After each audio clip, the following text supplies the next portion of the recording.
welcome to the December 5th, 2025 Oregon Public Defense Commission meeting. We are here in person in Portland, and we have some commissioners who I believe, do we have anybody on video? Philippe just joined. Oh, all right. Oh, there. If I put my glasses on, I can see Philippe's little name there on the bottom. Philippe is by video. Hi, everyone. Sorry, I couldn't be there in person with you all. I had to be in Olympia this morning. The one time when you could just take an Uber over and you had to be somewhere else, huh? All right. Well, we're going to start out this morning.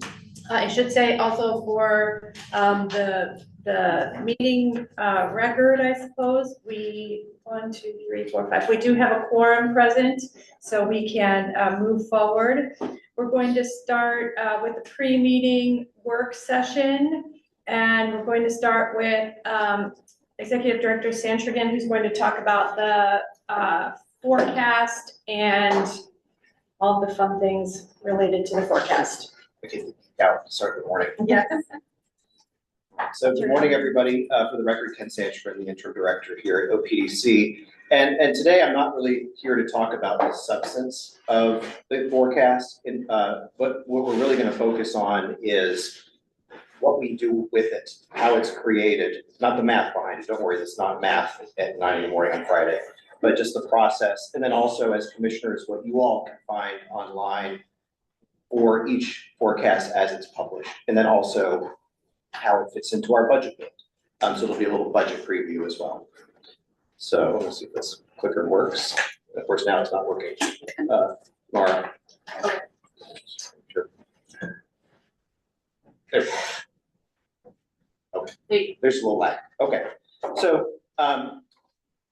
the public defense forecast that we use at OPDC now is relatively new. It was included in Senate Bill 337. And so now there are requirements that are put in statute that both this forecast be created and that we use it in certain situations.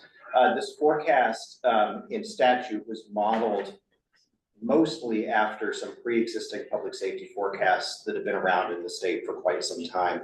So I'm thinking of the prison bed forecast or the corrections forecast that's released twice a year. OIA has a forecast that's released twice a year. Obviously, elsewhere in state government, there are other forecasts that are used to drive budgeting and caseloads. But at least in public safety, this was a new addition trying to model after those processes. And so the forecast is not something that it sits within OPDC. It's actually run by the Department of Administrative Services through their Office of Economic Analysis, which also, again, ties it into these other forecasts because that same office and really historically, the same forecaster has been responsible for all of those forecasts. Michael Kennedy, who some of you may have seen in meetings or met before, he won't be around forever. He's already retired once and then was enticed back. One day we'll lose him, but he's been around for many, many years and is very good at what he does. And so we have a forecast that is put together twice a year. By statute, we are required to use this forecast when preparing our budget requests. And then also in statute for other purposes determined necessary by the commission. And like I mentioned, it's released twice a year. It's an April and October cadence for the release of that information. And that's meant to tie in with the budget process. Why don't you just go ahead and advance it? Yeah, we'll lose the clicker. So real quick, I'm just gonna jump over and talk about budget development for a moment, because this is actually something that we're going to be seeing as we move into the next year, working with you all as commissioners. So the basic budget development timeline at the state, it feels like we are always budgeting. Even once we have our budget for a given biennium, we pretty much, the gift that we get as that is closed out is we develop the budget for the next biennium. And so what I'm putting up here is a basic roadmap. Some of the dates change. Cycle to cycle or even governor to governor. And so take this with a grain of salt, but at least the general highlights would follow this cadence. So all of the things that are on this slide happen in even years as we're preparing for our budget to be passed during odd years during the legislative long session. So now the way that this works, and this is even different from when I started in state government, is really in 2026, next month, the agency will begin high-level discussions about budget development. And that's a new addition with Governor Kotek that we really had not seen before, at least in the previous administration. And so it's a high-level development of budget ideas, both legislative concepts, if we have legislation we want to propose, but then also from a budget perspective. This is where we start thinking about mostly just with estimates, but what are the big things that we would like to try to do with our budget as we move into the next cycle so that the governor's office and CFO can go through and at least have an initial idea of what agencies are preparing out there in agency land. Yes. May I make a suggestion? And I know the report notes that there may be an underestimate of the need for public defense, but I would strongly urge that the agency communicate, as emphatically as possible, that this very likely undercounts the future need for public defense. And I know some of the forecast itself. yes, some Yeah, we'll of the talk about frailty some of of those this was challenges, noted in the report, but involuntary civil commitments are going to Yes. require public defenders. I think DAs are holding back, and once we have more capacity, they'll use all that capacity, and we'll be right back where we started. I also am kind of cynical about how well young undocumented men are counted in this forecast, and that's a high percentage of people who are charged. And so I just hope at the earliest opportunity, we'll be highlighting that this is a low estimate.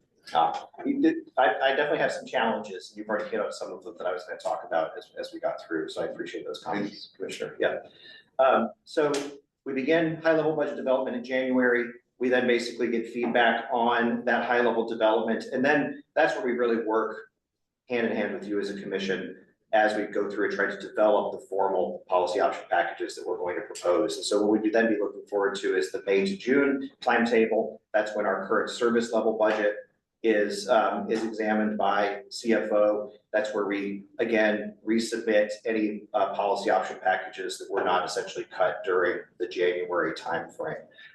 What they did last cycle was essentially when we put forth our POPs, they would classify them as red, yellow, green. And so it was really just this idea of like, what are the things that we can't support going forward? And then what are the things that we can consider as we go to step 2?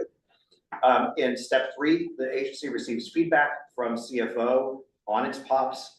In most cases, it's kind of joked about in agency land that they just reject all the POPs, just out of hand. And so then it becomes a little bit of trying to do some horse trading and things like that to see what's actually going to make it through to the August time period when we actually submit our agency request budget that flows into the build of the governor's budget that would be released in December before the start of the long legislative session. Next slide, please, Mara. So now we'll talk about the forecast timeline, then we'll marry them together. So for the development of each forecast, like I mentioned, this happens twice a year. So the Office of Economic Analysis, they receive data from the forecast and they begin to process that data for analysis. That's the first step, and it depends on the forecast we're talking about. If it's a corrections forecast, that data comes from DOC. For our forecast, our data comes from OJD. So we've been using Odyssey Court data for the construction of the forecast for the cycles that we've done so far.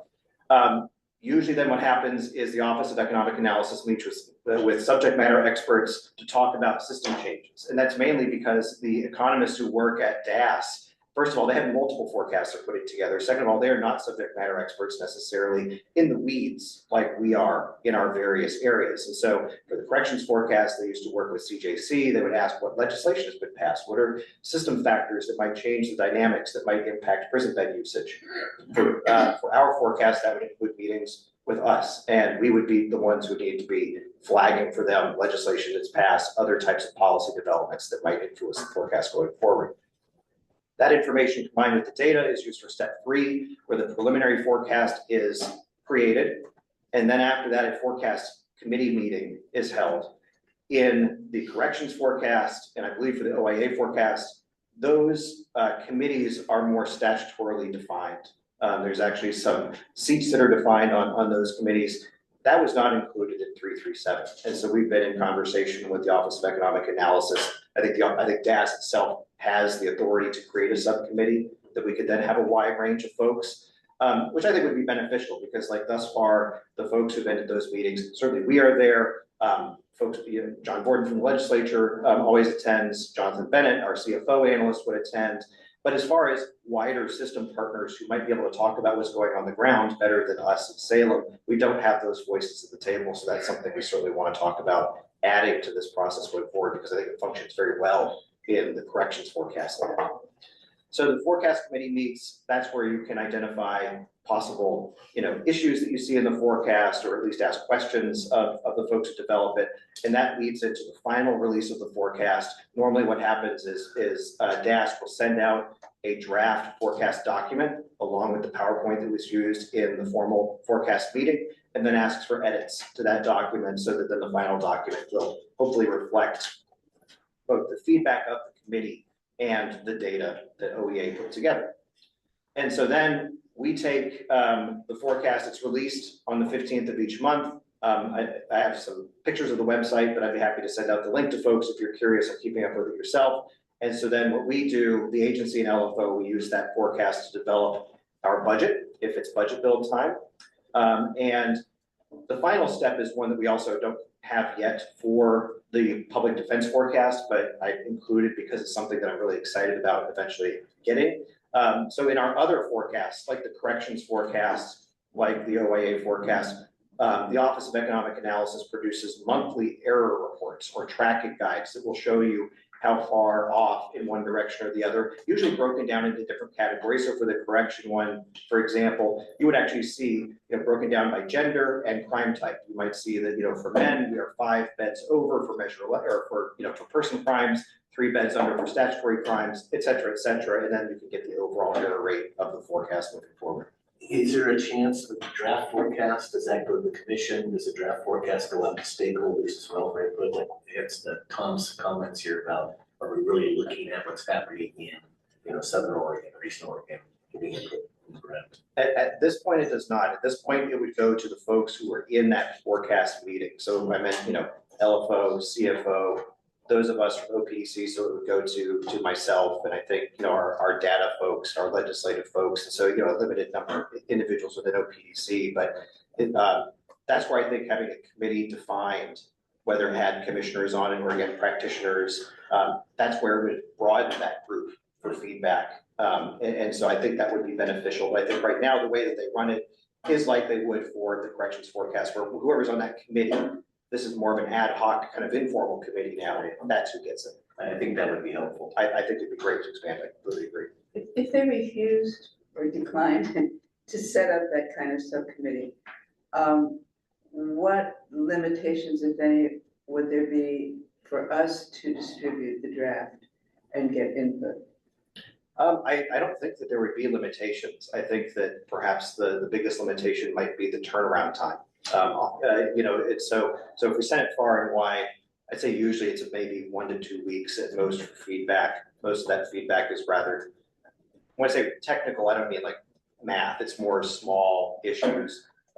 We usually talk more broadly about larger challenges like civil commitments or some data challenges at the meeting. That may not make it into each of the forecast documents. The forecast document itself is kind of more technical in nature. But I think that we could send up for, beyond who we have it going to now. We just want to make sure that whatever feedback comes in is done. Yeah, so clearly that's not the best option, but it is an option. Oh, sure. Yeah, it is. Yeah. And the data that's in the forecast is new cases eligible for court appointed counsel. That's what's being counted.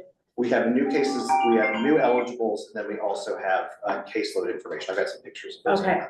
So let's go to the next slide, Mara. I'll try not to, I'm moving slowly, so I'll not belabor this too much. This is this was an actual historic tracking, but this kind of gives you an idea of what some of the monthly tracking would look like. So this is more on a biennial basis. And so some of the numbers are larger, certainly for the monthly tracking, usually like for the corrections forecast, it's off by a couple bits here or there. So this is what we would move to, and eventually I'm very excited to get to as kind of a data geek. Next slide. It's important data. Oh, it's vitally important. Yes, it is. So this is how the two would fit together. I won't go over all of the different dots here, but really the key is that the key illustration from this slide is that we have 4 forecasts each biennium, but clearly we're only building the budget at certain periods. And so the forecasts are useful for different reasons. If we look on the bottom of the timeline, you'll see the April forecast being released.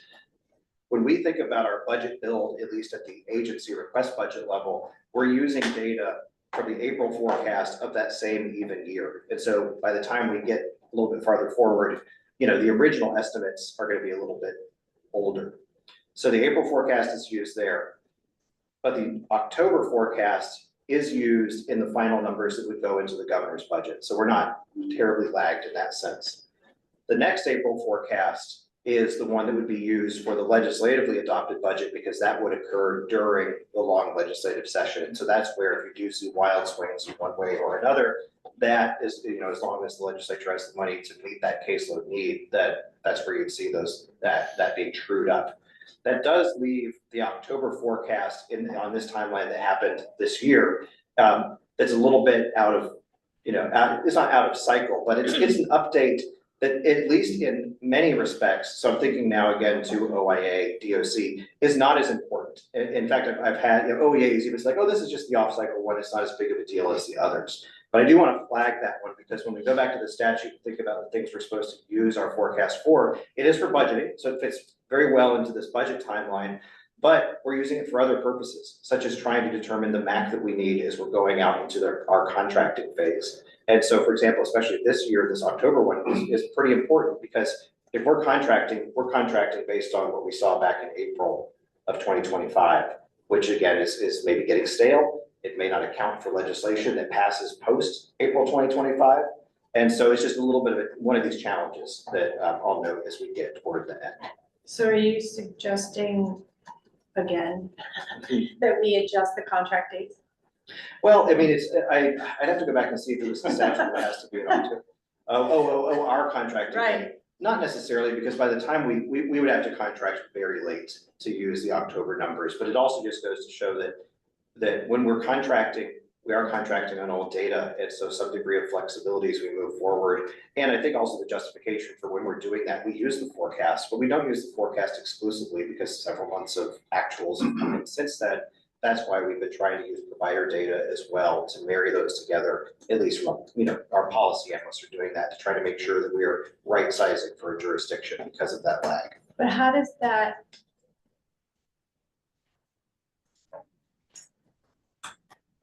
meet up with the budgeting part? So if we're, I mean, we saw this time around, the forecast said, oh, you need X number of lawyers in Multnomah County. And we said, that's insane. We need way more than that in Multnomah County. And so if the budget's based on what the forecast says, but on the ground, we know it's something completely different, what other steps other than this, the committee that you talked about, what other steps can we take to try to marry those up so that we get a more accurate budget? Well, I think there's always going to be the challenge of the lag just based on the cycle that we're on. I think that having those monthly error reports, right now we're blind between cycles, other than what data we have. And so, I'm able to work with our data folks to see, at least from our perspective, how close we are to the forecast. But those are, I wouldn't say they're apples to oranges. There may be different types of apples, different types of apples at times, because we're using slightly different data than the forecast, right?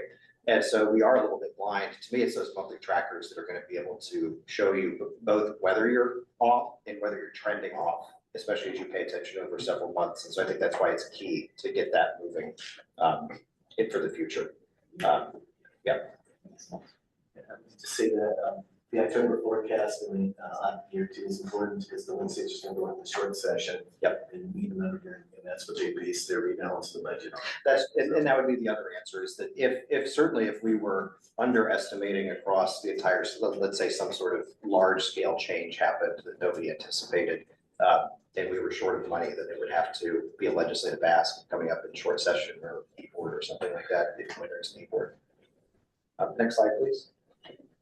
So I'll move through these relatively quickly, because this is all just taken from the report that you actually have in your packet. And then Can I just add one thing before you start that? I was just kind of the data that you have, it looks like it's relatively a small delta in between what is being forecasted and the deviation. But when you actually look at the data, I mean, things like Jessica's Law and murders are 20% off and misdemeanors are 2% off. And so the summary says 1% total difference, but that is not accurate at all. That is a pretty far, there's clearly, and you're not going to be able to get it perfect, but like there needs to be some recognition that where you have a 20% delta between what was forecasted and what actually happened in murders and Jessica laws, that's a significant difference. And so I don't know that a policymaker who's not familiar with this work is going to understand the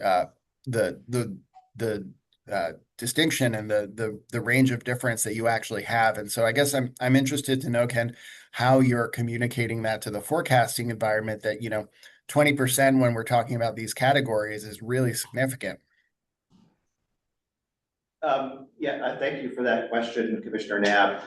When it comes to how we're communicating with the forecaster, I mean, we have regular meetings with Michael Kennedy at OEA. I think we have one coming up relatively soon as well, talking about data challenges, especially around things like Jessica's Law or others, to make sure that those are being counted correctly. It also necessarily involves OJD. I think some of the challenges are more in the business processes of OJD, just making sure that things are entered correctly, or sometimes there are just not markers in certain data sets that easily get at the information we need. And so it's a team effort, and it's one that we're certainly currently engaged in and continue to engage in to refine. And in fact, in some ways, that's the direct cause as to why we don't have the tracking reports yet. We need to have a solid state of data that is not changing before OJD can develop the data draw that then sends a monthly update to OEA. Right now, we've had to change even the underlying data that we've used several times since the forecast has been created. Just as we've learned, it's an iterative process. And so we need to, and I'm hoping we can get there sooner rather than later, but we have to get to that solid state to have both.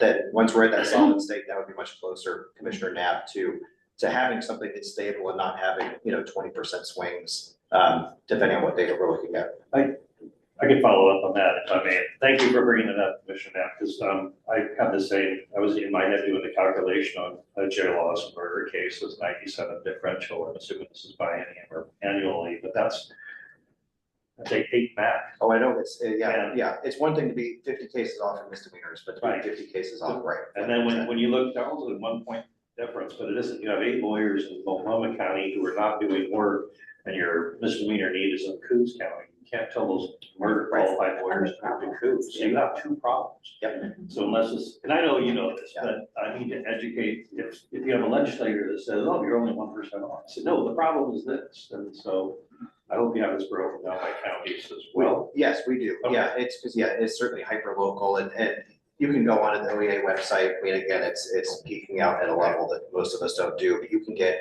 all of our crime types broken down by county with the actuals from the past and then the forecast going forward.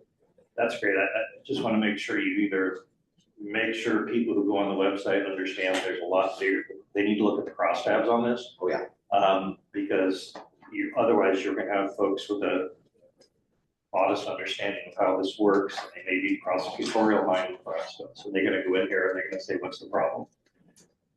So I would highlight that additional information they should be looking into before they, so they have informed opinions. Sure. Thank you. And Philippe, we can't see you easily because everybody else is here. So anytime you want to say something, just don't raise your hand, just start talking. Thanks, I will. I appreciate it. The work session. Yeah. Okay, so in the reports themselves that are released twice a year, they always contain some pretty consistent information. First, there's always included a discussion of the legislative or policy changes that were made during the past legislative session, or any even historic policy changes that might still be affecting the forecast at that point. There's also data that is from FBI crime trends, demographic trends, those types of information are put in there as well. Next slide. And then, as some of you all have been looking ahead, we do have, as I mentioned, both biennial estimates for new cases entering the system that are eligible for public defense. And it's displayed in a couple different ways. On this display, this is just the biennial forecast that would be going forward So it's biennium to biennium. And then on the next slide, they also provide essentially the new eligible summary. This is more comparing old forecasts to new forecasts. And again, there's not major takeaways on these slides other than to say that as you go through the forecast document, the one that's included in your packet, then you're able to drill down and get different pieces of information. One thing we added in the most recent forecast, you'll see under the felony breakdown, is we actually, in the past, it was just broken down by felonies, misdemeanors, probation violations, and so on. Now we asked the forecaster and everybody kind of universally thought it was a great idea to actually add a little bit more detail under felonies, because it is, as I think as some of the commissioners have already pointed out, it's a big deal if we're looking forecast to forecast. It's a big deal if we're off in Jessica's Law and murder cases. It's still a big deal, you know, for C felonies, but certainly less of a big deal than for those higher level cases. And so it's important for us, whether we're constructing the budget or trying to determine MAC, to know where those changes are happening. Next slide, please. We also have the existing, so this is a combination of existing caseloads. So this is new eligibles versus the caseload forecast. So this is what we would look at, taking into account what is currently out there versus what we know is, or what we predict is coming. And then next slide, Laura. And then also one thing that's relatively new as well is Michael Kennedy has been working with eligibility episode lengths. And so these are case lengths, which are pretty fascinating, which we've also just even, and to say we've been looking at it, I mean, it's truly almost like back of the napkin looking at it. We've been looking at, for example, in THIP. What are the case times that we see at THIP compared to these more universal case times that we see across across all cases coming out of Odyssey, as we try to predict, you know, the wind down of that program, for example. I've been harping on this data for years. Yeah. And it's really important to have this county by county. It's important to have this broken down, and I don't know what median or average, how you calculate that, but I think you should break that down into 3 different case buckets. I think you should break it down into cases solved at a pretrial conference, cases that go through trial, and the cases that settle 2 weeks before trial. And I think what you can do is, that's just, I mean, it could be 10 days, whatever. Right. I'm sure Haley understands this perfectly well where I'm headed with this, which is that a lot of the work is done right at the start and right at the end. Right. And you need to be able to understand the data correctly. And it has to be by county. I mean, ideally it's by county, because then you have DA charging practices, judges practices, all this stuff comes into this. And where you can actually use a lot of data to figure out when those buckets or how they should be defined is the THIP data. You can look at the THIP information and find out how many hours are being billed between here and here, and here, here and here, because all your pretrial work should be done at least 2 weeks before trial. By the time you get the day before trial, the only savings you're going to have is the day and a half trial. That's right. You know, and so the curve is like this for trial, right? But you can get that information probably bring it down through this, and I'm just giving you a lot more work to do. But anyway, I've been harping on this. This is great. We don't, it's not broken down by county or anything yet. Yeah, I think it'll be very helpful, because you're going to know that if this DA doesn't settle cases till the day before trial, the judge don't allow this. They can't carry a 300 MAC caseload for misdemeanors, you know. And if you have, one more thing, if some DAs are on cases the day before trial, That's right. that should come back on them. Yeah, that's exactly right. And it'll let you, if you have this data in more granular fashion, it will let you target interventions where they're most likely to be able to succeed. And you know, for alternative resolution dockets, it'll let you actually target what kind of alternative resolution dockets. I mean, maybe, you know, when mandatory settlement conferences help, who knows? I mean, if you have the data of when the work is done, you should be able to come up with some creative solutions with public safety partners, not just the defense bar, to be able to address this issue. And the better the data, the prosecutors will love this data too, because you know, especially DAs, they can say, oh, in our county we're having this problem, and this county, you know, handles it a different way. I think that will be very, very helpful and very useful information, and it will really tell a story that we haven't been able to tell if we have this kind of data about what it looks like to actually do this kind of work, and to have the data to support that you know, pictures worth 1,000 words. It just makes it really, really, will make it really, really big difference. So this is great. But this is great. Thank you. Yeah, it really is. Next slide, Norm. And so then we also have the historic and forecast graphs that would show us the general trends that we would, at least according to the forecast, we're expecting to see moving forward with error rates as well. It's kind of like the cone of uncertainty whenever you're tracking hurricanes, right? It gets broader the farther out you go. But it's always fascinating to see at least what direction we think we're moving. And so at least in this case, we can see in the October forecast, we do predict that we're going to have continued growth within the adult criminal eligibles category. However, the juvenile category looks to be flattish, maybe slightly down moving forward. Next slide. So all of this information is available on the Office of Economic Analysis website. I'd be happy to send out this link to you. It also has the corrections forecast and OAA forecast too, if you're ever interested in those. But in addition to, so everything I've shown you so far is what you would find in the normal monthly report. But some of the questions, like what I was getting from Commissioner Harris, the detail is all on this website as well. And so under that, it's a little hard for me to read. It says the most recent forecast. The first link you click is the report. All the others below that are the detail tables. And so next slide, these are just some examples of some of the things you can see. So this is new eligibles, record appointed counsel. This is at the high level, so this would be at the state level, but it shows again the actuals versus the forecast for all of these different breakdown categories. What I find more interesting, however, we'll go to the next slide. This is just a portion of a table. Again, it's tiny, but it's just to show that like this is the Measure 11 cases by county, actuals on the one side on the left, the forecast on the right. It doesn't have all the counties on it. Again, if you're interested, just go and look at the spreadsheets. They're way too large to put on to onto these slides, but they're really interesting to look at to see the different swings and to see the forecast moving forward. Moving to our next slide. So we've already identified some of the challenges. I won't belabor them too much. But you know, I think that some of the ones I was going to mention have been mentioned already. We know when we look at the number of Jessica's Law cases, we just know they have to be underestimated. I think for Multnomah County, if we went back to those detail tables, it had like 2 per year over the next couple of years, which we know is not correct. But then too, there is a portion that falls on us as staff to work with Michael Kennedy. So for example, in this most recent forecast, the changes in HB 2005, which changed the standard for having a civil commitment hearing, that was not included in this forecast. And so that's something that we need to make sure that we build in and that we make sure that Michael Kennedy is informed of these different changes as he goes forward. Because like I mentioned, he's not that subject area expert. The civil commitment issue though is also compounded by sometimes the fact that we are still learning what the data actually tells us. We know that we have our attorneys are appointed and you know, they'll be having meetings with folks, whether there's a hearing or not, right? And so when we look at our monthly data, for some of our counties, for example, they might have 70 of these per month that we have included in our MAC calculation.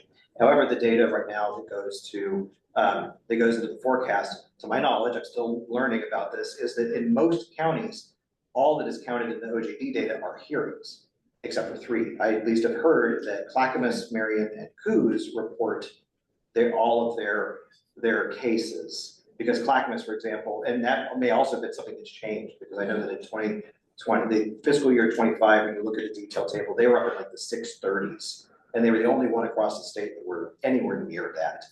But that's because actually, when you look back then at our data for how many cases we assigned, I think we were like 2 different from the forecast for the cases we assigned. So that was some ground truth that we were able to see. But for a lot of our other counties, like I mentioned, there might be 70 per month as far as filings, but then there might be 70 total as far as hearings. And so if we're using the data from the forecast just based on the hearing information, we are undercounting what we're getting into. And we're also, especially with the HB 2005 changes, we don't really have any of the right numerators or denominators to try to figure this out. So this is something that we're working on. It's just to say that there are challenges. We have meetings upcoming to start discussing some of these issues. And so it is a work in progress, but it's one that as we continue to uncover these different issues, we're working hand in hand with OJD, with the forecasters, to try to make sure that the forecast is as accurate as possible. Because yes, we know that there are challenges. But again, that's why when we try to do things like calculate the MAC that's needed across the state. We're not just using the forecast. One day, it would be really nice just to use the forecast, price it out, calculate the MAC, and then we go home. But right now, that's really not the state that we're at. Tell me what you mean when you, a little bit more detail, when you say tracking hearings and not filings. What do you mean by that? So, so my understanding of the civil commitment process is that there may be a request for a civil commitment. Historically, there has been a Oh, there's big no push diversions. to divert, right? And so the ones that are diverted don't go to Oh, hearings. those are a huge number. Most Those of are, them yes, that don't is go to most, right, hearing. it is Yeah. most of them. However, an attorney may have meetings before that They have diversion to, right. happens, right? And so our folks are doing work on the ground. It may terminate once the person goes into the diversionary program, right? But if we're only thinking about those hearings, we know, like you said, those are the rarer event right now. And so how a county reports that in Odyssey or how we treat it's just a mismatch in a very, and when I say small or specific area, it's not to denigrate civil commitments, it's just more like compared to the volume in other areas, it's something that certainly when I walked in to the forecast room, I wasn't even thinking about civil commitments at all, because it is kind of a smaller piece of what we fund. However, it is a much bigger issue than we ever could have imagined as we began to peel back the layers and explore what we actually have and what we are paying for versus what's in the forecast. And so So the forecast is based on, sorry, I don't mean to, but the forecast is based on hearings, not filings. except for, I think, in 3 counties, they do report closer to the filings. Okay. And so that's where I say it's, and again, it's when you're trying to get folks in remote areas to report data, it is extraordinarily difficult. And so it's, it's a business process thing that we could talk about. And, we just need, the big thing is like for OPDC, we just need to know. It's like a 10-to-1 ratio. I mean, I was just thinking about, 1 hearing for every like 10 filing, maybe even more than that, or like less, however you want to look at it, but That's- most of them are by I'd say, yeah, maybe less than 1 in 10, but then also that's what's been forecasted to change pretty substantially after 2005 passed. That's, well, maybe though, not necessarily, because if it's easier to commit someone, maybe even more people take diversion. Perhaps, I'm just going that's- off of some of the fiscal analyses that other Yeah. agencies put forward during the bill The filings process. will go up, but I'm saying the hearings might not necessarily go up, Sure. because sometimes that's the biggest reason when I, practice civil commitment cases and would talk with clients, that was the biggest reason that they would do a diversion is because they didn't want to have a commitment, because of course, if you're committed, it's easier to recommit you. So, avoiding that commitment hearing was a really, a big incentive. So if it's easier to commit someone now, one would think that it might also be that more people would take diversion. Yeah, I think So it's that's even gonna more be, important to track the filings. right, it's gonna be interesting to see what those trends are, you're right, if there are more people at the outset, are there more hearings, are there both, are there? And that brings up a question that I have, which is, what mechanism does the agency have to be in touch with individual county providers on a regular basis to learn about what kinds of things are happening on the ground? Certainly that's something that we hear sometimes very loudly through our policy analysts as counties, as they're having conversations with local providers, at least for the civil commitment issue. I have to admit it was one that the agency really was not aware of, but that was brought to our attention by providers and it was brought to the governor's office attention as well. And that's when we began to really dive into this so that we can fix it and make sure that we are allocating resources the right way. But I'd say that right now it's a little bit more ad hoc. We don't necessarily go out and poll all of our providers to say like, hey, how are your cases squaring with what's in the forecast? It's probably a level of detail that they're not thinking about either. But I think it was interesting to work through, so for the status report that we put into the draft, we put into your packet as well. That was our first attempt to look at what was forecasted and see how it squares with our data. And again, I would emphasize that we're using different data sets, and so they're going to be different. But it was interesting to see where we had agreement and where we didn't. And so that was a first stab.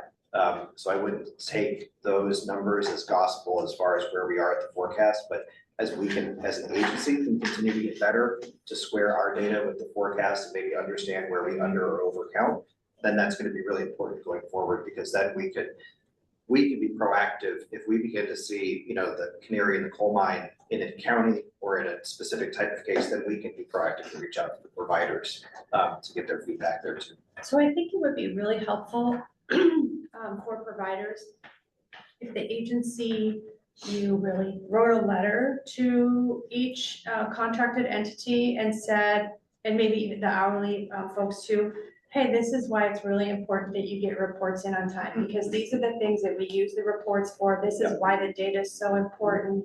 And if you are having issues in your county or trends with data that are different, we don't necessarily know that until, it's lagging. We won't know that for a while. So if you see those things, let us know, and here are the reasons why it's really important to let us know, and to just do that kind of continuous outreach, because I think there's really a disconnect sometimes between, you hear from providers, well, I don't know why I have to do this you're asking me to do this extra work. And I think if they really understood how important it is for their own benefit and for the system as a whole benefit to provide that data, they'd be much more inclined to, they'd feel useful. Yeah, so that's a They're great being point. useful. Yeah. That's a great point.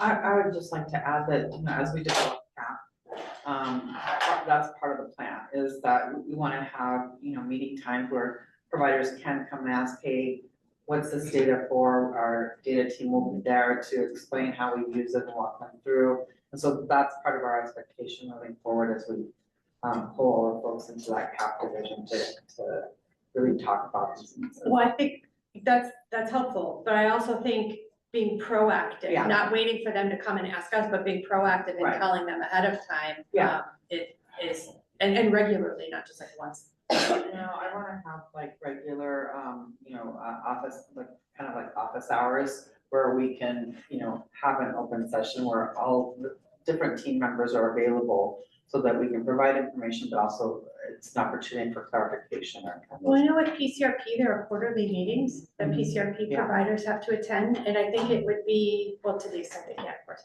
Right. And I think it would be helpful to do that for just regular providers too, so that there's a constant information that's coming from the agency out to providers about things like this, the data. I don't think it's either or. I think it's Yeah. both and. Yeah, it's both ends, yeah. And I don't think there should be any reason why a provider can't send an email. Right. To you or to Ken, saying, hey, this is a trend we're seeing, this is what's going on here. In between the meetings, they're both valuable. Yeah, no, it is. Yep. And so I'm way over time. I think that was my last slide.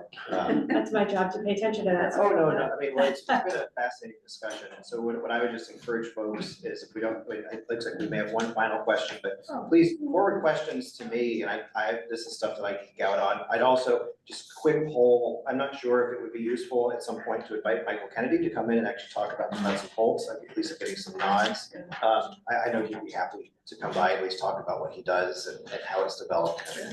Probably want to retire sooner. Well, he's used to pubs up, and so I would hope that our group is a little bit more friendly than that. And so he may not take it so bad. Just a quick comment, this is so important work, you worked a long time on the public safety system, and you're getting to the point where now we can actually look at it as a system. Let's in working authority, let's in corrections, let's in court system, now let's in public defense. The more accurate we can make that, the better we'll be able to, as a state, be able to make the decisions and say, if we invest in this part of the system, we can get these kind of outcomes. Then the overall larger picture, many, many years ago, we built a quality education model for K-12.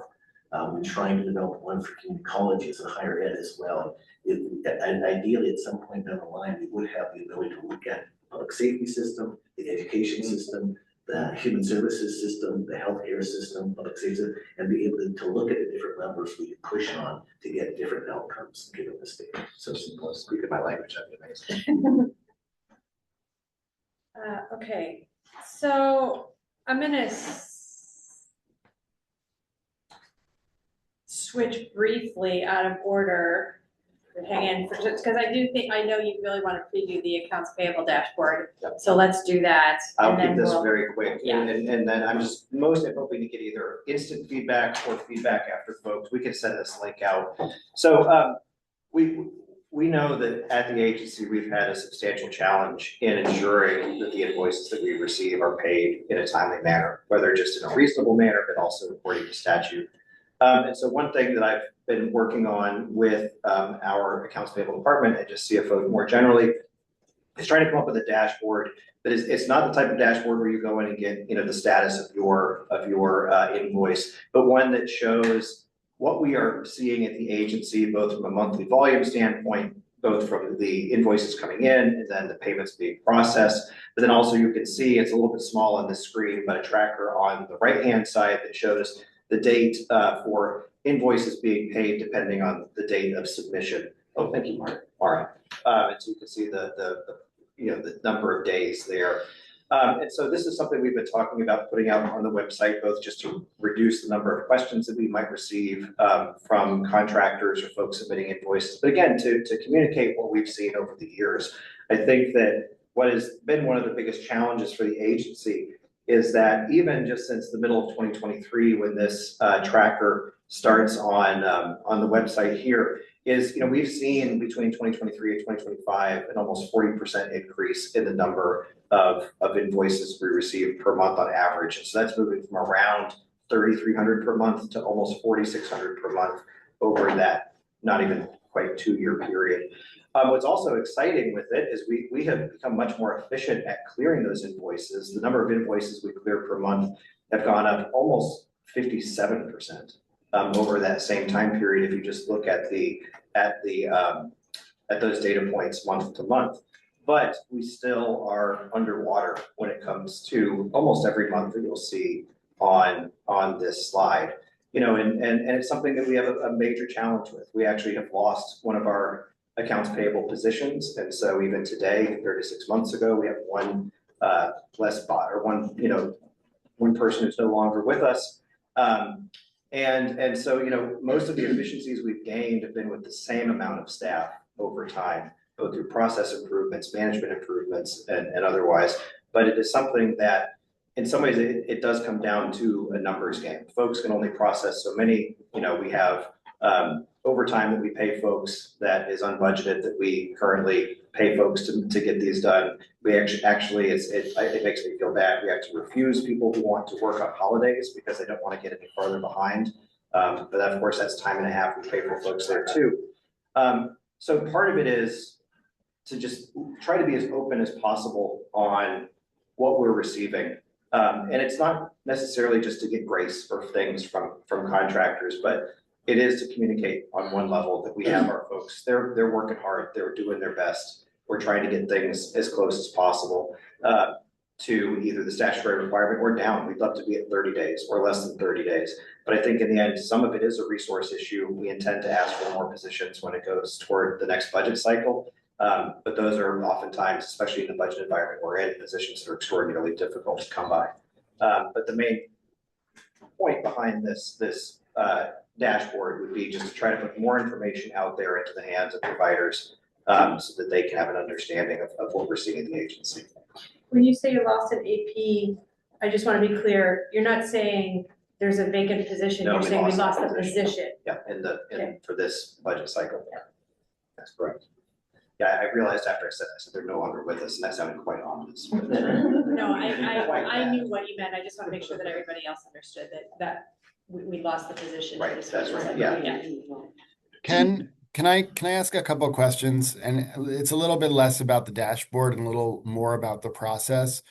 And I certainly understand that, the volume here is huge, but I guess I'm just wondering, what are the, have you done an assessment of what are the pain points or the choke points in those processes that create this? Because I know from a provider perspective, a lot of the people doing this work, are solo practitioners, are small firms, and they really rely on being paid in a timely manner. And I know from my own experience, for the state of Washington, that these are pretty long time periods for turnarounds, 40 days.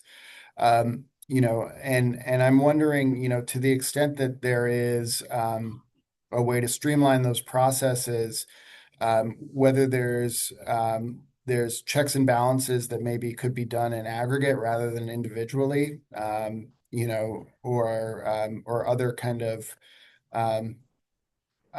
process related orientations that might be able to bring that down, because I do think that you know, when you get up to 40 days between submission, you're coming upon people, you know, not wanting to do the work because the lag time is so much, and it's hard to build that in. And so I'm just wondering, you know, to the extent that there's mandates for what you need to do, and then to the extent that there's a possibility to recreate and rethink those systems to get a shorter turnaround time. Yeah, thank you for those questions, Commissioner Knapp. So we're currently working with Moss Adams, and they are doing an examination essentially of this process to see what other efficiencies can be gained. I mean, I would also partially say that when we look at the processing that's happening relative to 2023, we've been gaining a lot of efficiencies. Like I mentioned, it was, you know, the same number of folks. We've gone from processing around 2,600 invoices per month to over 4,000 per month.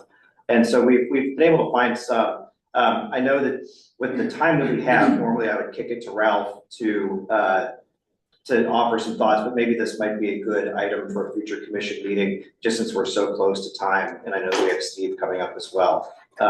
But I do want to make sure that, you know, that this is something we're looking into, and but we'd be happy to bring that back in the future. Any other questions or comments?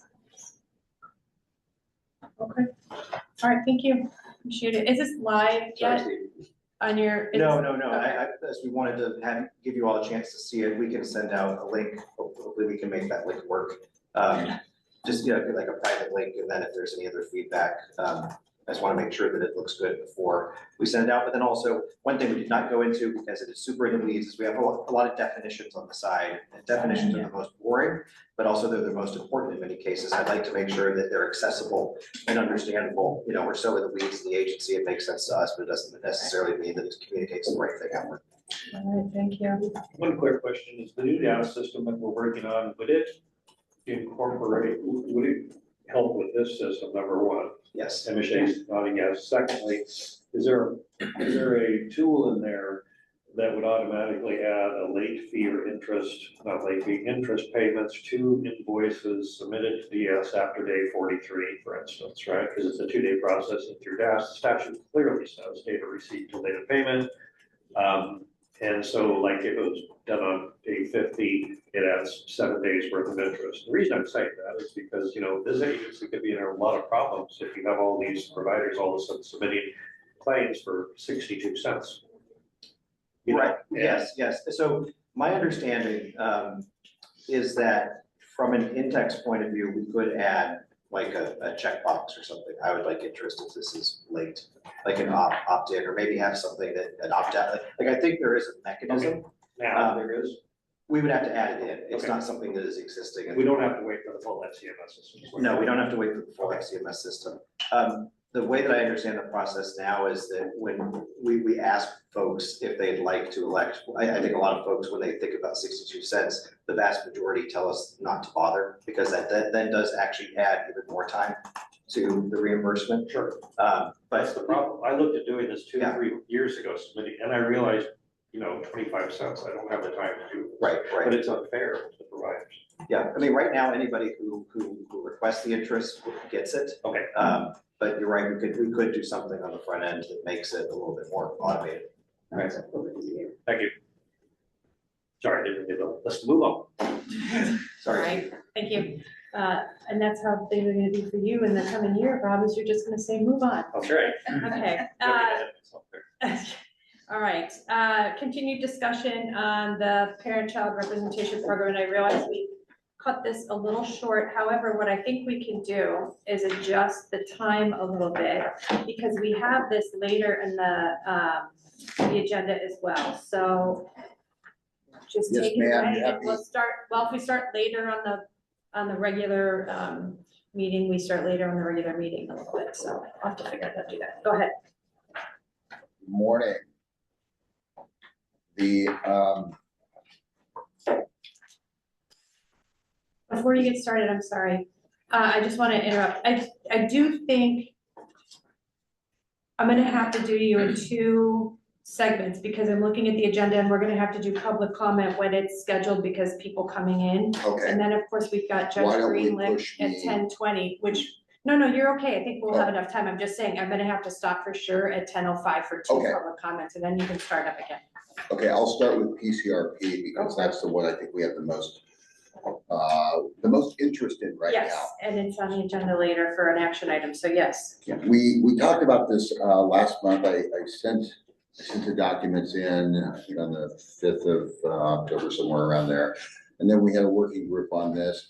In the interim, we had sent these, the timing on this was a little bit wonky. We sent out for public comment.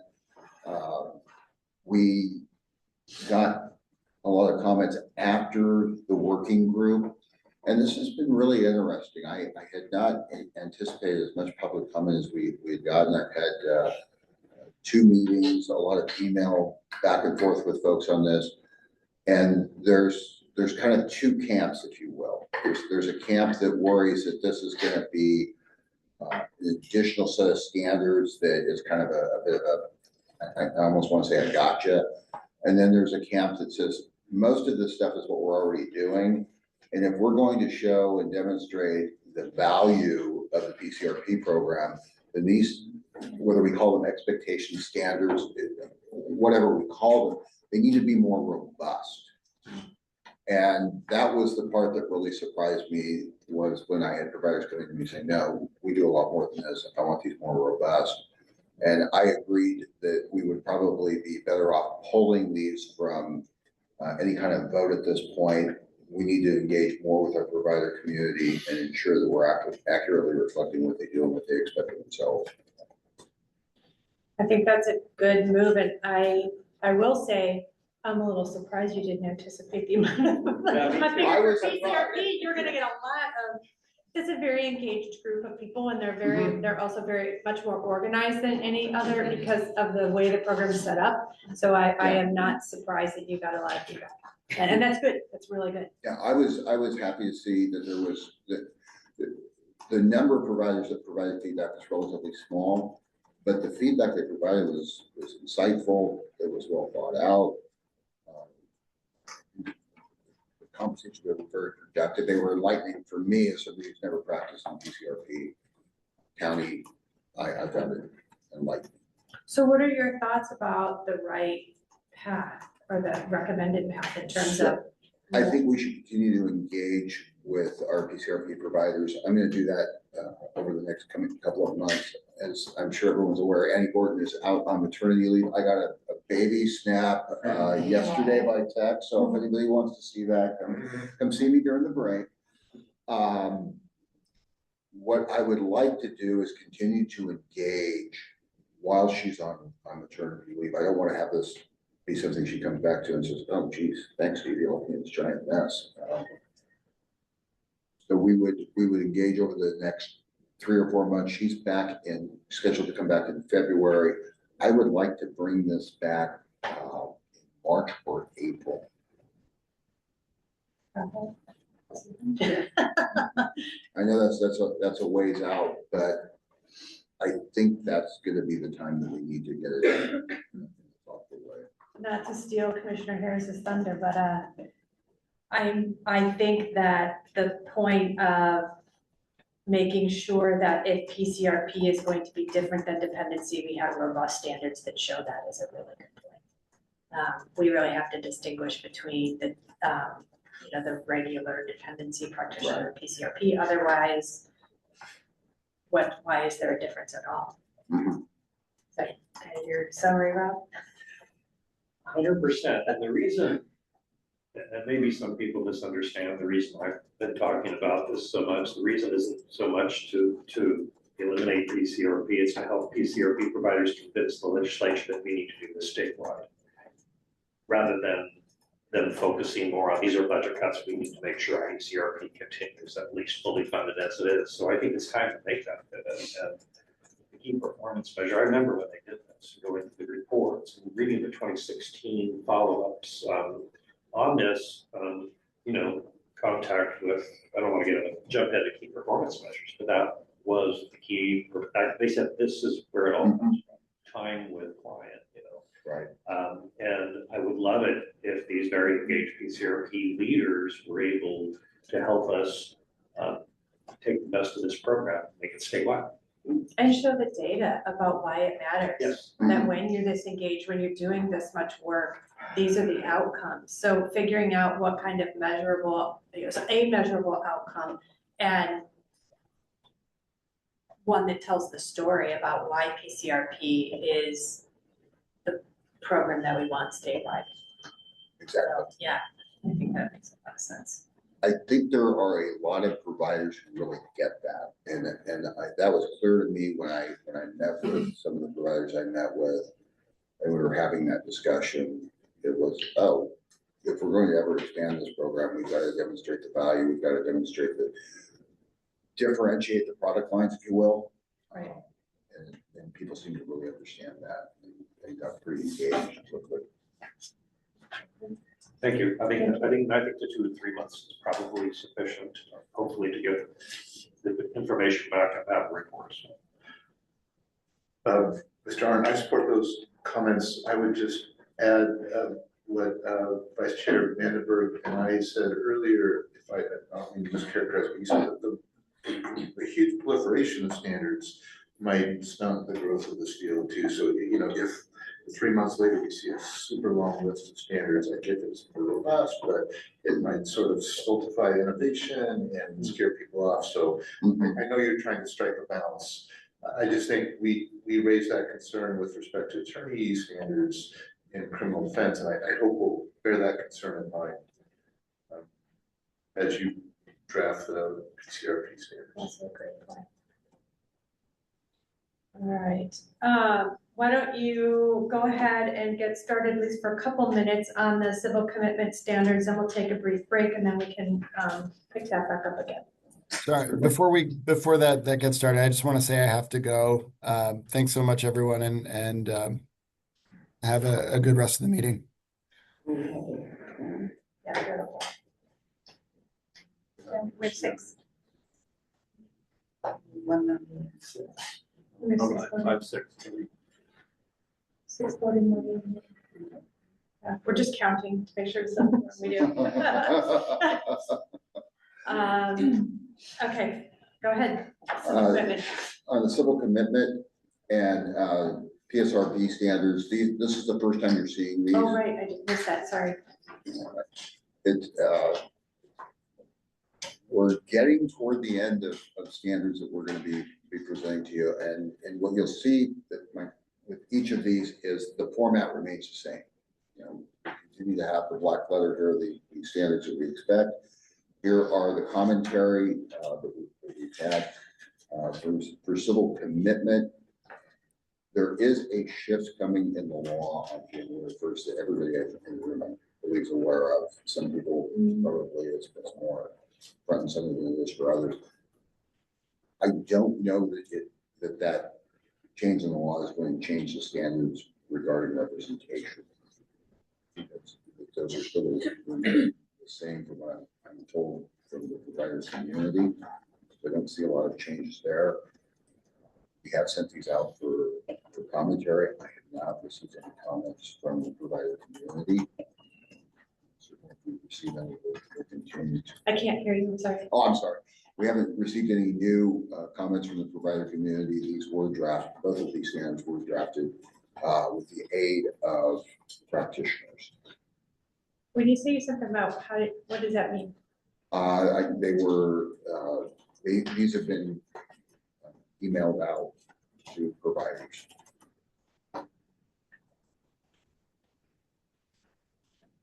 Well, okay. Any questions? How many providers are under contract versus how many do this, bill this by the hour?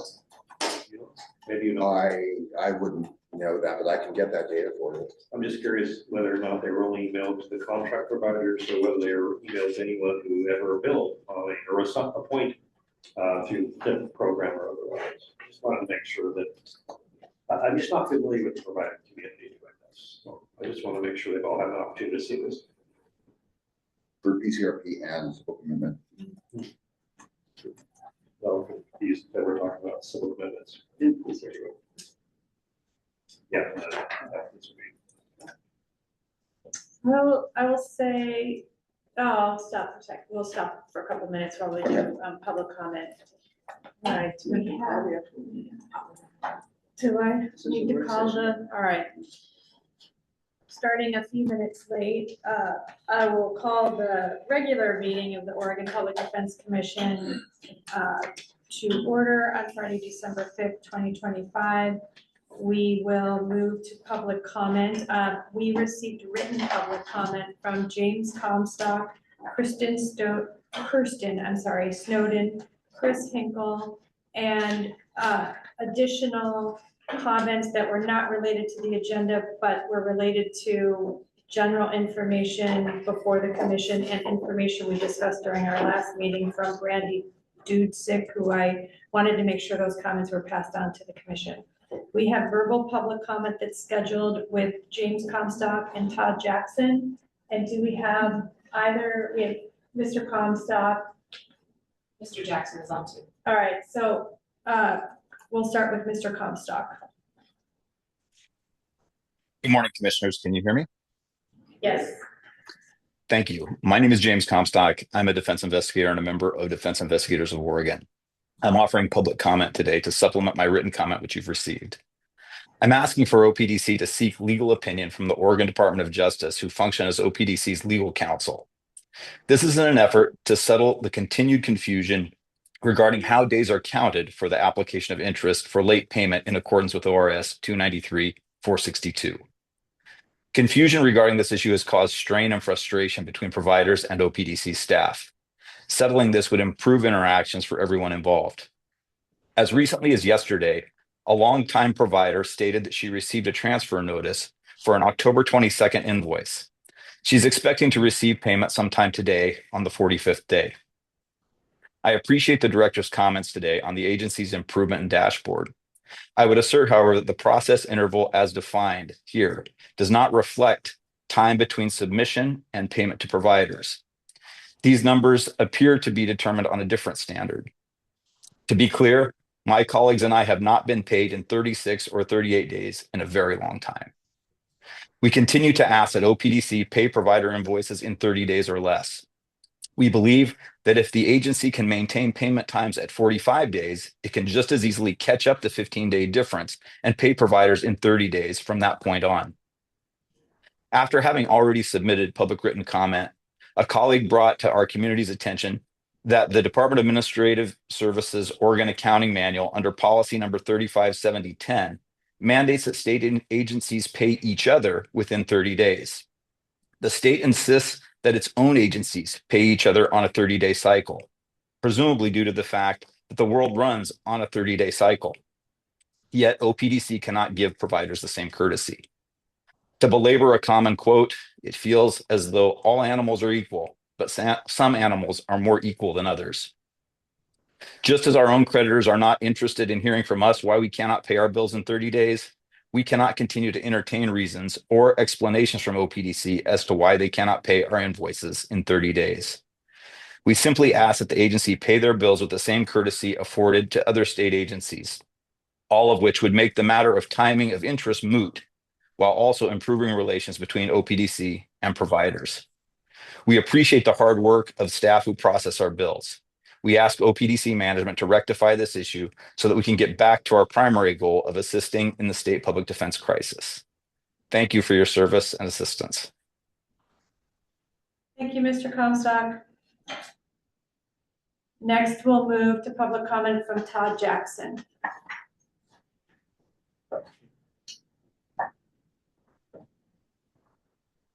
Good morning, Chair Nash and Commissioners.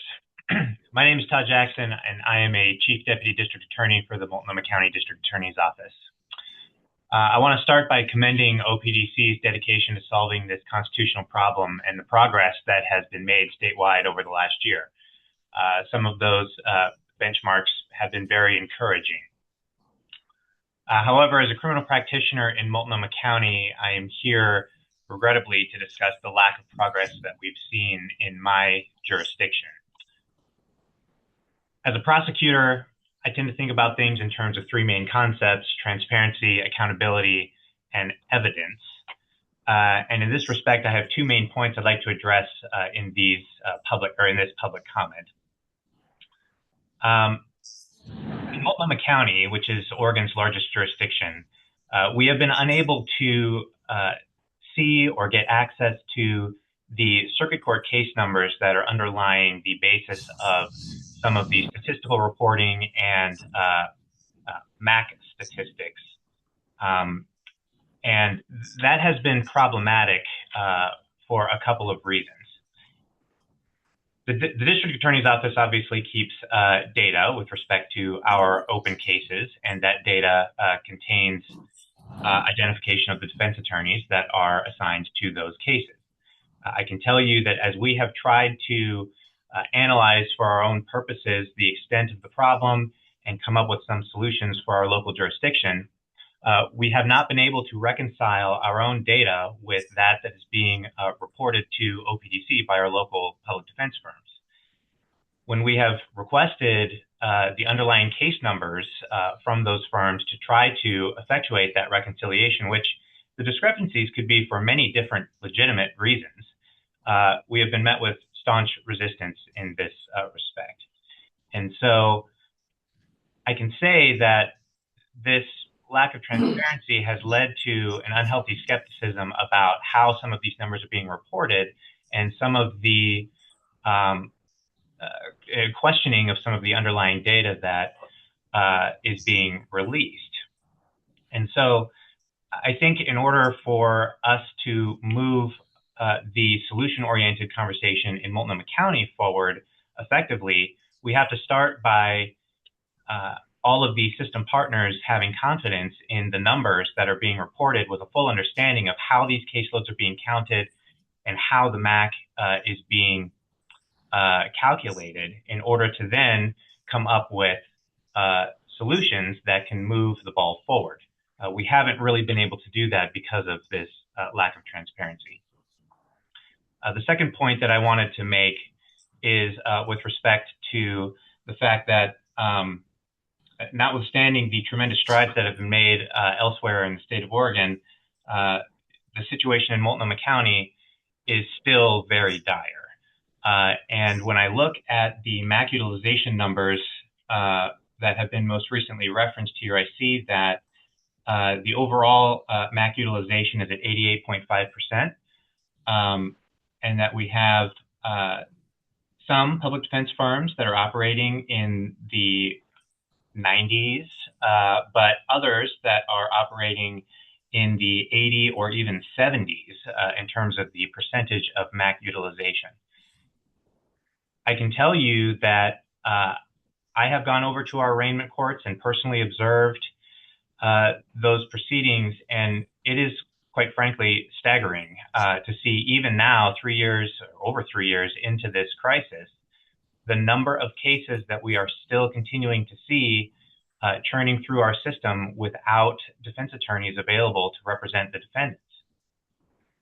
It is case after case after case every day that is resulting in these setovers for appointment of counsel, many of which are resulting in defendants appearing multiple times, sometimes 4, 5, 6 times in court, just to be told, come back again in a month. We'll see if we have an attorney for you. We have crime victims that are coming to attend these hearings to see nothing happen. And it is confusing, I suppose, to me as a practitioner here to see the numbers at 78%, 80% of MAC utilization in the face of such a significant ongoing issue in this local jurisdiction. And so I would urge OPDC to take a look at that with an eye toward getting us closer to 100% MAC utilization, because with all of the proposals in terms of structural changes and early resolution dockets, things like that, that can certainly help.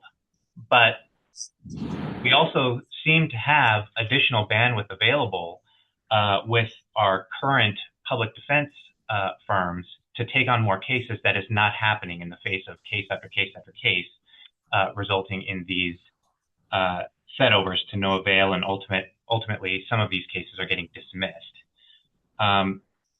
as you all are aware and has been discussed ad nauseum at this point, this situation really is untenable.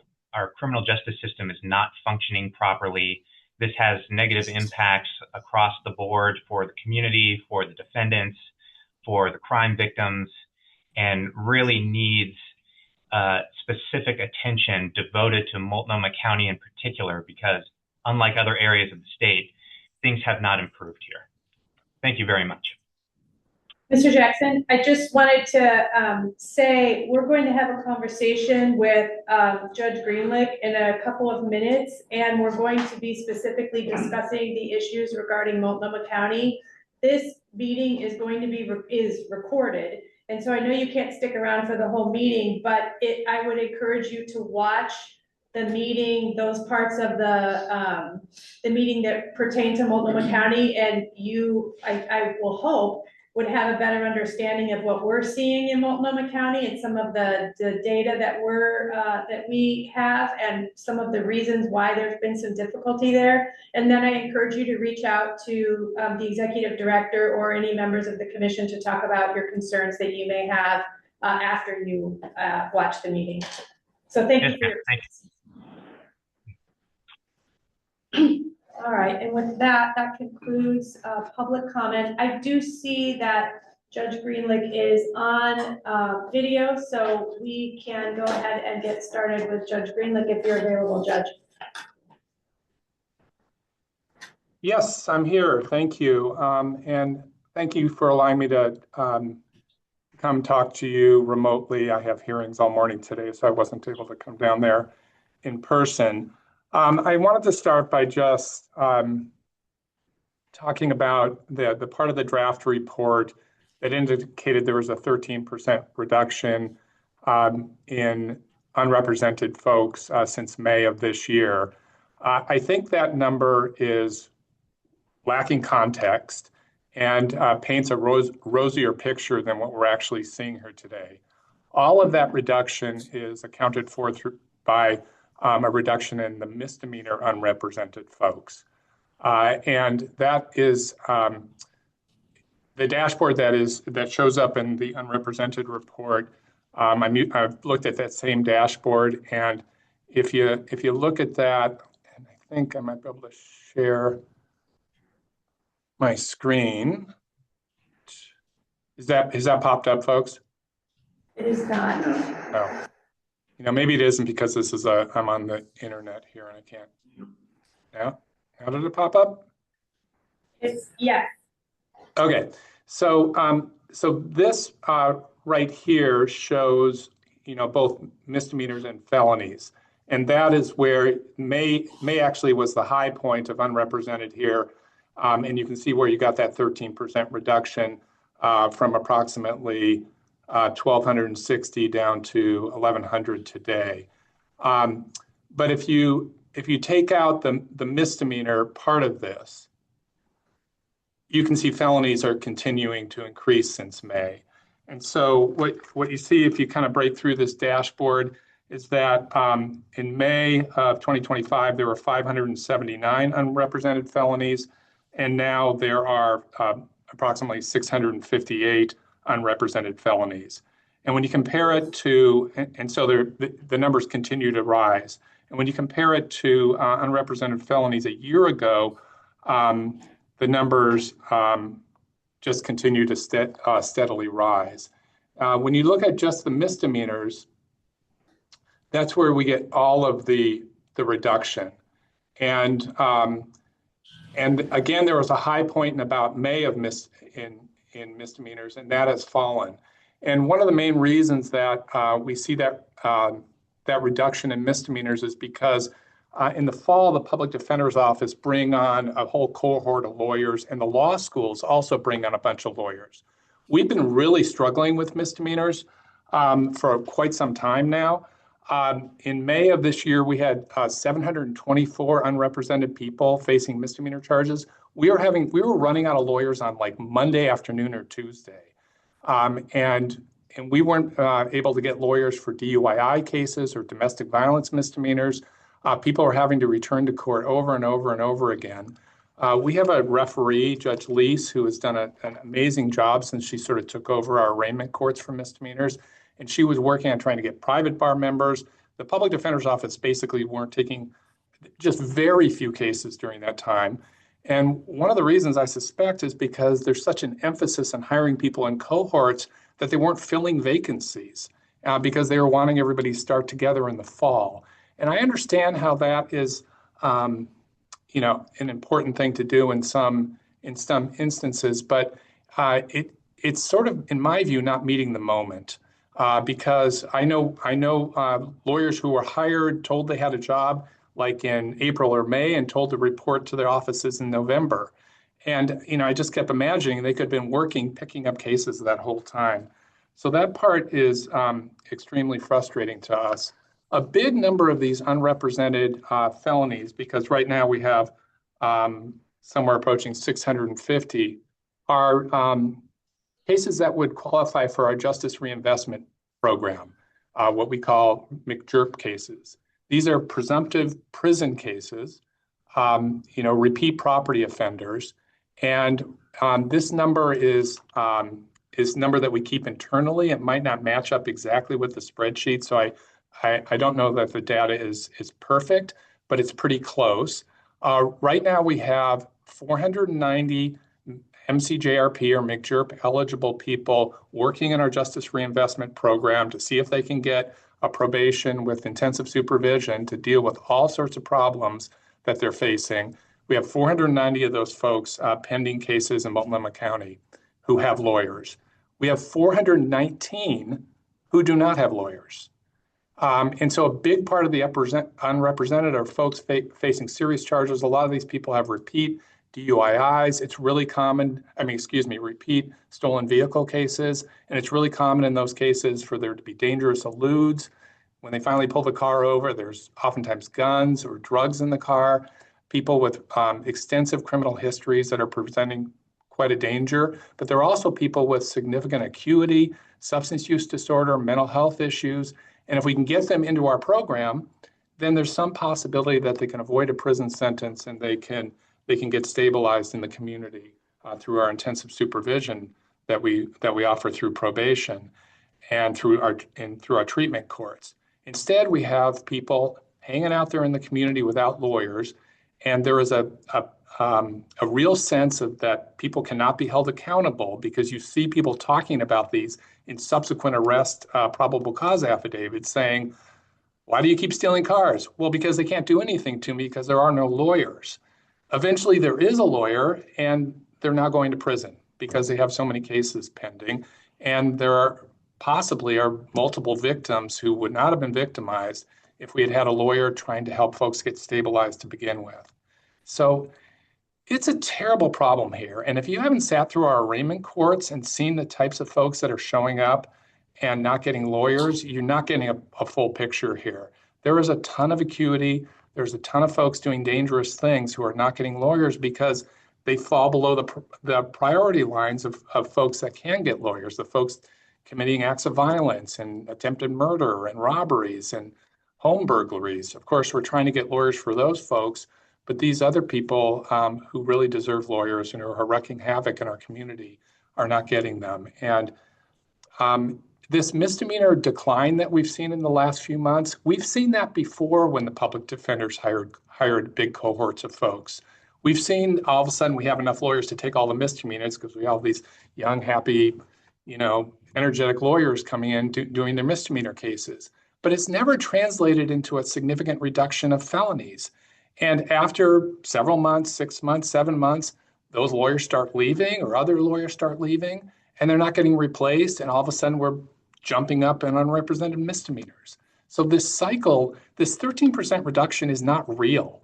We've seen something like this before, and there's nothing to me that predicts that it's going to translate into like an overall reduction of felony cases in the long term, and an overall reduction of all the cases over time.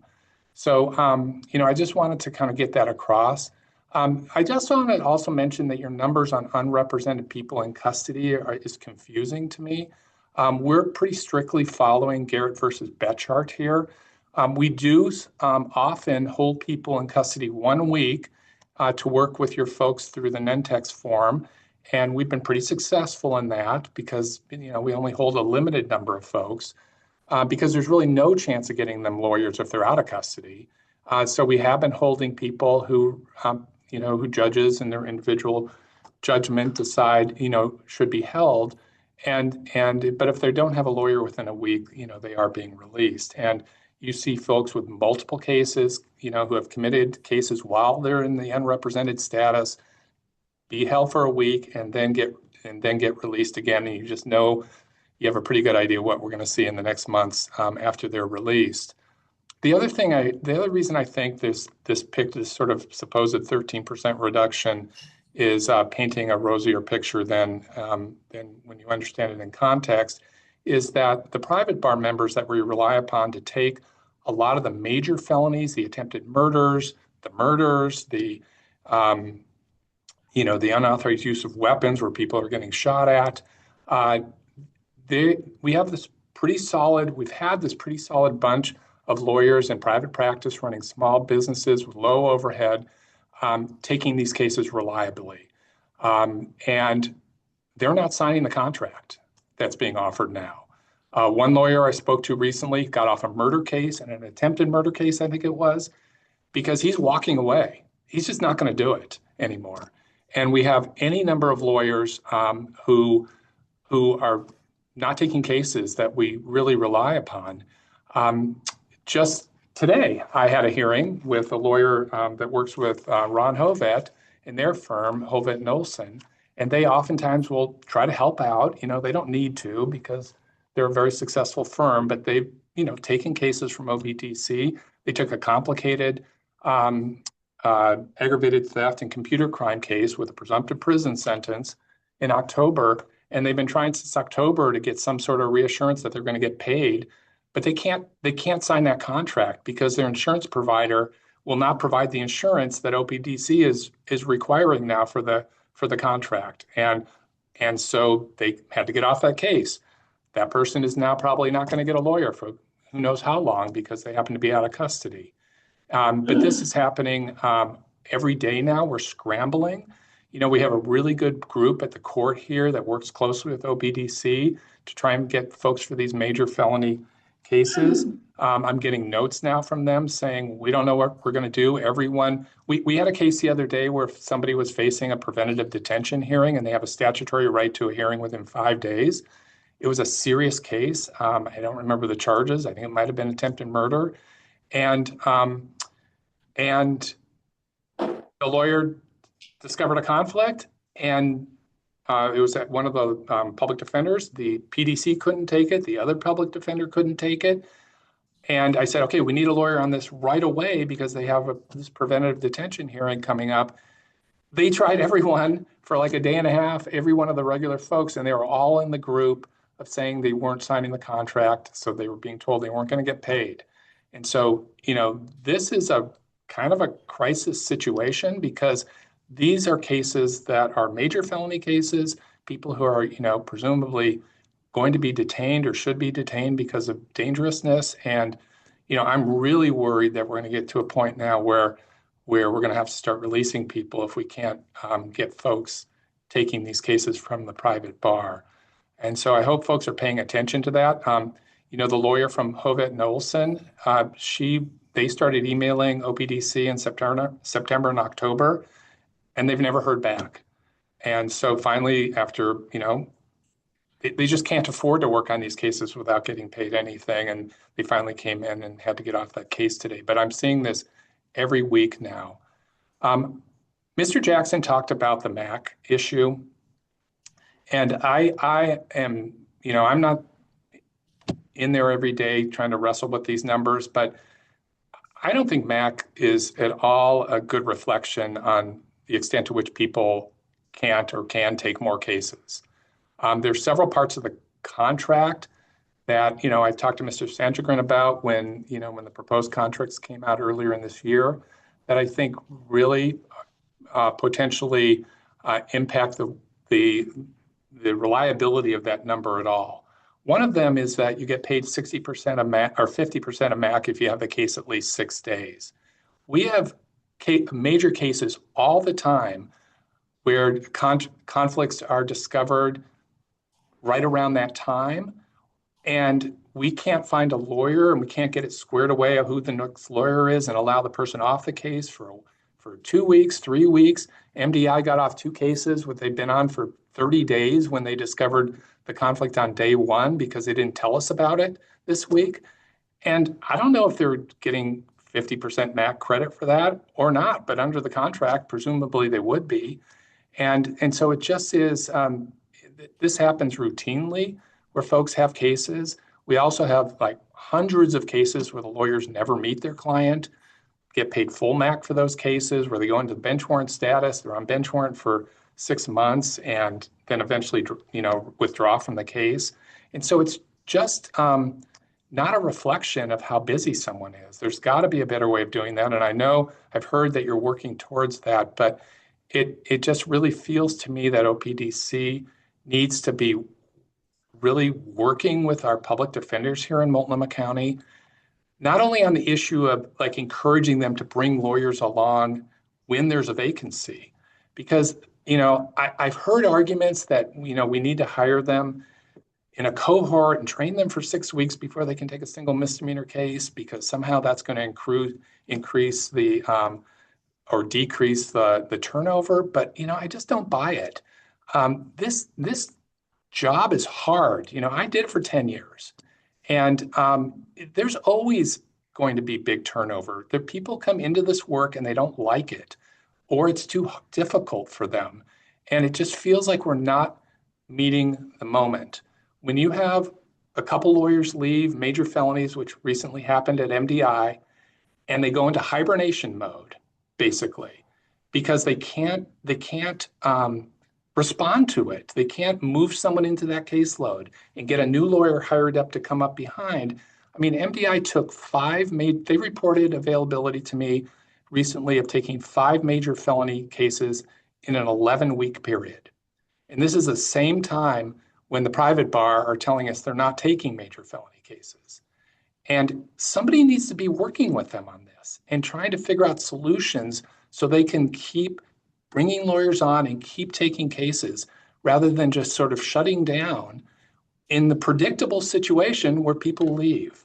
And so it just gets to me, it gets to be very frustrating. And I know I'm not aware of everything that's happening behind the scenes, but it feels to me that there's a general lack of anyone really paying attention to what's really going on and to help working with and encouraging the big firms to not end up in situations where they have to significantly reduce pickup when there is transition in their offices. So, I know my frustration is obviously coming through here, and I know this is a public meeting, and I know everybody's working hard and trying to do their best, but I've been personally dealing with this for 2 years, and I'm fielding the communication from the DA's office constantly, from our other judges in our arraignments courts telling me they can't believe these situations they're seeing.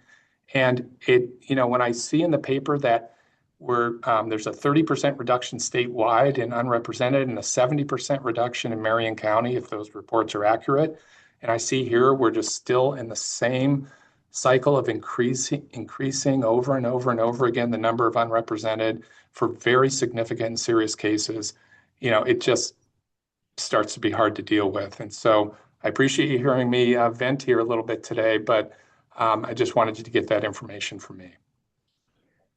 Does anybody have any questions? Yeah, thank you, Judge Green. When I saw that you wanted to give public comment, I asked the agency to reach out to you to kind of convert this into you giving a presentation so we would have the opportunity to have a dialogue with you rather than just you telling us information. So thank you for accommodating your schedule to make that happen. Do any commissioners have any questions? Commissioner Harris. Thank you for the presentation, Judge. Do you think it would be helpful? Can you stop screen sharing so that we can see you more clearly? I'm sorry. I didn't know I was. No, thank you. Thank you, Judge. Do you think it would be helpful to, excuse me, got something in my throat there, to convert public defenders, just all public defenders, including people in contract firms, to just straight hourly billing, which would be more of a workload model, as we would describe it. Therefore, if they have, because MAC is basically a way to count cases and get some volume, right? So, but if you're concerned that some of these lawyers actually have extra time, but their MAC is maxed out, so they cut off, do you think it would be helpful just to convert everyone to at least hourly reporting so we could more accurately maximize their workload? Do you have any thoughts on that? You know, I've not really studied that. Of course, I did that for 18 years in private practice, and I always was loving when I was billing a lot of hours because it meant I was going to get paid, obviously. But I haven't looked at that carefully. I know that when I was a public defender and I sat down weekly with my team to look over the cases, you know, the first thing I did is I crossed off all the cases where I hadn't had any contact with the clients. And, you know, the misdemeanor lawyers, they aren't thinking about any of the cases when those cases are tracking with the felonies. And they're just looking at the, you know, what's coming up next in terms of what they actually have to do. And so I think some sort of open caseload model, I don't understand exactly what this billing model would look, although generally I think it's great when people track their time. I think it gives you a lot more information, and I know public defenders would really probably not appreciate doing that because it does take some time to track time. But with the software we have these days, it's pretty darn easy. You can do it on your phone. It's just a couple of pull down menus. And so, you know, I think that's an interesting idea. But mostly I think you have to really understand there's two things. And I know, you know, Grant and Carl always come at me whenever I talk about these things because, you know, probably don't understand it as well as some. But there's two things that I see. One is, you know, a way to just be hiring lawyers throughout the year. And I get the benefits of hiring a cohort, but to me, it's not meeting the moment. And I think if you hired lawyers throughout the year, all those firms have a lot of supervisors. They can provide ongoing training. And quite frankly, the training that you need to take on a misdemeanor caseload, in my view, is the same as it was 40 years ago. You just jump in there and start trying cases, and you rely on your supervisors. And I think if you just had a model of, you know, just bringing lawyers in constantly so that you could fill the void, I think that would help a lot. Thank you. Yes, Commissioner Buck. Your Honor, thank you so much. It's great to hear your perspective on this. You know, as we look at all the different counties, you know, the Multnomah keeps rising to the top as the crisis county, with Washington close behind and Jackson close behind. Would you be interested in having a Multnomah County summit of some kind? Because as a commissioner, I've heard from public defenders saying they're not being listened to. I'm hearing from prosecutors saying they're not being listened to. And now you, as a judge, are basically saying, you have to listen to me. This is really a crisis. There are other schedules and structures in other counties that seem to be working better. The Deschutes County, for instance, Lane County gives a presentation on how they schedule cases and how they schedule settlement conferences. Is there a willingness to all sides to say we can change the way we do things in order to decrease the impact on public defenders, listen to them when they're saying that, as well as asking public defenders to listen to what you're saying about changing possibly their hiring practices? How do we make changes in Multnomah County that are going to be actually effective? Well, we've been making changes here from the court. We initiated in June. You know, I heard the criticism that our time to resolution was not acceptable, and it wasn't. We made changes to our misdemeanor system in June, and cases are resolving much more quickly. Of course, when we made those changes, I heard from public defenders saying, well, if you're going to make us resolve these cases quickly and get ready for trial quickly, we will have to take fewer cases. That was the first thing they told me. We're also just made changes to our justice reinvestment program, where we're going to try and come in within Supreme Court time to disposition standards. It's tough sometimes in Multnomah County on major felony cases because so many of folks have competency issues, and those cases are just extremely serious. We have we obviously have the highest percentage of defendants with acuity problems, having difficulty functioning. We have a very high percentage of the most serious types of cases in this county, and so it does take time to resolve them. I understand that. But we're always open to these things. We've talked about trying to do early resolution dockets. I've been in touch with your folks in that little pilot project we did. I thought that was kind of useful. I thought the DA's office was responsible. But, we've been trying here, and I don't know exactly what we can do as a court at this point that we haven't tried already. In terms of the district attorney's office, they're just, especially in the felony world, I don't see a lot of cases that are frivolous cases being filed. I mean, I just don't. Here, they're very serious cases. We tried an ongoing early resolution docket. I think Sam Oliver was involved with, that we've been doing for the last few years, and defendants just weren't accepting deals. I mean, they were getting very good offers, like sometimes reducing to misdemeanors, sentences for discharge. I mean, the district attorneys were giving probably way more reasonable offers than they give anywhere else in the state for similar cases. And people would fail to appear. They would say no because they would have a feeling like, well, maybe my case will get dismissed if I say no. And so, and by the way, we were dismissing a lot of cases until you see this jump in the data where cases jump up a lot in November of 2024. And prior to that, judges were dismissing cases when folks didn't have lawyers after coming back to court 4 times or more. And judges stopped doing that. It wasn't a policy, but I think there was just a shift in thinking about it, whether it was legally justified to do that. And so, so we've had this problem. It looks like it's sort of increased in November of 2024, but it's really been going for the whole 2 or 3 years. We've had like a high number of these cases, but it's sort of a convoluted way. I'm always willing to talk more about resolving problems, and we have been having those conversations on a weekly basis. But I just think there needs to be somewhat more of a structural change before, or a significant increase in resources before there's going to be a big difference made. Thank you. Judge Greenlick, sometimes information kind of takes on a life of its own and becomes truth.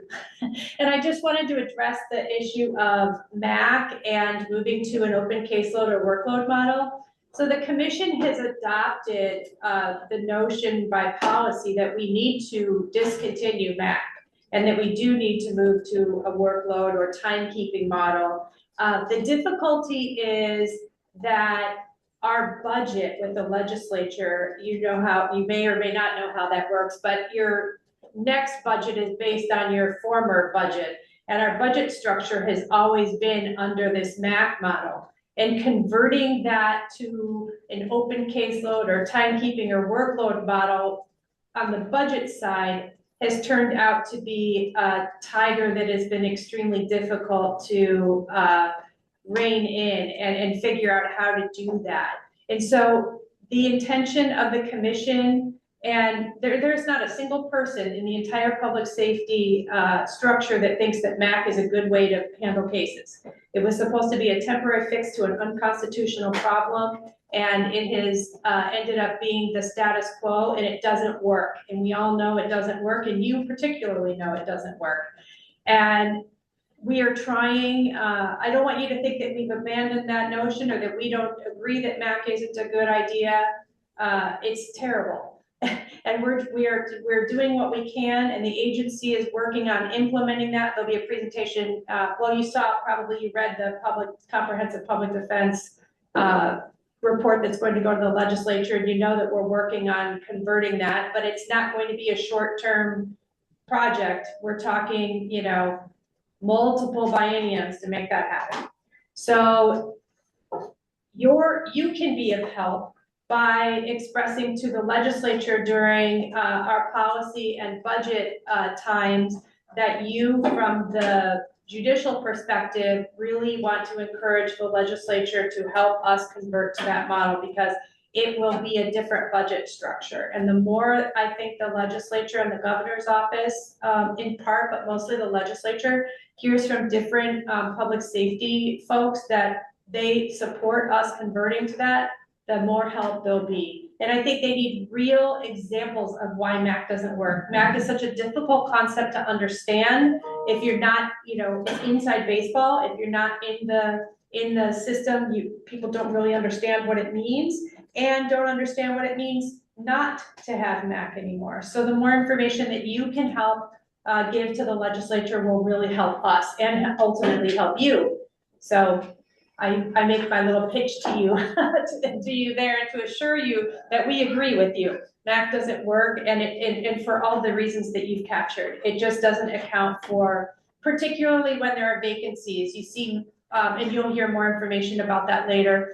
When there's low MAC utilization, oftentimes it can be directly linked to people leaving the entity, and then the entity has to absorb the cases that the leaving attorney has, so they can't take new cases because the cases have been spread out, and it causes a big problem. It also causes a problem. It doesn't accurately capture workload. So if you have a bunch of cases that settle, or you suddenly find yourself in a position where you have more time, which is not typical, but with the MAC model, you may have time that you can't use because you've already met your caseload quota. That's pretty rare, but on paper, that's a potential problem as well.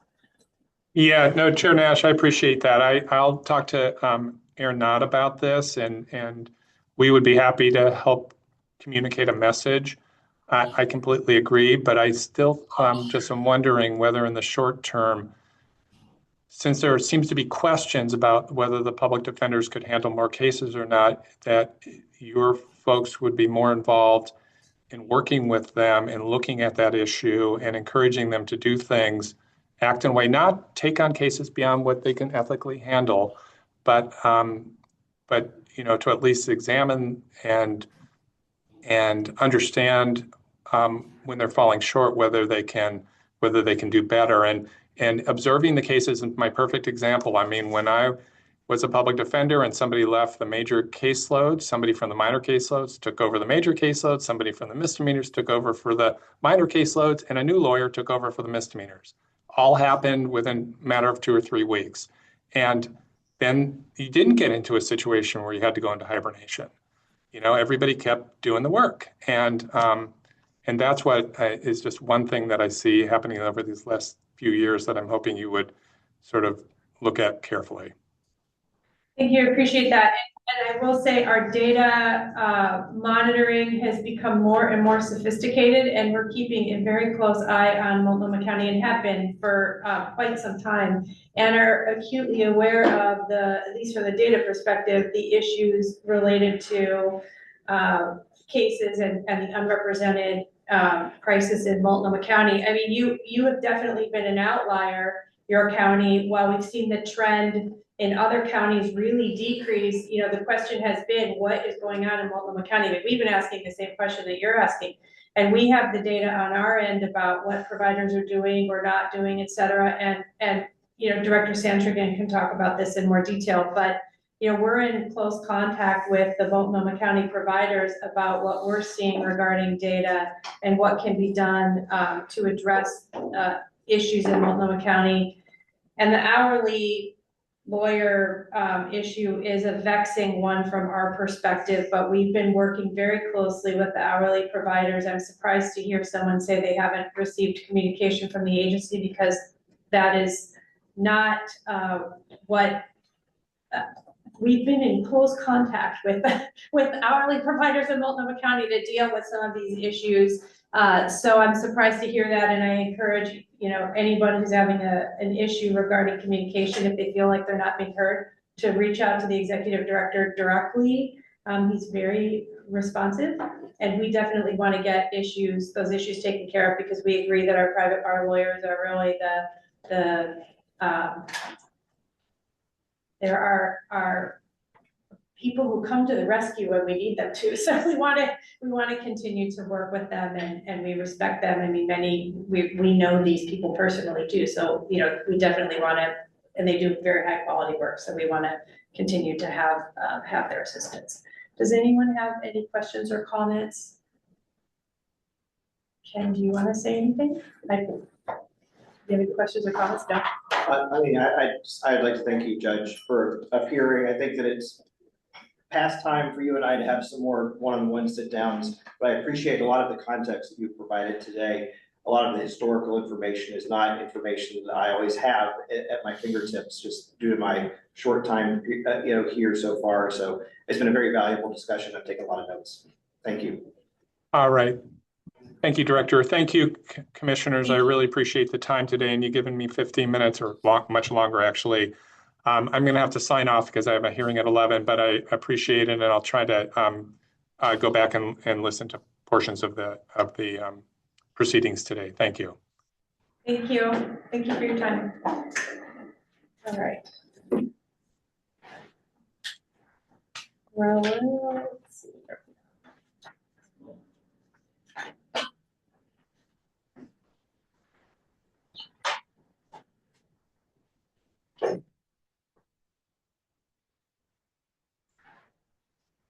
Just blowing through our agenda time, sorry. I was wondering if we might want to take a 5-minute break. Yeah, that's actually what I was thinking. It seems like a good time to take a break, and then I'll kind of reconstruct the agenda. Good leadership, Director.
I mean,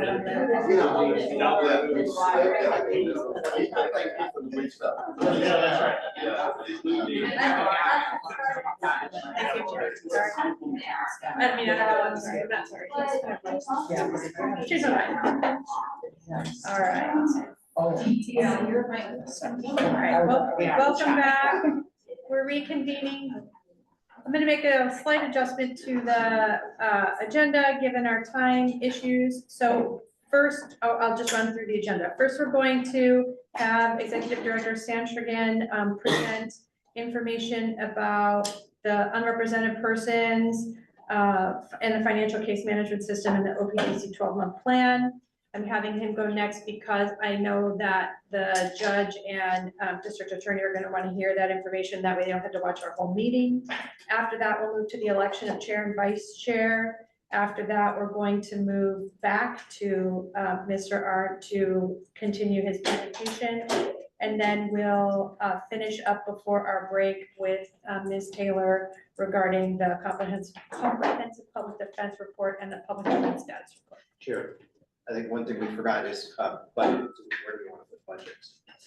Oh yeah, poor Ralph. Ralph will be right after you with budget. All right, so let me adjust the numbers. All right, Maybe we forgot. thank you.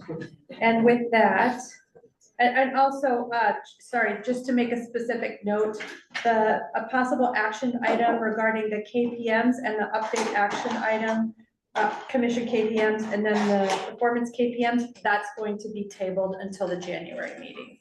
All right, and with that, Executive Director Sanchez. Thank you. I'll try to keep us a little bit more on time, Chair. So I have first up an unrepresented persons update. The structure is going to be similar to the presentation that I gave to the legislature a few weeks ago, but with some updates from a data perspective. So let's move on to our first slide, please, Mara. So as it's been mentioned, in whether our press release or the meetings with the legislature, we have been seeing from a statewide level some pretty promising positive trends. Whether we look at the year-over-year numbers or just the peak that we experienced earlier in the year, we have seen a downward trend statewide that has continued. We did see a brief interruption as we approach the end of the last contract cycle in September, but almost like clockwork at the very beginning of October, we resumed that downward trend overall across the state. So that's been at least an encouraging sign, in spite of some of the comments that we heard earlier. As we see when we get to the county by county breakdown, the stories are very different county to county, but at least we have some positive momentum statewide. Next slide, please. So first, I'll touch on Coos County just very briefly. I do think this is one of the areas where we've been the most successful. As of the end of this past month, or almost the very end of last month, we only had 2 out of custody individuals and no in custody unrepresented folks in Coos County. We have our attorney who has been stationed down in Coos County returning in January. So our attorney there has stopped taking new cases essentially as they try to close out that caseload to shift back to Marion County. And I think a lot of thanks goes to the local bar down there, but then also our attorney who is able to work with the locals to hold things together as we move to the next contract cycle. We have a new consortia down in Coos County as well. And so we are cautiously optimistic that Coos County will now, when you look at it in the state rankings of counties, it's down with others that we've not been worried about for some time. So very hopeful there. I'm thinking that unless we see a change in Coos County, we may not be including Coos County, at least in our updates here going forward, so we could focus more on the counties that are posing a larger challenge. Next slide, please. Which I would just, is a huge accomplishment. I mean, Coos County has been really unstable for many years, and this is really, really great news. So thank you. Just a little note about that. Yep. Yeah, I think, and like I said, it's been a great combination of trial division, local providers. If you go on our website right now and you look at the back utilization in Coos County, the providers down there, they're killing it. They're doing what they need to do. Switching to Douglas County. Douglas County is a bit more of a challenge. So the numbers, as we know, fluctuate pretty significantly because of some of the docketing practices we have down there. we've started to look at, I don't have it in this report because I had it pulled a little bit too close to the construction of it, but we're beginning, as you'll actually see in our monthly data that we send out to stakeholders, entry and exit rates by county, by month. And so those are included on our reports that were sent out. I think they were sent out in the middle of this meeting a little bit earlier.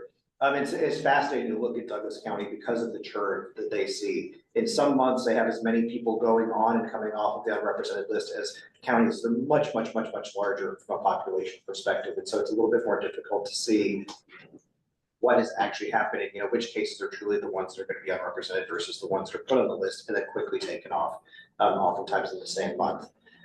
We have added some additional capacity down in Douglas County, though we also know that from a trial division perspective, where we've been helping out as much as we can, we've had less of a presence from a trial perspective there. Some of that has been so that we can ensure that we're shifting to focus on Marion County due to some of the challenges in Marion County. But Douglas County, I think when we think about our counties that we have the most, the biggest challenge and we need to look towards, I think the judge is very correct, Multnomah, Washington County, but I think Douglas County is certainly in that grouping as well, because we've not really been able to make a lot of headway in trying out some of the approaches that have worked elsewhere so far. Next slide, please. So Jackson County has seen some improvements, certainly if we look at year over year numbers or the numbers since our peaks, we've seen some pretty significant reductions. Our Jackson County local providers have been taking a lot of cases. We have a lot of folks, or probably more folks than any other county, sign up to do the additional caseload program that we have now under our new contracts. We also have very hardworking staff down there at our OPDC satellite office in Medford, taking a pretty high caseload there as well, including our supervising attorney, who we caution and we tell her not to take as many cases as she continues to do, to try to make sure that we continue our progress there. I think the early disposition program has also been a successful program. It's not doing huge volume, but it's been a program that allows us to maintain and allow a lot of our local providers to take cases where we then see the list start to reduce. And actually in my director's report, I'll have a little bit more detail on some of the numbers for the early disposition program in Jackson County and elsewhere that you all might find interesting. Next slide, please. Marion County has been an area where we've seen, maybe compared to Coos County, some of the largest reductions. And so we've been very proud of what we've seen in Marion County so far. The total numbers have been under 220, with, down 73, almost 75%, since this time last year. We know that a lot of what has been happening is due to some really close collaboration between the courts and providers and docketing practices that have allowed cases to flow a bit more freely. And so the return of that attorney of the day model has been a big piece to this. So I think it's one of those spots where really a lot of thanks goes to all of the partners involved, so that we can continue to make this good progress. We've also been working on our early resolution docket in Marion County to continue to try to reduce the numbers of folks who are on the list. And that's been an effort led by our trial division.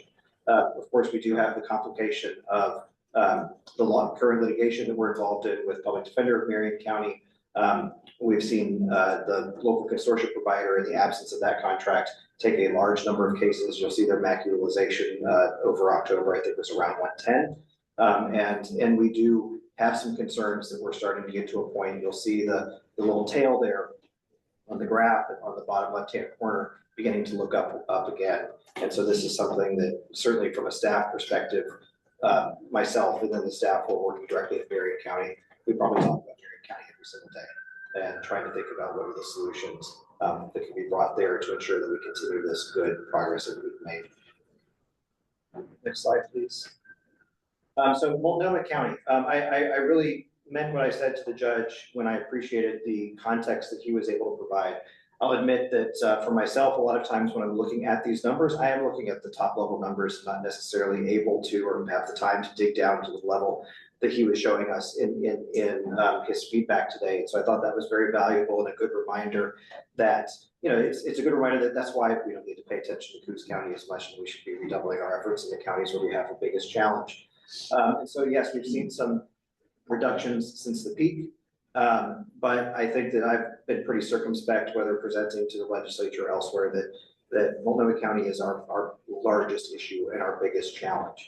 And it's something, to where we've really gotten our first indications from the new contracts that were signed on the 1st of October, just within the past week or so. I've had a lot of conversations this week with our analysts internally about what they're seeing. And it begins to communicate what a lot of those challenges are. We've seen since the signing of the contract on October 1st, a number of vacancies, even in October. I think that they are around 7.5. And when I say that, well, actually, I misspoke. They're not all vacancies. I believe that of the around 7.5 MAC that we do not have, that we were contracted for in Multnomah County right now, 2 of those are due to, I think 2 of those are due to shutoffs, and then the rest are vacancies that occurred after the contract was signed. And we do have some notice of some vacancies upcoming.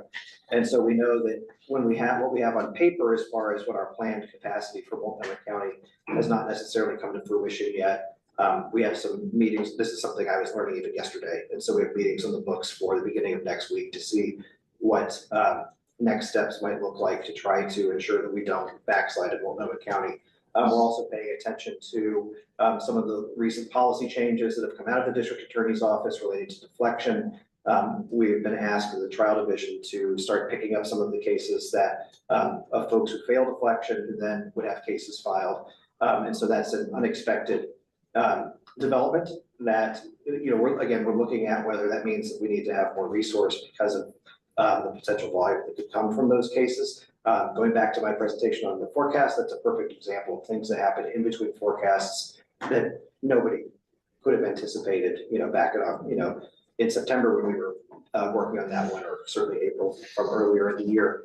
And so, yes, there's a lot of work that needs to happen in Multnomah County. I appreciated Commissioner Buckley's suggestion about a summit. That's something that I've talked with the governor's office about, trying to convene stakeholders to ensure that we are all in the same room and working towards common solutions there. And so we have some ideas. Initially, we were thinking of after Christmas, just because, this time of the year is really difficult to get those things together. And so that's what we're looking for. If there's a summit, who coordinates and facilitates it? I mean, I think that's part of what we have been discussing, is who needs to be the convener and then who needs to be the facilitator to ensure it. I have to admit, I've participated in so many meetings over the past 5 years, even before I was here, with groups where it seems that what the summits that we've had have really just turned into grievances that we've all heard before. So I think that the choice of the convener and the facilitator is essential to ensure that we don't have a repeat of what we. Yeah, I was going to say, it seems, from what I've heard today and from my own conversations with providers, feelings run very high and very strong, and everybody has some good points and everybody has some complaints. And I think there really needs to be somebody totally disinterested who facilitates a summit in order to have it produce anything usable. I think that's a good suggestion. I think that also the follow through after this, because you're right, people identify a lot of good suggestions, whether they have feelings are raw or not. But I think that at least what I've witnessed over the years is that usually that's where it ends until you come back at the next meeting and the feelings are repeated again. And so I think that there needs to be a real effort of follow up, and whether that's by a trusted yet non-involved individual, or whether that's something that OPDC as an agency undertakes itself, or I completely agree with you, but I think that too, it's also the and then what step that has been missing in the past. To say, well, you said this, somebody else said that, maybe this is the solution. Those things might get shot down, but I think that's been missing, at least in some of the conversations I've been a part of. I would just like to suggest that someone completely disinterested would be better than OPDC staff facilitating this, because we are often the target of accusations and feelings run high about the job that we are doing. And so I think we're a player in the system as opposed to a disinterested something. Okay. I know, that point is very well taken, okay. Yes. Oh, a professional facilitator too, who's used to dealing with high conflict. Maybe somebody who is a mediator. Yeah, no, those are good suggestions. That actually, it brings a couple ideas to my head on some folks who I know are good facilitators who probably know the justice system, but would not be involved in this. We need to find that kind of person here. Yeah, it's on a different issue though, so if this issue is done, I'll raise the question. I'm done. Okay, so I was just looking at the unrepresented data, thank you.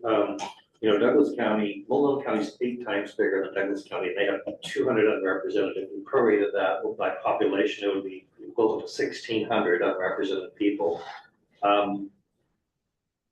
Is that, like, can we get data on here showing X% of charged people in misdemeanors are not getting lawyers in Douglas County? Because it could be like 10%, right?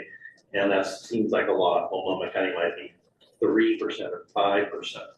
And yes, the total numbers are important because we want to chop these down. But, from a public safety standpoint, from equity standpoint, for Douglas County, having 20% of their charged people without lawyers for a year is pretty inequitable if we ignore the total. And I think understanding what the percentage of underrepresented people is just as important as the total number. We may want to address the total number, but I don't think we can ignore the smaller counties who make it, when we look at, they don't have a problem like Multnomah County or Washington County, but they do have a problem within their communities when there's so many people, percentage-wise, not getting lawyers. And I'm not saying that we should make sure everyone's at the same percentage. What I'm saying is we should be aware of that, so as we allocate resources. Yeah, I don't think we have that data at hand. I don't think that would be difficult to come up with. But yeah, it reminds me when I first came here and I was working on some special court, just discussions at CJC, and I realized, because I thought I was all hot and knew everything, and I started calculating my own population-based differences. And when I realized that one person in a special court in Harney County was the equivalent of the entire drug court in Multnomah County, it really hit me how significant those population differences drive things. So I completely agree with you. Well, in rural areas, do you feel like they're undercounted, underdeveloped? And I think we need to be aware of that just from a optic standpoint. But I do want to address it. I don't mean it's just optics today. Oh, yeah. I do think it's important. Somebody who grew up in the poorest part of North Carolina, I know what being ignored in a rural area means. So, yeah, And Douglas County is so weird too, because of how they do their cases. They put every single person on the unrepresented list, and then I they decide think that's lawyers. the difficulty that we'd have to use So- for Douglas. Well, maybe you say after 2 weeks or something. I don't know. I mean, I'm not sure how to do it, but somehow. Yeah, and whatever day of week it is, I mean, if you're taking the data from that day. Commissioner Plummer has her hand up. I forgot to tell you, Commissioner Plummer, we can't see you very well, so just speak up whenever you have something to say. Okay, thank you. I'm happy to let you finish your thought before I go. It's a different topic. I was just going to say that the data's a snapshot, so it might be, arraignment was that day, so maybe, but you're right. I mean, we need to figure out what the actual numbers are and what the percentage is so that we have a better idea. Go ahead, Commissioner Plummer. Thank you. I'm sorry I couldn't be there with you all in person today. My question for the director is about kind of related to some of the things that Judge Greenlick was saying about hiring. So I know that there had been some discussions about, structuring the contracts in a way or adopting a policy that, would allow nonprofits in particular to hire classes of attorneys. And I just want to share, I think my perspective that is common with a lot of nonprofit providers. I don't see or hear about nonprofit providers in particular, kind of holding back vacancies in order to fill classes. It's more so that it's just it can be very difficult to hire people out of the usual law school cycle. And it's much easier to hire larger groups of attorneys, in the winter, essentially for the following fall. And so to the extent that we are trying to bring more lawyers into the system, which we absolutely are, I think it is really important to empower nonprofit providers to do that. So I'm just wondering if that is still a discussion that's happening within the agency. And then the second piece of that is just to say, I just want to respectfully push back against the notion that, training for misdemeanor attorneys should be giving them cases and letting them do some trials. I think that structured training that is provided by nonprofits or other types of providers is incredibly important, not just because of the quality of representation, which of course is also something we need to focus on, but because that is so important for retention. We routinely hear from our new attorneys that part of the reason they're happy and that they're staying is because they feel supported, they feel they were trained, and they weren't just sort of thrown into the deep end. So I think, again, empowering that sort of onboarding and those classes of attorneys is really, really important to the long-term success of public defense in Oregon. Yeah, thank you for that question, Commissioner Plummer. I would say that the inclusion of a movement towards trying to find a contracting model that better fits that hiring style, all the reasons that you just named are exactly why we put that into the 12-month plan. With the amount of time we had to get the contract out, we didn't have a lot of time to create some structure this cycle that specifically addressed it. So there are internal discussions that are ongoing. And what we would be looking forward to as we develop the next round of contracts is having a discussion with the nonprofits on what the right structure in the contract for your hiring would look like. And so, yes, that's something that we've not had outreach on it yet, but that's something I would expect to come from OPDC as we try to get feedback for 27-29. Thank you. Any other questions or thoughts about Multnomah County? Okay, so we'll move on to Washington County. We have seen a larger decrease in Washington County than in Multnomah County. We think a lot of that is, at least in recent times, due to our contract changes and additional folks to be brought into the jurisdiction. But this is an area that, at least from an OPDC standpoint, other than trying to bring in additional providers, we, from a trial division perspective, for example, have a much smaller footprint in Washington County. We do take cases there, both from the central trial office and from the metro office, but from a volume perspective, it's not nearly as great as the other counties that we're present in. And so a lot of this is us trying to right size as best as possible the provider contracts in the area if our current trial roster stays the same, trial division roster. Remember, is there another slide? Yes, it was just a quick rundown of the trial division. I don't have too much more to add here. I have started to use this map, though, that we created to show the trial division reach. I got some good feedback about this from the legislature, and I do think it's an interesting visualization to look at to see where we're taking cases, 25 counties across the state as of the end of October. Certainly, we are focused more in the areas where our offices are located, which is unsurprising, but I'll be interested to continue to monitor that reach that we have across the state. And next slide, please. And then last, as I mentioned earlier, so this is a visualization. It's different colors, but OJD used to include this in their monthly reports. I found it very useful. We have now incorporated it into our monthly reports. This is the statewide entry and exit rates that we're seeing, or entry, just not rates, but entries and exits statewide. And as I mentioned, we have this for each of our counties that are crisis counties. We could do it for all counties to monitor where we're seeing either growth or a shrinking population month to month. And again, I think this is the area where, when we're talking about the complexities of Douglas County and that churn, I think this is the type of data that will help us to perhaps get a better idea when we look at the delta between the ones that go on and go off as to what are the true unrepresented in Douglas County as opposed to maybe the ones that churn through. But I'd also just like to point out, and we put this in our monthly report that we just released. I do not remember the total numbers off the top of my head, but oftentimes when we talk about the unrepresented list, we focus on the folks who are on the unrepresented list for a lengthy period of time, like the ones that are on the OJD dashboard.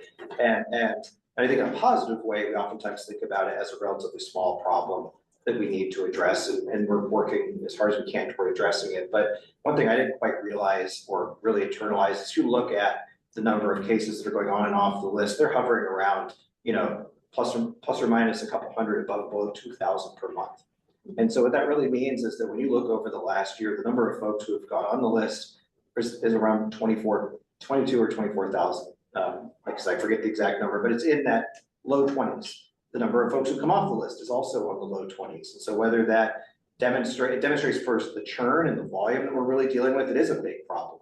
But also I think it shows the number of folks that we are finding attorneys for. And it's not to say that that means everything is okay, but I mean, it really points to the volume that our case assignment coordinators are working through, the volume that the courts are working through. And so that this is really an anchor that affects the entire system. And it's more than just a couple thousand unrepresented. It's many tens of thousands of folks who are at least at some point entering and exiting the process. And so I wanted to pass that on because if nothing else, when I took a breath, looking at the data, it struck me. And so I thought that is a good thing to mention.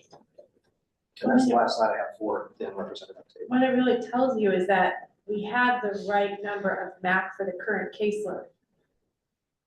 What we don't have is the capacity to deal with the backlog. I think it's both that, and I think as we talked about with Multnomah County, we can have the right MAC contractually in place, but it's that nuance of what happens month to month when somebody does go out on leave or when somebody decides to leave the profession and trying to make up for it. I mean, we're actually experiencing that in our Multnomah County office right now, that we had one lawyer depart and we'd also rotated somebody up from appellate to cover for an individual who is out on family leave. And so whether it's bringing the family leave lawyer back in and winding down the cases that our appellate person had before they rotate back, or certainly for the person that's left, you have to re-socialize those cases. I mean, I know this is nothing new, you all have heard it before, but it's something that we experience, but then also just from a pure contractual perspective, how you deal with that is certainly a level of complexity that we're having discussions about internally what we can do to fill those gaps, but it's a major challenge. There's no flexibility. So any yes, right, is the challenge. any little thing that goes that happens, which is what we saw a couple of years ago in particular, I think, with really large turnover, can just wreak havoc on the system, especially county by county. Right. You know, like what we saw in Coos County, you know, you turnover in Coos County, the whole system's gonna collapse. No. Okay, thank you. All right. Quick director's report. Quick director's report, yes. Yes. So for the director's report, I have 3 items, but I am going to treat them really quickly. The first is an FCMS update. That'll be probably the quickest of all. For FCMS, we are very excited. We're in the negotiation phase with a vendor for FCMS. We are closer than we have ever been before. We're working on a scope of work with them. And, you know, we're pushing as hard as we can to get through this negotiation as quickly as possible. It is a vendor that's done business in Oregon before, and so I think that puts us at an advantage just from a contracting perspective. They're a little bit more used to our contracting forms. They've also created some scopes of work that are similar to what we have done for what we're looking to do, though not the same. And so I'm hoping that we can gain some efficiencies there and actually kick the project off ahead of schedule, but that's just my hope. So not promising anything yet. So I guess oh, and I forgot, yes, I always do the meetings. You all can read that in the materials. Let's go to that. So that another one, so that's FCMS, we're negotiating. I was gonna provide a lengthier update on our 12-month plan, but I'll just hit the highlights. What I wanted to focus on was if you were looking at our draft status report in the materials, I'm excited about the data that we're able to report on a number of our interventions. And so I put some of our charts in here, especially if you had questions, but we could talk afterwards to follow up. Let's go to the next slide. And that ranges from things like a breakdown by county of our participants in our Exceed caseload program. This is a pretty straightforward chart. We do have 40 attorneys who are providing that service. If they have a choice, they don't all have to go to 115%. It's electing to be somewhere between 100 and 115%. So we're able to see, you know, it gives us around an extra 5 MAC equivalent from those 40 individuals. And we're going to try to add some in Marion, right? And we're going to try it. I have, yes, been working very hard to add that in Marion because they did not initially. I think there has been a little bit of misunderstanding too about exactly what participation is. And so I am hoping to see that this grows over time as just we clarify for folks what it really means if you sign up to be part of the program. Why are there so many in Clackamas as compared to the other counties? I think because the Clackamas County Consortia has historically been working above MAC and they don't necessarily get paid for that. But we also know that a lot of those consortia folks would take hourly cases. And so we view this as a good way to bring a number of hourly cases under the contract as opposed to paying for them hourly, which is generally, especially for providers, cheaper. And so I think that that's really what you're seeing in Clackamas County there. It's not necessarily a shift in the work, it's just a shift in how we pay for it, and it should be one that actually is better for us, I think, in the long run, just from a financial perspective too, and truer, I think, to the work that's being done. So I think it's a better way for us to manage it. It's also a large consortia of 30+ attorneys. Sure, yes, and yes. They're not all taking 0.15, as you can see from the math. Right, exactly. You're gonna see some savings on the hourly side. as Right, well. right. Yes, that is a great point of clarification, Commissioner. So we also have so it's too early to report on the withdrawal policy and impacts we have there, partial weighting, et cetera. We do know how many attorneys who have elected to participate in the first year reduced caseload program. So we do have the numbers reported here for that. We did open up this to consortia as well. So that's why you see some of Clackamas especially. Next slide, please. We are very excited. We do have a lengthy portion of the report, the status report, that talks about the law school clinics.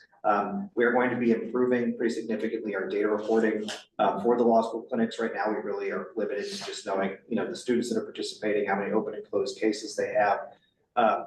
This was data for 1 year, but as we move forward, we're more interested in tracking some of those case outcomes, but then also especially looking at what happens with the folks who have participated in the program and whether we're actually building that bridge into the profession with this investment.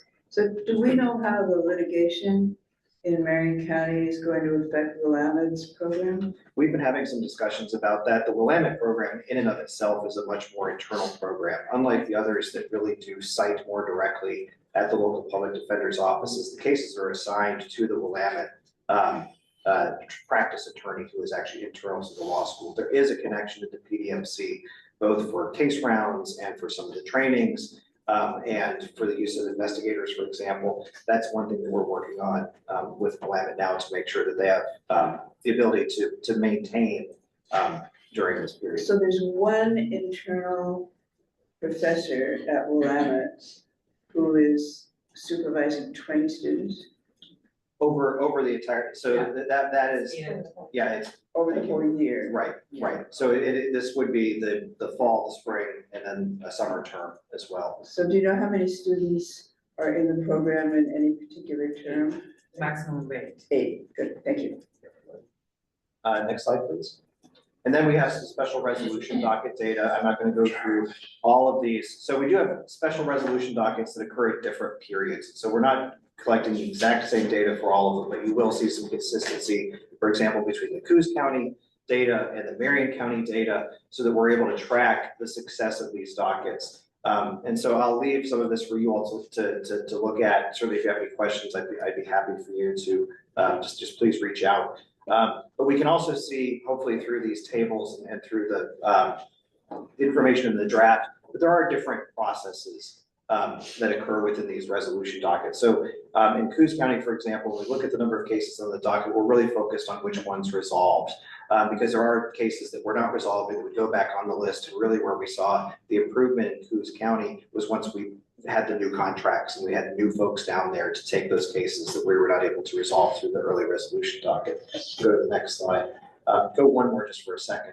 In Marion County, however, on the other side, we can see that for cases that are removed from the unrepresented list, we both have the resolved cases, but also the practice of Marion County is that if there's a plea that is declined, then that person is immediately assigned an attorney. And so they're also removed from the list, even if they have that plea declined in that jurisdiction. And so we're trying to innovate county by county, depending on what the local partners agree to, with the goal of having as many people represented off the list as possible. Certainly, we also are paying attention to the failure to appear rates. I know in Marion County, they've done a very good job of keeping up with the folks and ensuring that the folks who are on this early resolution docket are not necessarily ones that might not show up. In Coos County, we were focused on getting everybody on the docket that we could. And so there was a higher FTA rate in Coos County for that program as opposed to Marion County. But again, it shows kind of the nuances between the programs, but we're trying our best to track those going forward.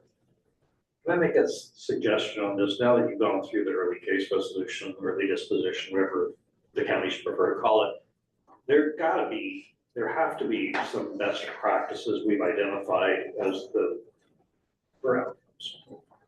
And I know there's counties that are reluctant, or you have the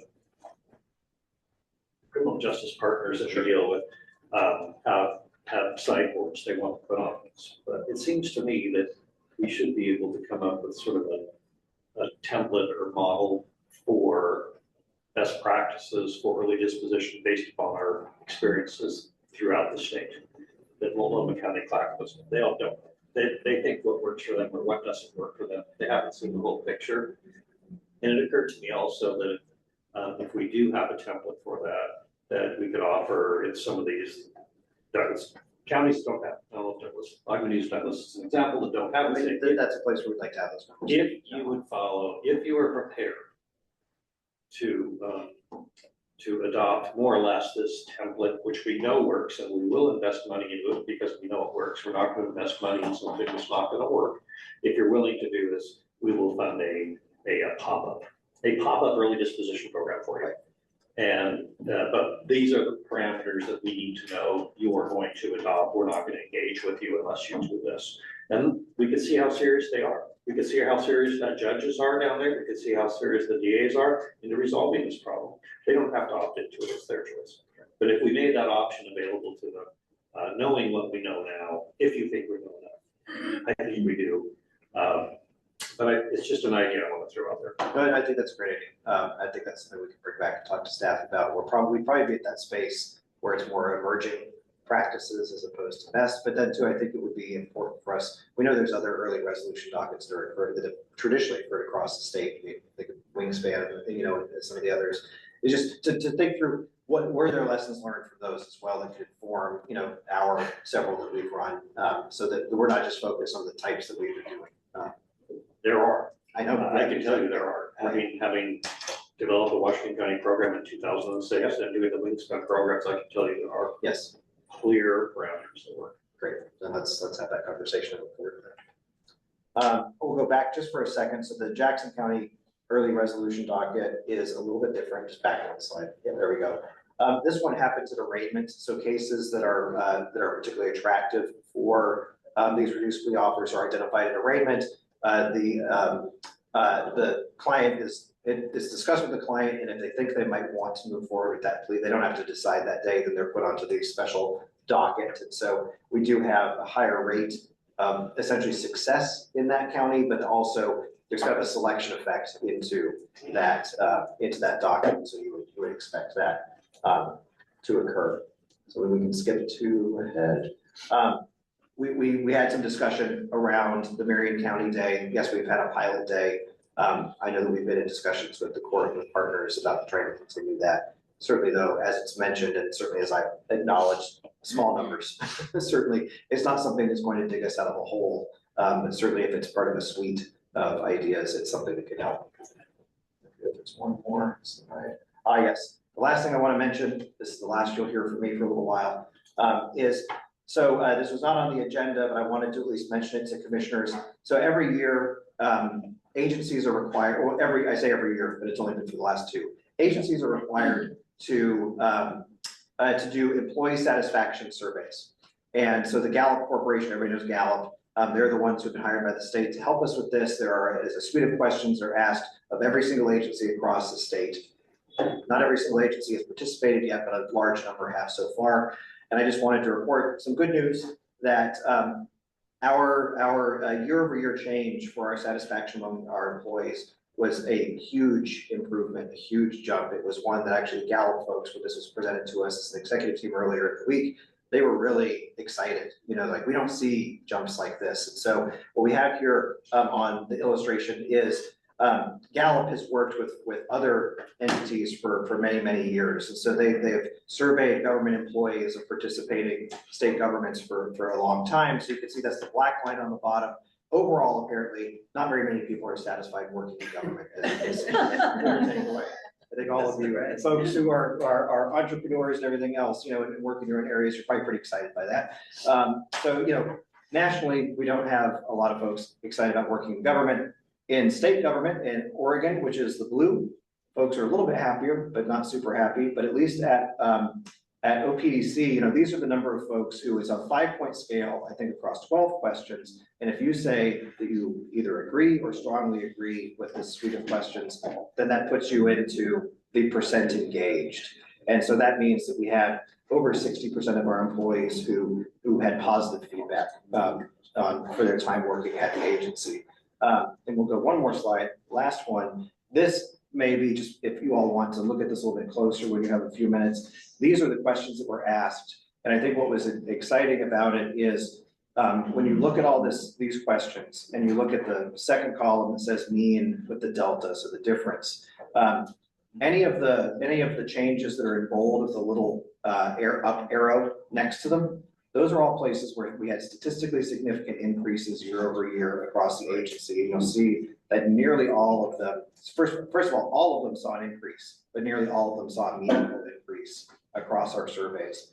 And so this is just an opportunity that I want to take to thank the staff that we have at the agency.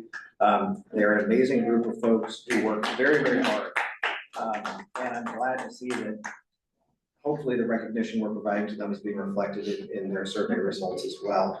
And so that's the last slide I have, but I would be remiss if I didn't mention very quickly a huge thank you to OCDLA for the use of this space and for facilitating our meeting here today. I know we went through a lot of debate, at least amongst the chair, like our little core planning group, about whether we'd be able to continue attending the Benson, because it is a beautiful space, but it's also kind of spendy, commensurate with the beauty. And in this budget environment, that was a major challenge for us. And without the support of OCDLA and them providing us with this space, we wouldn't be able to make this meeting happen today. So a big thanks to OCDLA. Just wanted to know, what month was that employee survey? Both were in October. October, thank you. Yes, yep, so it was very recent. Okay, so here's what we're doing.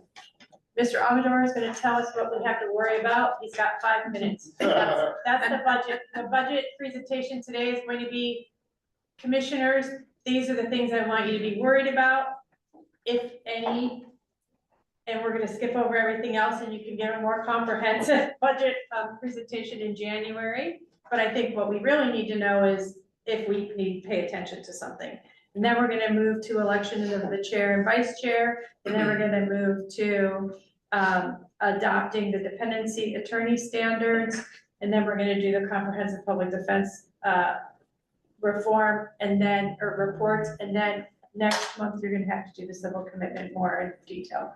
All right. Okay. And with that, Mr. Amador, what do we have to worry about? Good morning, Chair Nash, Vice Chair Vandenberg, and members of the commission. My name is Ralph Amador, as stated, and I'm the financial officer for the commission. So things we need to worry about, we'll just get into it. So for the provider contracts, capacity contracts, criminal, juvenile, and PCRP, the things you got to consider are that reconciliation amounts were provided for them, and the reconciliation amount is the difference between the 23 and 25 rates and the 25-27 rates. For July, August, September, and October, they were made whole. All people in the contract were made whole in all of our capacity contracts. Another thing to consider is that when you look at the numbers, especially in the criminal area, you have to consider the fact that, as the director mentioned earlier, there are additional issues that can reflect our budgets, especially when you consider the civil commitments issue and the Multnomah County DA's current moves concerning individuals in relation to deflection requirements. Juvenile is showing a bit of an overage in the juvenile division. That's because we added capacity contracts that were not in the forecast in response to communications and collaboration with providers where they saw there was going to be an increase. Now that this was done with a shift of some criminal contracts shifted to juvenile contracts, and this will increase efficiency and it will help to minimize the number of hourly contractors that would be needed to handle these cases. We're gonna watch this very closely and see where it goes. For November, criminal looks to have, the criminal adult division looks to have about 27 amendments. Juvenile looks to have 3 amendments, and PCRP looks to have 3 amendments as well. That's what's going to happen in November. For trial representation division, they're showing an overage, but that's reflective of, and most of the personal services areas, trial representation, CAP, ASD, exec, and appellate division, they're going to show an overage because we have projected in their COLA increases that were approved through union contracts. So we're projecting them forward, and we should get reimbursement for some of this stuff in the short session when the salary pot is distributed through agencies, through the legislature. This is something that happens every biennium when there is an increase. But we try to reflect what it's going to cost us down the road on a biennial view. So you'll see some increases there. There was a pretty large increase payment in trial representation division of about $100,000, and that was for the yearly subscription to Clio, which is the division's case management software. So we have to pay that a year in advance. Other notable things for the trial representation division is that the Northwest Trial Office in December completed the move out of the interstate office, and they are now housed in both the Clackamas County and the Multnomah County courthouses.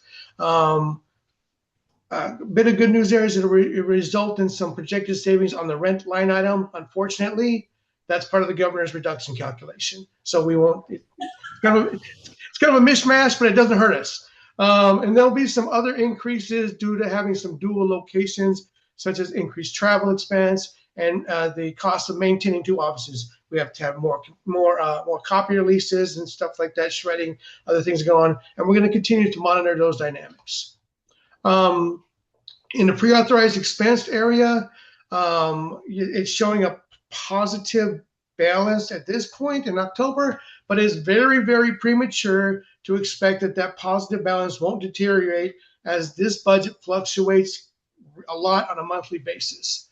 THIP expenditures and PAE appear to be decreasing in this division, and currently there's no cause for concern in the THIP area at this moment.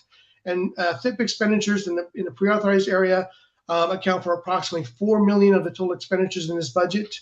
And PAE noticed a slight increase in total expenditures between September and October of about $166,000. Court mandated expense is reflecting a positive balance currently, but as with PAE, this is very premature to not expect the deterioration of these funds.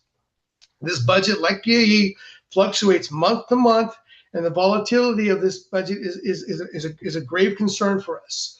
Court mandated expense shows a slight decrease in expenditures from September to October of about $100,000.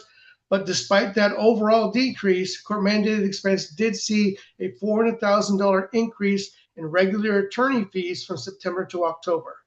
And if this increase is the norm going forward, the overall projection that you see as positive or right now is gone very quickly. 400,000 over 20 months is about $8 million.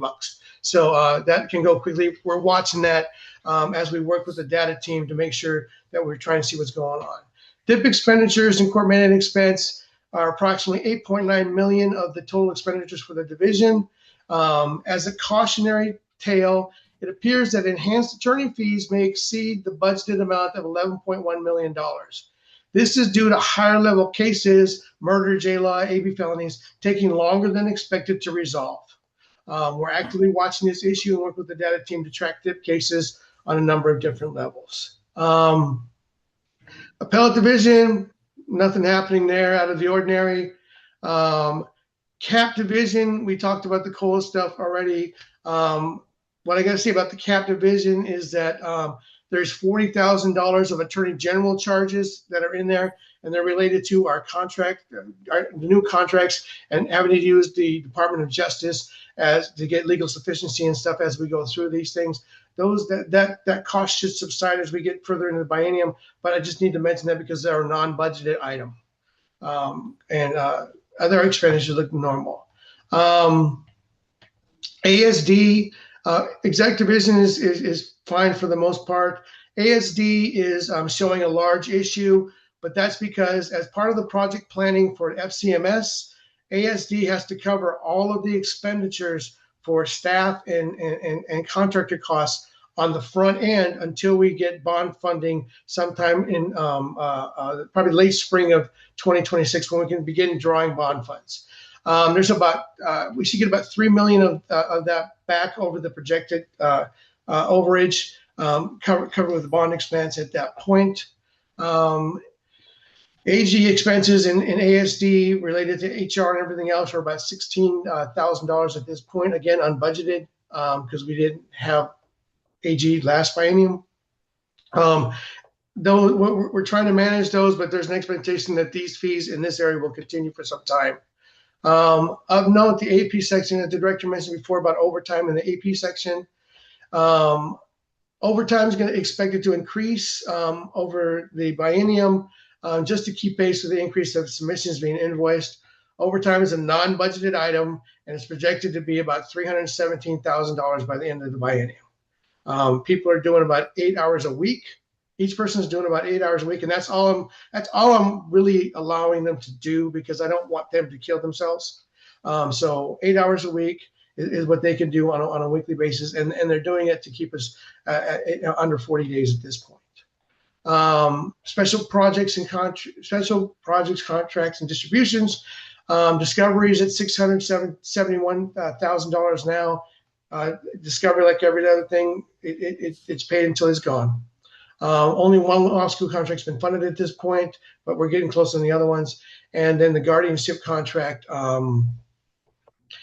didn't happen with DRO, and right now we're talking with program, and we're as guardianship bills come in, and so it doesn't hit our hourly programs, we're pointing those expenses towards this bucket of money here.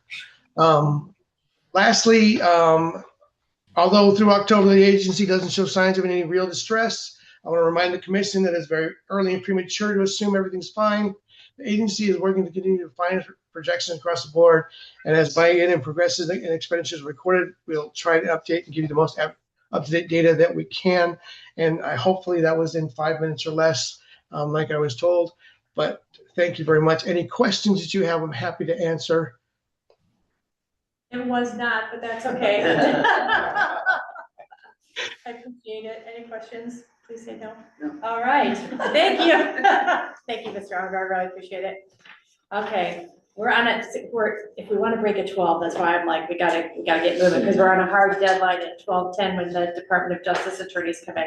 Okay, so the next matter on the agenda is election of the chair and vice chair for January 2026 to December 2027, right? That's right, all 26, right? Yes, to December 31st, 2027. So as you know, I am leaving the commission and stepping down as chair at the end of the year. Commissioner Harris has agreed to be the chair since no one else has stepped up. Speak now or forever hold your peace. So the motion, and Commissioner Manberg is going to continue as vice chair. So I would need a motion to elect Commissioner Harris as the chair and Commissioner Manberg as vice chair for a 2-year term beginning January 1st, 2026. So I move to elect Commissioner Harris as chair and Commissioner Manberg as vice chair. And we have Commissioner Buckley who seconds the motion. Do we need to do a roll call vote? I believe we do. Should we have them abstain from their own vote? No. No, okay. They cannot. Okay. We don't have a quorum if they abstain. Well, if she votes for him, then that's fine. If he votes for her, that's fine. Oh, so you mean each, not Yes, for each. both. Yeah, that's fine. Okay, so we'll do Commissioner Harris first. So Chair Nash, Yes. Vice Chair Manberg, Yes. Commissioner Buckley, Yes. Commissioner Engelmann, yes, and Commissioner Leininger. Yes. Okay. And now for Vice Chair Manberg. Chair Nash, Yes. Commissioner Buckley, Yes. Commissioner Engelmann, Yes. Commissioner Harris, Yes. and Commissioner Leininger. Yes. Thank you. Great.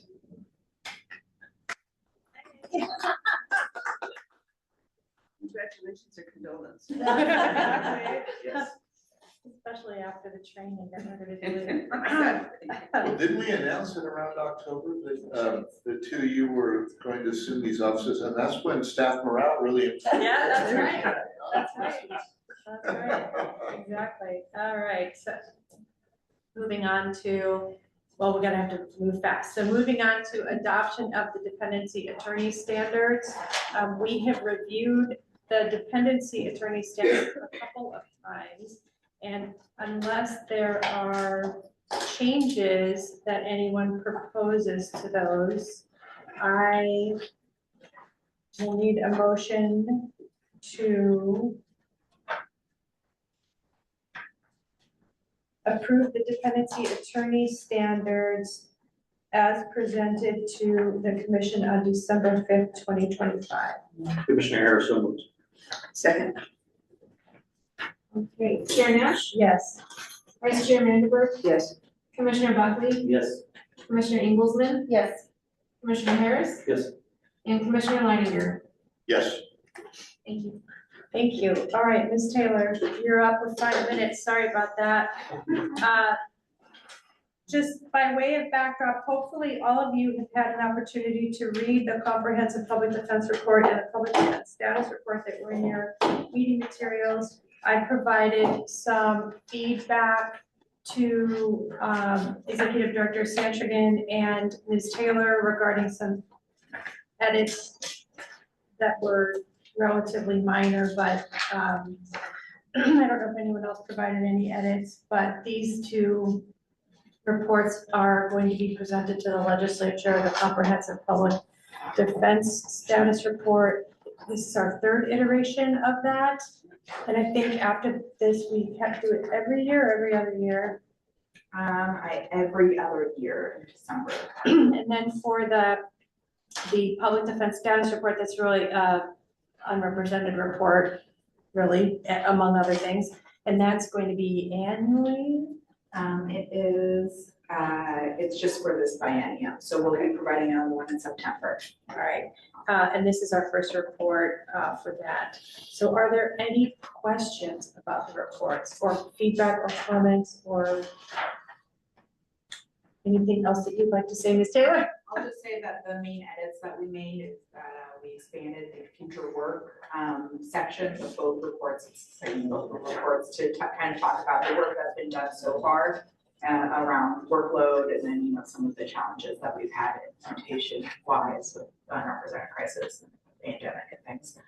We also worked on making the charts about the contract numbers a little bit clearer. And in Appendix A of the comprehensive report, we've actually added a whole list of definitions. I think there's a lot of confusion around the difference between MAC and FTE, which I'll say is predominantly MAC is providing representation, whereas FTE is for services or specialty contracts like supervision or things like that. Any questions, any comments about the 2 reports before we move forward? Just thank you. Yeah, Thank you. great work. Very, very excellent reports. Very helpful, and I think really paint the kind of picture that we want to the legislature. All right, and with that, I'll take a motion to adopt the comprehensive public defense report. So moved. Have a second? Second. All right, Okay, Chair Nash, yes. Vice Chair Vandenberg, Yes. Commissioner Buckley, Yes. Commissioner Inglesman, Yes. Commissioner Harris, Yes. and Commissioner Leininger. Yes. Thank you. Thank you. And then a motion to adopt or approve, I'm sorry, the public defense status report. So moved. Chair Nash, Yes. Vice Chair Vandenberg, Yes. Commissioner Buckley, Yes. Commissioner Inglesman, Yes. Commissioner Harris, Yes. and Commissioner Leininger. Yes. Thank you. Okay, and we're 2 minutes early. Well done. After Way all to that. finish strong. Okay, so we're gonna take a break and we're gonna be back at 12:10 for public reading law training and then a question and answer session. And I anticipate there are gonna be a lot of questions. So we'll have 2 folks from the Department of Justice here to give us the training. We're starting with 1 and then we're gonna have 2. And so we're gonna take a 10-minute break and then we'll be back. Well, no.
There you go.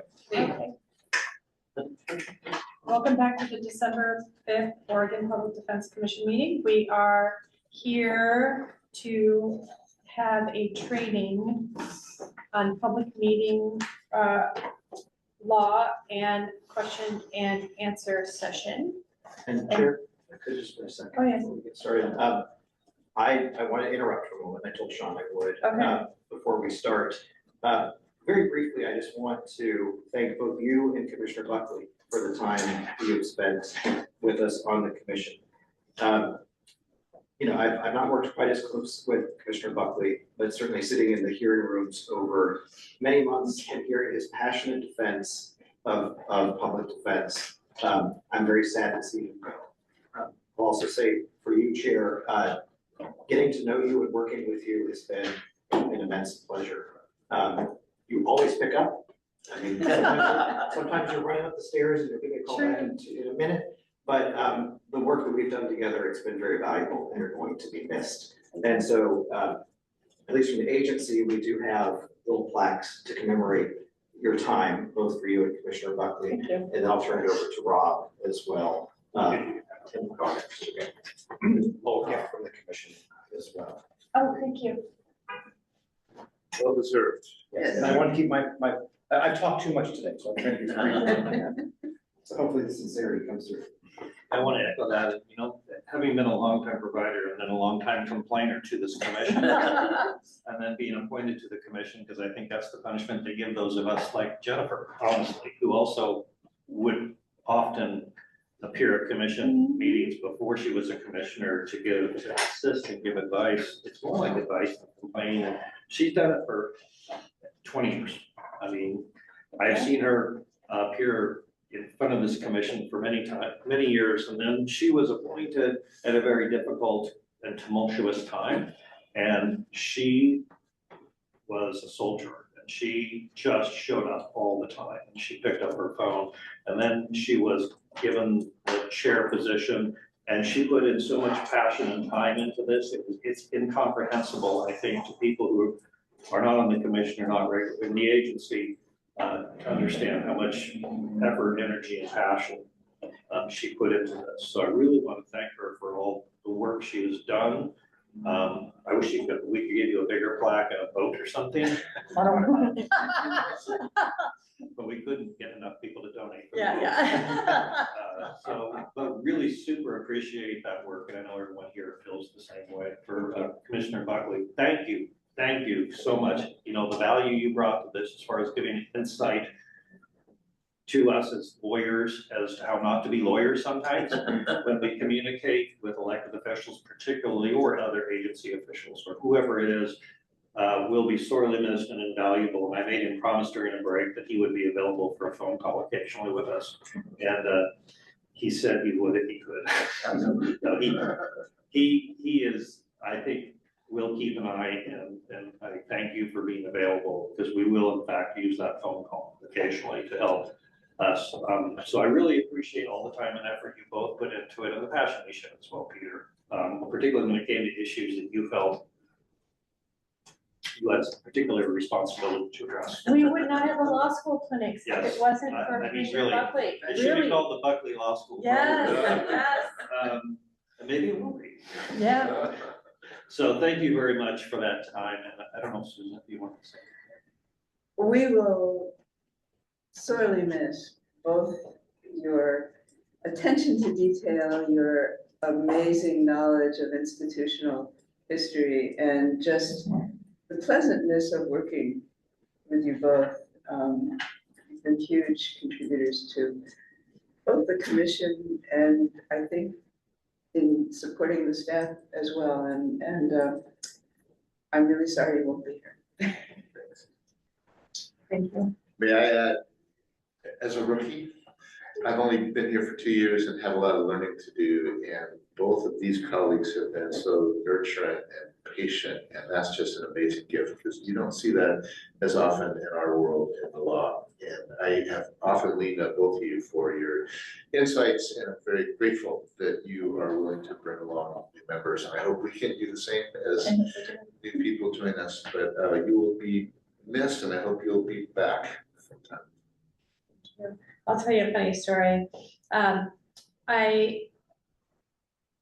got a phone call from Chief Justice Walters asking me to be on the commission, and I thought, well, yeah, I'll do this. And I think I even said to Nancy Kozine, I've been waiting for years for someone to ask me to do this. I really did, yes, yes. And then the Chief Justice called me and I talked to her, and she just, you know, anybody who's ever met her, she just has this way of communicating where it's just a constant pep talk. She's one of the most positive leaders I've ever had one of the things I said to her when she retired was that I was really sorry that she was retiring as early as she was in my 10 years commissioner, because I had not had that kind of really working relationship with such a positive role model, especially a female leader like the Chief Justice was. And she, within a couple of months, maybe not even that long, of me being on the commission, decided for some reason that I still do not understand to this day, that I was a person who could help figure out this unrepresented persons crisis. And she literally called me and said, I want you to meet me in Salem. We're going to go to the agency and we're going to sit down and talk to them. And I said, and I was brand new on the commission, so I didn't know what I said, okay. So we show up basically unexpected at the office. This is after there was no executive director, just so we're clear. And just like, put me in this role where, you know, she wanted me to help figure out this problem. And I, as I said, to this day, do not understand why she decided that I knew anything about this or could do anything about it. But it was like drinking from a fire hose. And then I became the chair at the request of Chief Justice Flynn. And that really was drinking from a fire hose. It was a lot. And I will say, as I said to Sean a few days ago, that I always say, being the chair of the commission, I'm not a commission as one person, but it really felt like that a lot. And I think, Rob, you're going to be even in more of that position as we hear from our training about what you can and can't talk about with other commissioners outside of business, but outside of public meetings. But it has been a lot, and I have appreciated all of your faith and your confidence in me and your constant, just the respect and the faith that you've had in me, that I've made decisions when I've had to, that have been for public defense. And don't give up the fight. This is a really hard job. We're volunteers. This is a job that is not a good volunteer. I mean, we should be paid full-time people for doing this work. It's so difficult. And I'm sorry that I'm leaving. It's time for me to leave. And I really appreciate everything that the staff has done and all of the respect, as I said, that you've all given me. So thank you very much. Okay, and with that,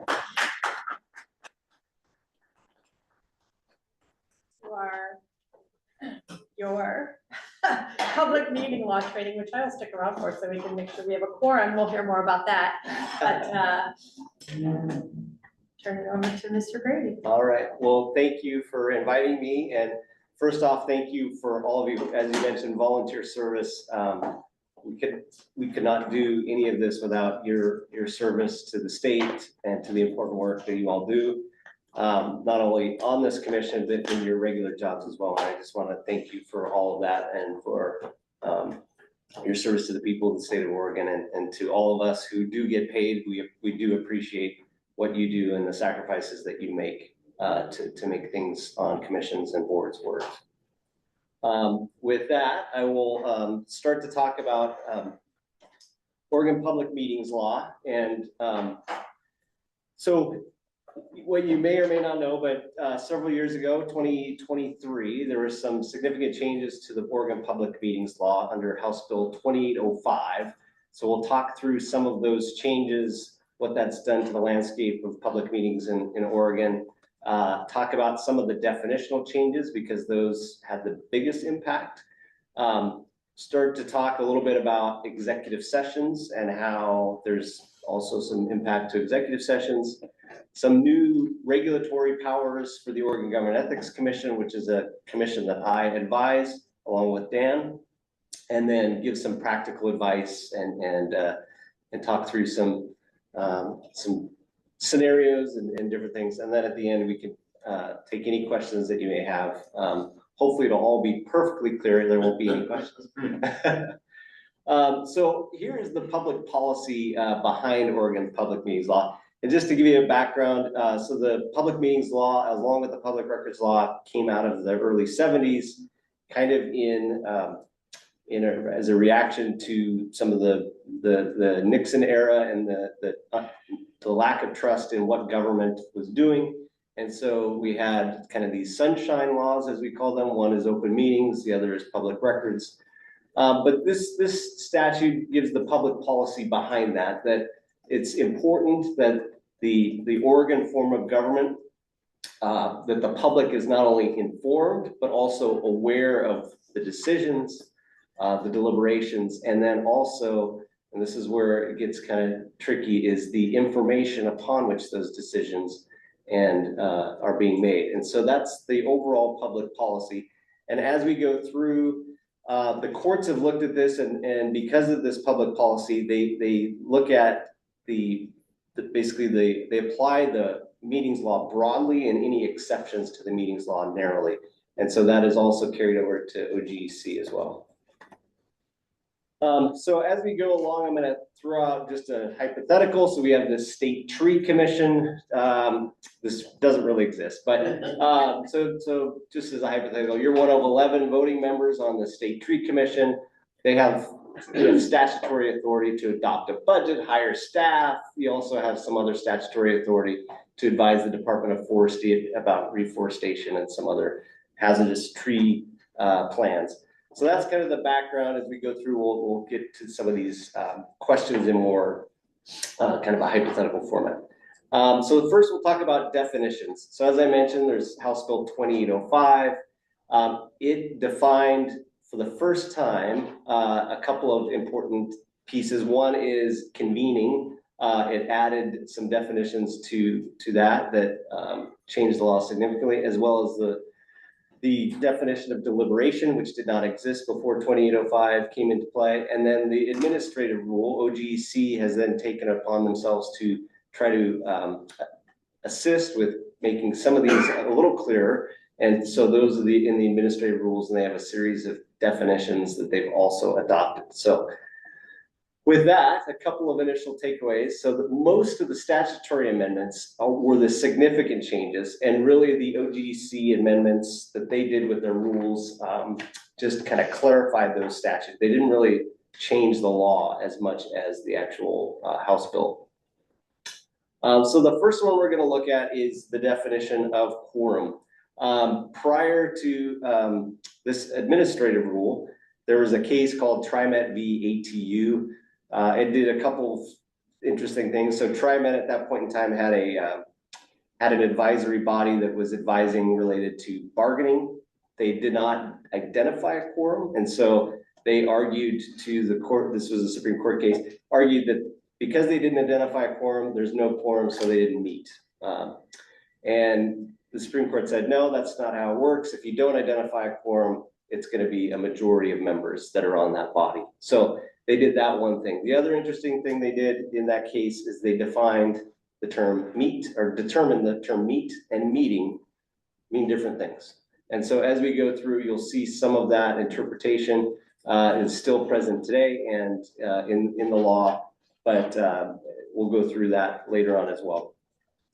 So OGEC took it upon themselves to clearly in rule state what the Supreme Court stated as well, and said that if a body has not specified the quorum number, or it's not in an organic statute charter, if you're a city or a county, then by default, it's just a majority of members. Is that a majority of city members or majority of seats? It's somewhere vague. Yeah, so generally speaking, I'll say it depends on how the organic structure of the body. So sometimes they will, you'll essentially have a statement in the statute or in the ordinance if you're a city that identifies what that is. But generally, it's those, if they're vacant, they're normally not counted as being part of that quorum requirement. And what about voting versus non-voting members? Yeah, so the generally, if it's a non-voting member, again, it depends on the statute or ordinance that created the body. So if it actually specified that the non-voting member was part of the quorum, then you would have to factor that in. But generally speaking, it's voting members, and that's what the OGEC administrative rule states. So if there's no statement in the statute, then they're not. Correct. Correct. Yep. So if the tree commission has 11 seats by rule, by statute. Yep. And 3 are vacant, so you're down to 8. Yes. What's the quorum? 5 or 6? So the quorum would probably be 5 in that scenario. Okay. If it's not on the state. Yeah, and then it gets complicated because sometimes the statute will say how many votes are needed to pass something, and so sometimes you get into complications with that. So thanks. The next definition that was created by House Bill 2805 was a definition of convening. So one important note on this is before House Bill 2805, there was no definition of convening. By case law, the courts held that to conduct a meeting, it only recognizes what we call contemporaneous gatherings. So everybody gathering together at one time. The courts at the same time said non-contemporaneous gatherings are what we call a meet in private, and that's in another part of the statute, which we'll get into.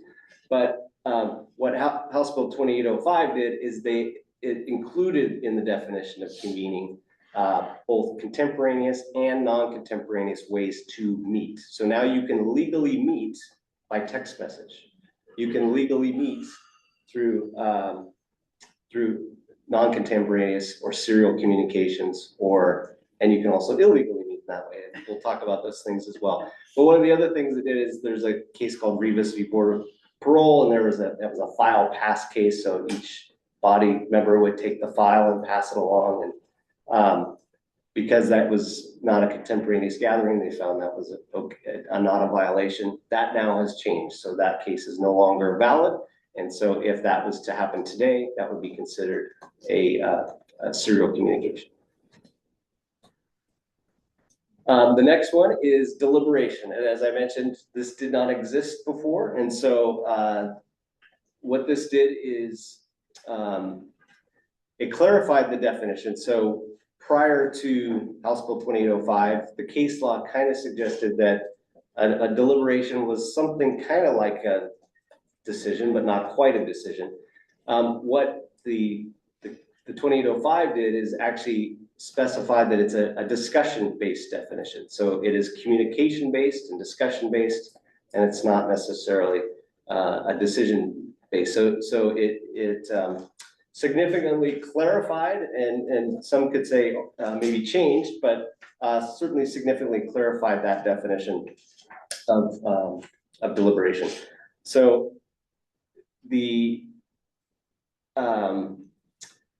it expanded, as well. There's certain bodies that are listed in 192.690, I believe, that there's a list of bodies that have their meetings exempt, and so it significantly expanded their authority to do certain things because of the new definition. But generally speaking, this has impacts on executive sessions as well as just it clarifies more, I guess, what a deliberation is. So the other thing that 2805 did is it added some specific exemptions to what are not considered part of the public meetings or not considered a public meeting. And these are things that are defined by statute, and they're listed there, but it's essentially purely factual, and I would emphasize the word purely, or educational in nature, and that convey no deliberation or decision on any matter that might reasonably come before the body. purely is an unfortunate word because there's very few things that are pure. And so if it's not purely factual or educational, it can easily slip into something that's subject to. So I just say be mindful of some of these definitions. There's also the others not related to any matter at the time that could be reasonably foreseen. So if you didn't know that this was hadn't no real ability to know that this was something that was going to come before you, if the fact that you spoke about it before is not a meeting. And then there's certain non-substantive matters, such as scheduling the meeting or trying to figure out the vacation times of people, or if somebody's going to be absent or things of that nature. So those are. So if a group has co-chairs of a committee, how do those two co-chairs plan an agenda? Because that would be substantial. That would be substantial. Yeah. So one of the things, and we'll get to this as we go along, but in order to be subject to the public meetings law, there has to be a quorum involved first. And so if you have two chairs and your body is more than, or basically more than four, right, you're okay because they can talk. But if you bring in a quorum, that's where you have issues with unless it's the basis of a serial communication. So correct. If Rob and I talk about something that we're going to put on an agenda, and then one of us stupidly goes and talks to somebody else, and that person stupidly goes and talks to somebody else, then without us being aware of it or being in control of the downstream people, we are now all involved in an illegal serial communication, correct? It's depending on the facts, yes. So it's going to be, a lot of this is going to be fact dependent because we don't have, it's not a bright line as far as what is and isn't. So, so the communication, we're not talking about just, even if does not fall within one of those exemptions. If I talk to one person, it's okay, but I can't talk to 5 people, or can I not even talk to anyone about this information? Or am I just at risk if I talk to one person? So it's just a potential risk. That's right.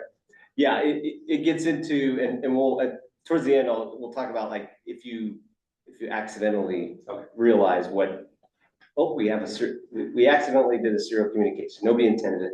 We'll get to ways to essentially cure that. And talk through that a bit more, but yes, you do have a risk. So just a couple of pieces here on the public body and a governing body. Unfortunately, that's how the state law is written, so it can be very confusing, and sometimes they're both, but they are distinct. So in order to be subject to the public meetings law, you have to be both. But those are the definitions, and we'll talk a little bit about the different types of governing bodies. But if you are a governing body, you generally are subject to the public meetings laws. There's generally 2 types. One is a decision-making body, and the other is an advisory body. And so by rule, OGEC has specified this to clarify for folks that these are the 2 types of bodies that are subject to the public meetings law. So if you're a decision-making body, you're actually making decisions on a policy matter or an administrative matter, such as hiring somebody, you have that authority. So you would be a decision-making body. If you're an advisory body, you may not have the authority to make the ultimate call, but you're giving advice to another body that then does. And so in those cases, those advisory bodies are also subject to the public meetings law. There are, in rules, OGC clarified that there are certain bodies that are not subject to the public meetings law. And these rules kind of took what the Attorney General's manual had already opined over the 50 years that the public meetings law has been in effect, and kind of codified some of those concepts in the rule. But one of them is a purely fact-gathering body. So if the body cannot decide what the facts are or who said what, and they're purely just gathering the facts, that is not a governing body and not subject to the public meetings law. Again, it's going to be very fact-specific as to what that body is doing, but if they are purely fact-gathering, they're not subject to the public meetings law. Similarly, if a body is advising an individual public official, that body is not subject to the public meetings law. Now, OGEC has, because there are some creative ways that people were using that exception to get around, OGC clarified the elements that need to be kind of put in place before that exception applies. And that is that the person appointing the body is the actual person getting the advice.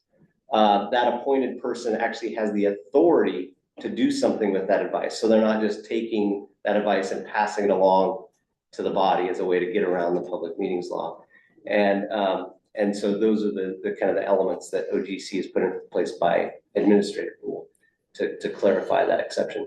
And then the last exception is multi-jurisdictional bodies. So sometimes we have bodies that have overlapped state boundaries. They'll have 3 commissioners in one state, 2 in another. If the majority are in that other state, those bodies are not subject to the public meetings.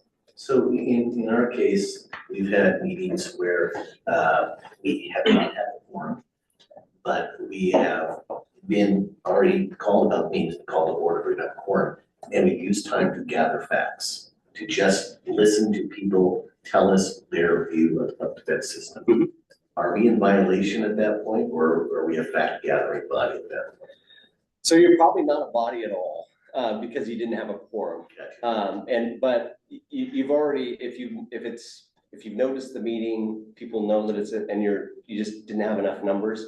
Technically, it's not a public meeting, but there's nothing wrong with, you just couldn't make any decisions or any official recommendations. You could hear as much as you'd like. You just can't take any action. Can we deliberate? I mean, can we have a discussion like a Q&A with people who are giving us Sure. facts? Yeah. That's okay? Yeah. As long as we're not like saying, well, in the future, we should do this. or- That's right. And it's public, right? So a lot of the public, so that's the advantage of those type. You're not having secret discussions. The public already knows. There may be even video people can watch. So those discussions in public are okay. And OGC is not going to, the fact that you didn't have a quorum basically means that it's not a true public meeting. So here's a little bit more about just advisory bodies. Again, I already mentioned who appoints the body's members, the duties, etc. If you're looking for to basically have an individual body, a body advise an individual. So going back to our state tree commission example, so we're going to ask ourselves, is this a governing body and is it a public body? So again, we have the 11 members. The commission has statutory authority to adopt a budget and hire staff. So right there, those are what we call policy and administrative functions. You have authority to do those things. So you're a decision-making body at that point in time. You also have statutory authority to advise another department. And under one of the definitions of public body is the department. So department of the state. So within that, in this example, the body would be both a advisory body and a governing body. And so it would be subject to the public meetings law. So if you're going through this, the commission needs to determine how to manage hazardous trees, votes to appoint 5 of its 11 members to a subcommittee that will decide to study the issue. The subcommittee meets 3 times. These meetings do not occur in public. After the 3rd meeting, one of the 5 members presents the subcommittee's recommendation to the commission in an open meeting. So in this scenario, the question, I guess, is, skipping. Gotta go back, sorry. Was there a violation of the public meetings law? In this particular case, the commission voted to appoint 5 of its 11 members to a subcommittee. So that's less than the quorum for the full committee. That subcommittee, they did not meet in public. So that would be the violation in this particular scenario. So you had that subcommittee of 5, didn't meet in public. They were required to meet in public because they're an advisory body. So therefore that would be a violation.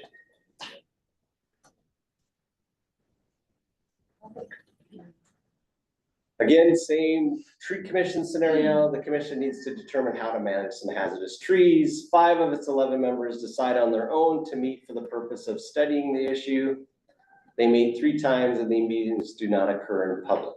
So again, this is not an appointed committee. These just 5 decided to go out on their own.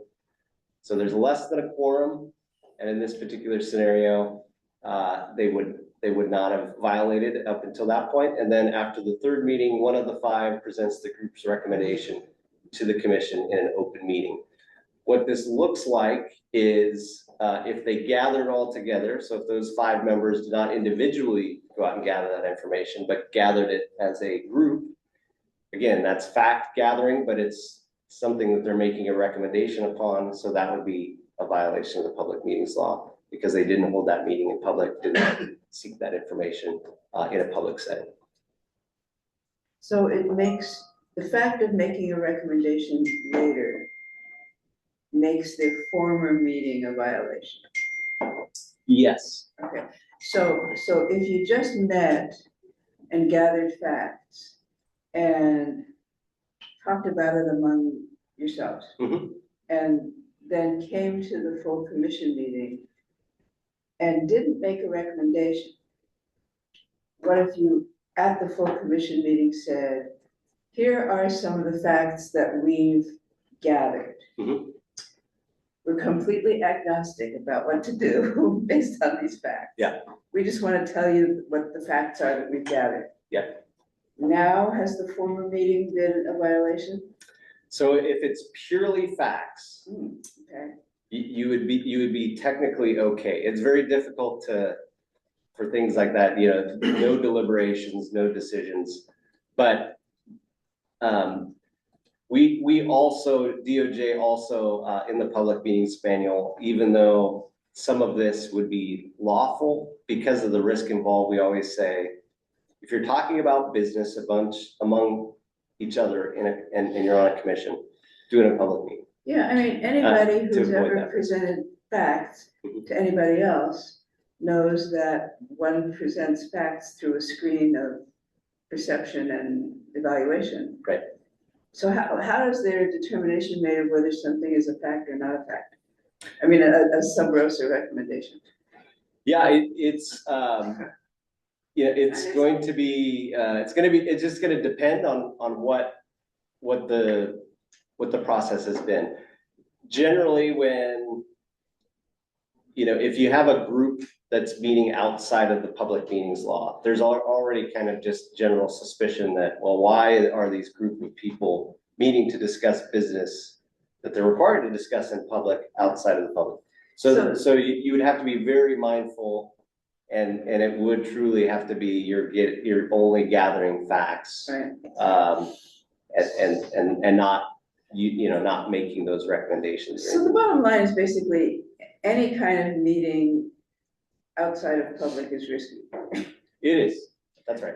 What if you had,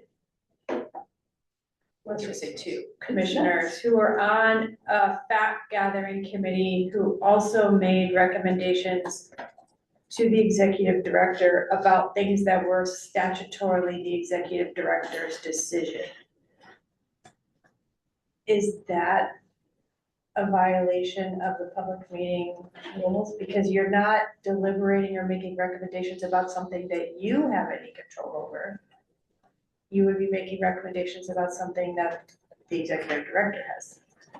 So is there a distinction or no? So the distinction would probably be more along how many people and is it a quorum? So Let's say it's not. If it's not a quorum, then there's no issue. There is that risk, the serial communication, which we will talk about, but there is that risk that one of the 3 then goes out and somehow cooperates with enough to form a quorum, that then that could be a But what serial if it's the same, understood, but what if it's the same situation, and that is that the commission has no authority to make those decisions or not, if they're completely because in our particular commission, there's statutory commission duties, statutory executive director duties. So if it was one of those statutory executive director duties, and the commission had no ability to make any decision, just advising the director who could say, thanks for your advice, I don't care. would that be a violation of the public meeting rules if there was, let's say there was serial communication? Yeah, it could. And the reason being is generally the main body has enough wiggle room in their statute that whatever it is that they're advising you about may be within their purview of either policy or administration. What if it's like personnel? I realize I'm like, Yeah. what if it's like personnel, which we have absolutely no control over? Yeah. So you would have some control. The commission generally, they do have some control over personnel, whether it's setting wages or Not in our case. yeah, and everybody's a little different, but or determining who is hired, determining benefits. If they have those type of authorities and it's personnel related, that's where it would be. If you absolutely have no authority over the person, I do think I would say be careful, because I think there's probably enough within the statute that somebody could make the claim that no, that is policy, that is administration. Yeah, no, I tried to pick something super clear, but Yeah. We will talk a little bit more too later, but if it's purely outside of your jurisdiction, so the easiest one was if you all gathered together and wanted to talk about, trees, it's not within your jurisdiction. Clearly, you could get together and talk about trees all you want, and there's nothing that would say that that's a public meetings violation. I don't want to be nitpicky, but with personnel, that's a great, last year, you could have said we had influence over personnel, because if we didn't like somebody on the staff and the executive director kept that person on, we had the authority to fire the executive director. So that's kind of indirect influence. We don't even have that power anymore. Yeah, so. True story, yeah. Yeah. Sorry, Ken, we don't want to fire you, but. Yeah, I would have to, in your particular case, I'd have to do basically a legal analysis on whether or not, does the statute truly give you any kind of authority over, even how much, what the direction of staff and those type of things. And so it just depends. I was really thinking about your potential peer review, like don't put too, no, seriously, that's where I was going, like, all right, if you're going to start doing fact gathering of different counties and how they provide public defense, I was thinking about how you want your commission involved, or do you want your commission involved, and you probably don't want more than one commissioner, if any, on those, because you could be making recommendations, that group could be making recommendations to you. So that's where my brain was, not hiring and firing staff. That was just a really clear line, so. That's okay. Another scenario, same group, the commission needs to determine how to manage hazardous trees. 6 of the 11, so we have a quorum, meet to determine possible dates for a public hearing to discuss the matter. This doesn't occur in public. Based on the results, the executive director then schedules the meeting. So if you remember, one of the exceptions was for scheduling these type of meetings. So in this case, even though a quorum was involved, because it was scheduled, determining when to schedule the meeting, that's not a violation. All right. So this is some practical advice on how to determine if it's a meeting. So if you've ever had the fortunate opportunity to take a look and actually sentence diagram what a meeting is, it is the term meeting has 4 separately defined provisions within it. Those also cross-reference each other. So when you get done sentence diagramming, you get a whole page full, and that's just the definition of meeting. So to avoid trying to figure all that out, this is just a quicker, easier, general way to figure out, is this a meeting or not? So the first question you're going to ask is there a quorum of a governing body involved? So if you do not have a quorum, that's where the analysis ends. It's not a meeting. The second question is, if you do have a quorum involved, is there a convening? And so you're asking there's four legal ways to convene. You're asking, did you convene in one of those ways? Generally, it's going to be physical gathering together or through electronic means, but it can also be serial electronic communications and use of an intermediary. So those are ways that if you convene in those manners, you've selected or you've met that element. The third is the body doing any of these things, which is deciding, discussing, communicating, gathering information for use in go ahead, I'm sorry. So I'm sorry to slow you down, but this convening by serial emails is kind of a hot topic. I'm from Lake County. I was a commissioner before the Andy case. But one thing I worry about is maybe sort of hub and spoke communication. Sure. And, fortunately our chair has been so scrupulous, but what if the other chair wasn't as careful and contacted a series of commissioners separately, none of whom understood that collectively the number of people contacted would exceed, the minimum for a quorum. Right. Lake County, they run that for $20,000 each. Right. Is there a mens rea requirement? Is there a knowledge requirement for each person so contacting? There is not.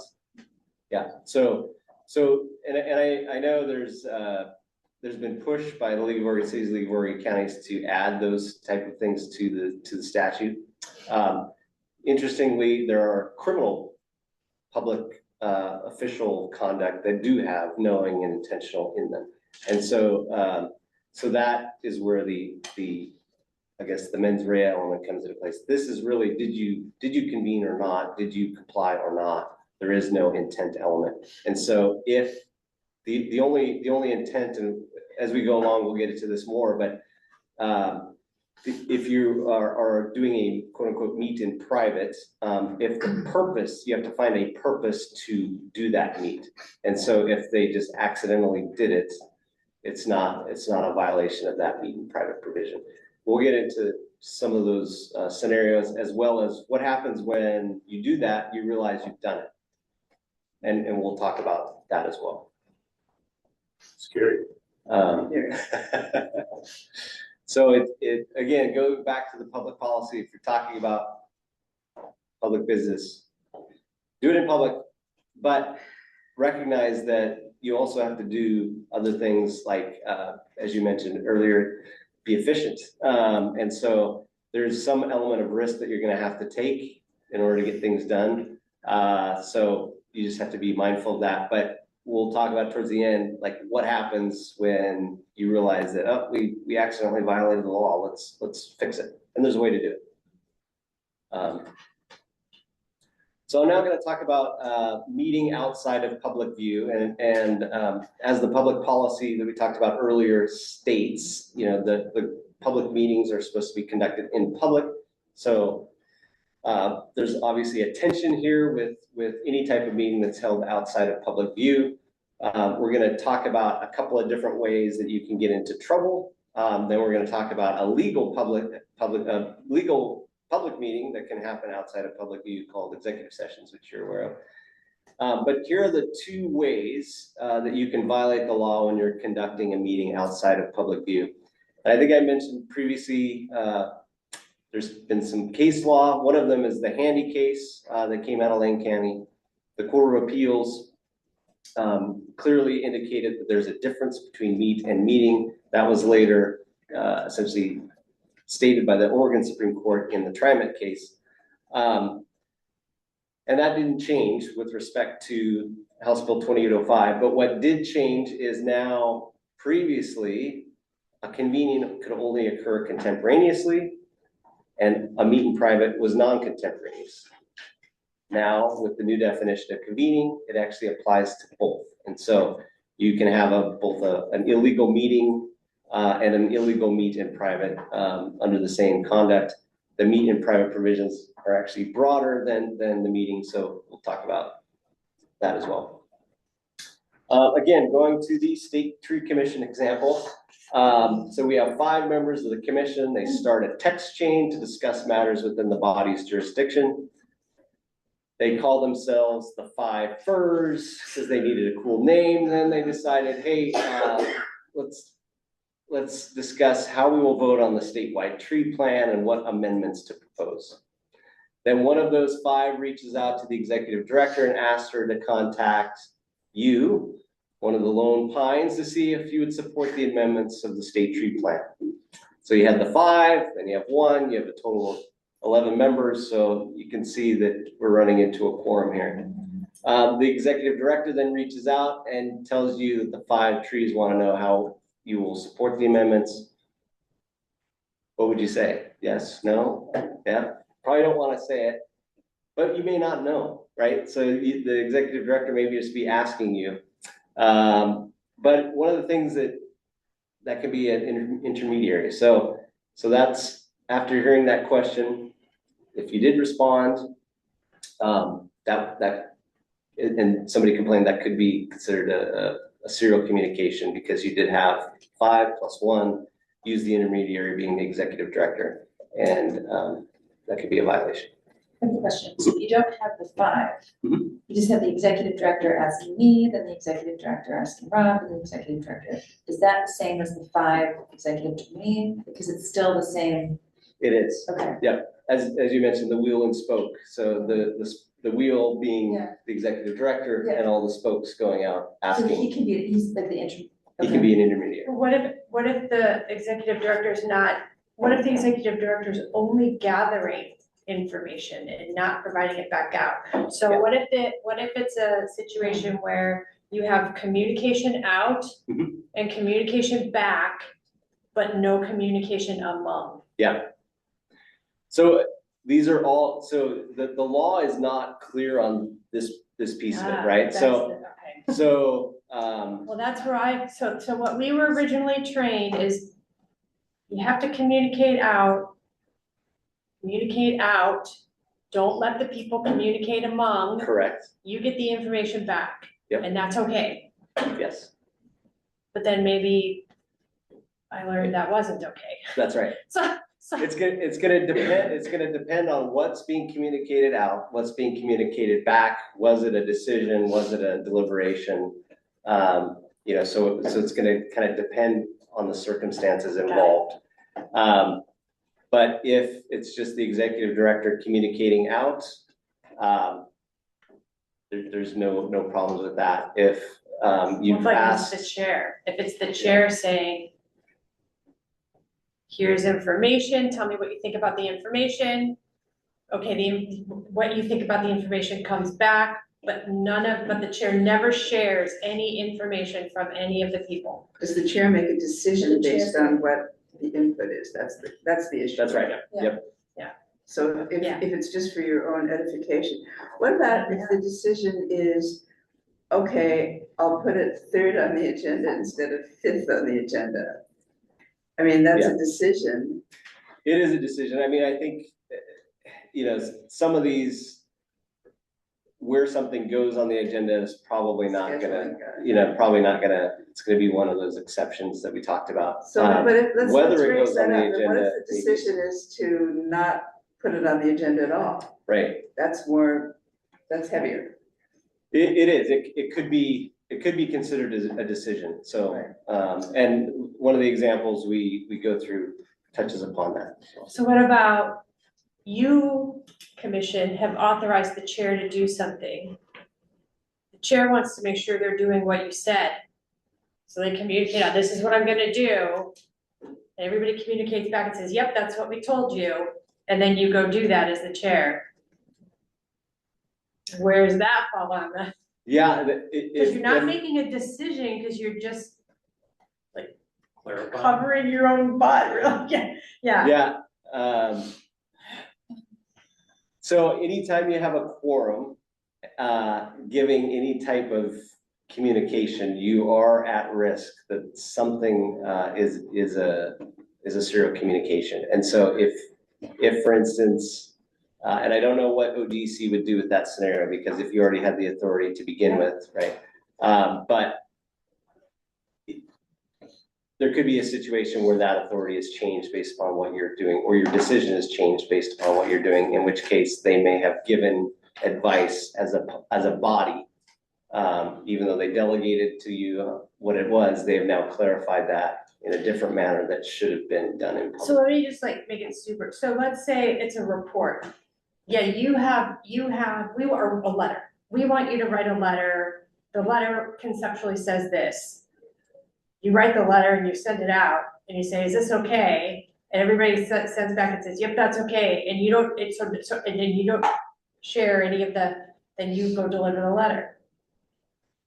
Yeah, it again depends. So, I mean, you do run the risk because, you know, the writing things, especially if it's coming from the commission itself, writing things by committee outside of a public meeting is a violation. Or if it's one person writing them, not that, so the committee would be writing, it'd be the chair writing. Right, but you're seeking feedback, Gotcha. right? So That's it's helpful. that, I can give you an example from a land use perspective. They're what they call ex parte contacts in some of those, and so when you're there's been case law that basically says if you're doing things outside of kind of the meeting piece, that those are considered violations. So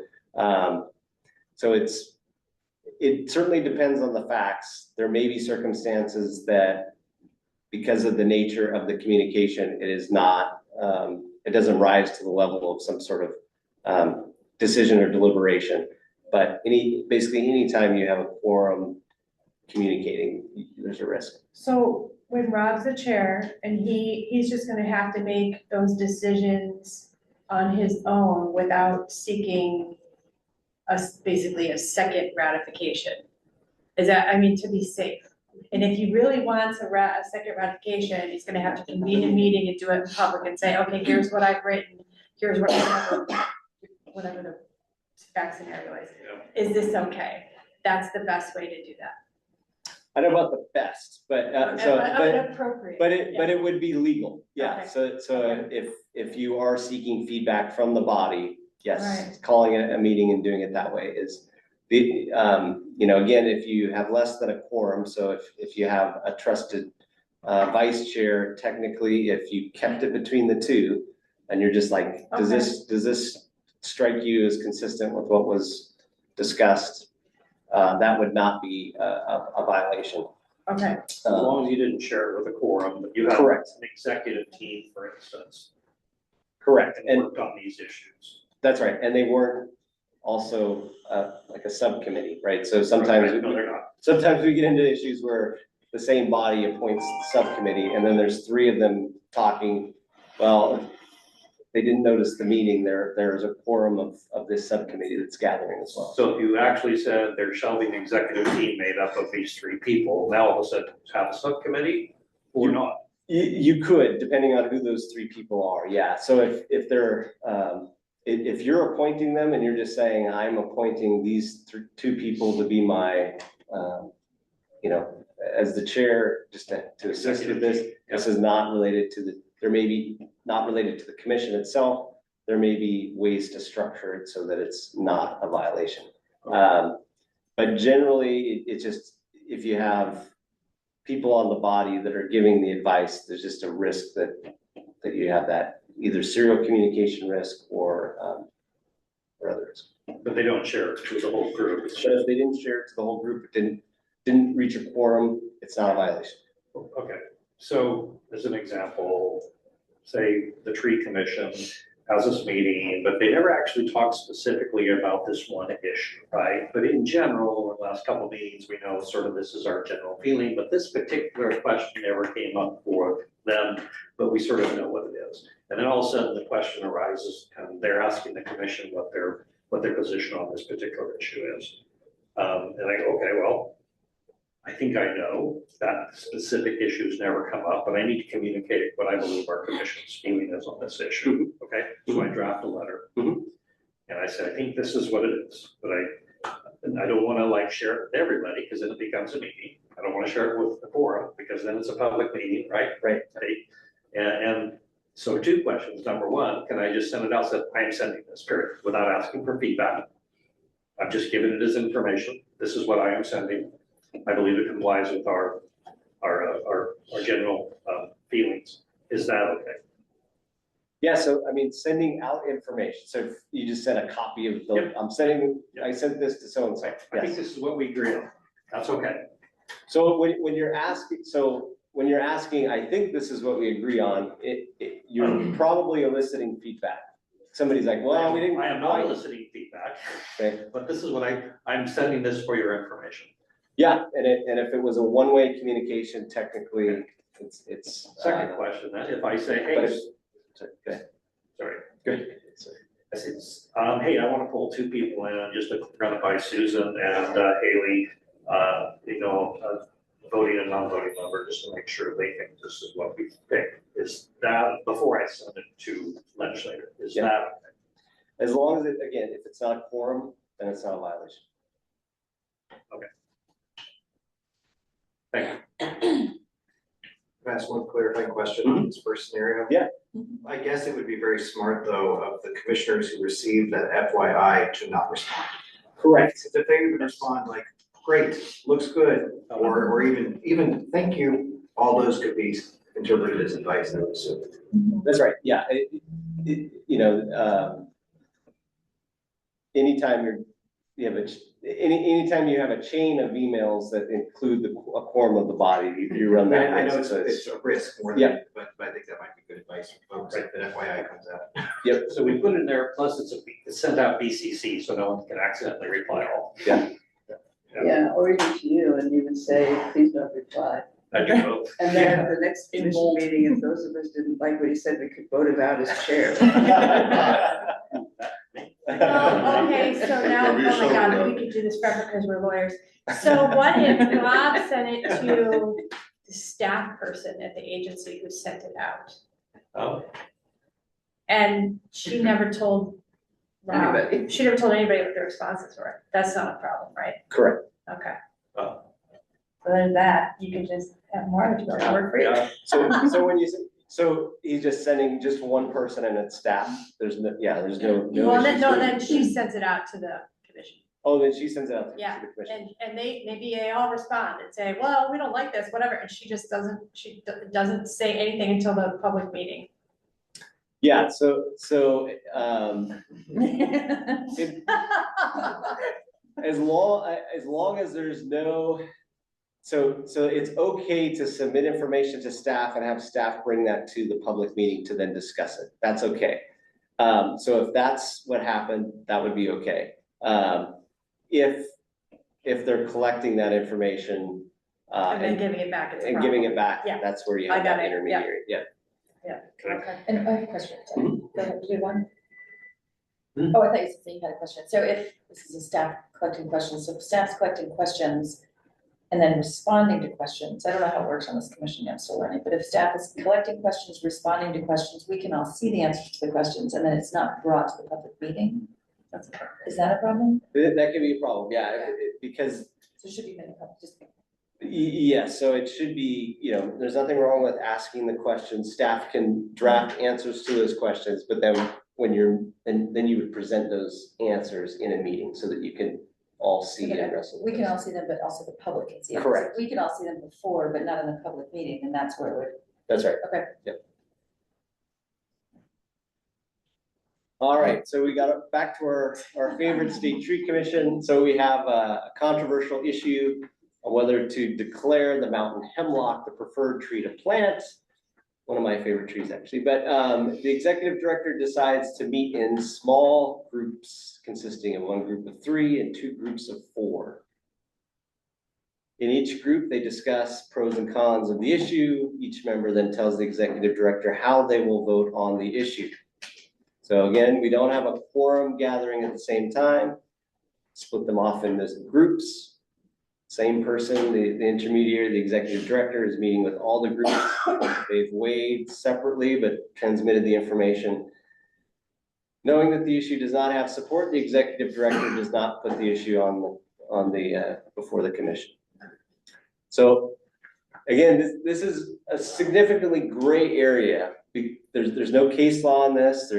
OGC has not issued any advice on this, but it certainly looks like a decision was made in that small group. And so, so there certainly would be risk in this, and the fact that they were considering putting it on the agenda didn't suggest somebody made a decision, or the commission made a decision in those small groups. So this is just to show there's nothing illegal about meeting in those small groups. So if the executive director is giving information, where it gets into trouble is when there's decisions that are being transmitted to the executive director in those small groups, and then that executive director knows what's essentially been decided. That's where the risk is.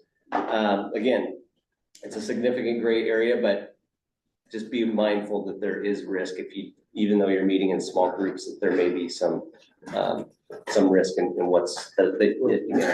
Is the risk that the executive director communicates to the other group, or is the risk that the executive director puts it on the agenda or not puts it on the agenda?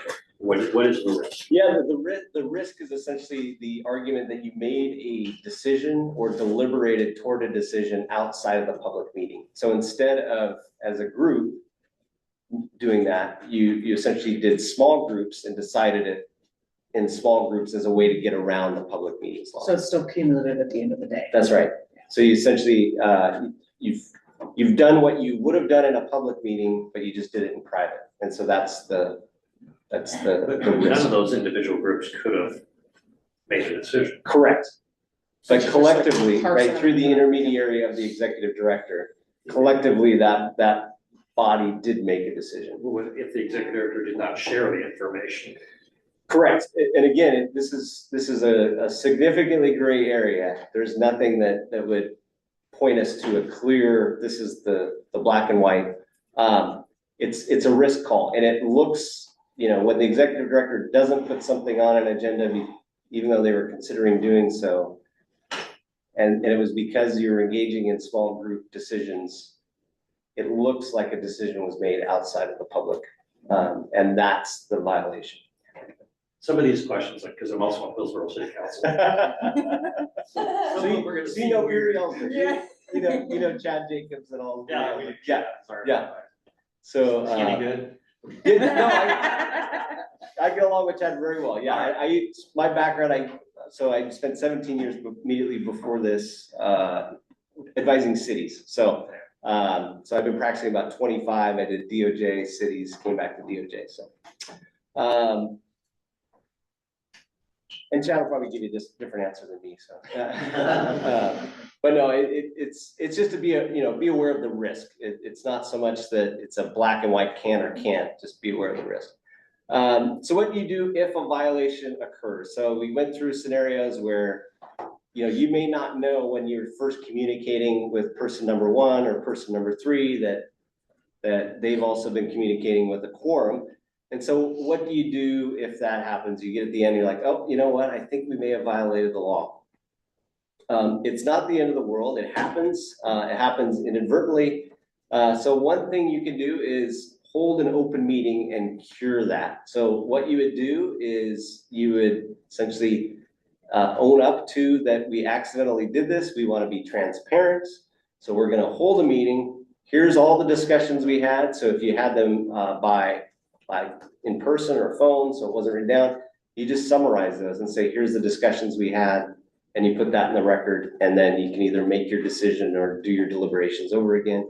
Or if they're all by email, text, whatever, put those in the record. Show that, hey, this is what we did, and we're being transparent about this, and we didn't mean to do it at the time. We realized at the end of it that we may have violated, so this is what we're doing.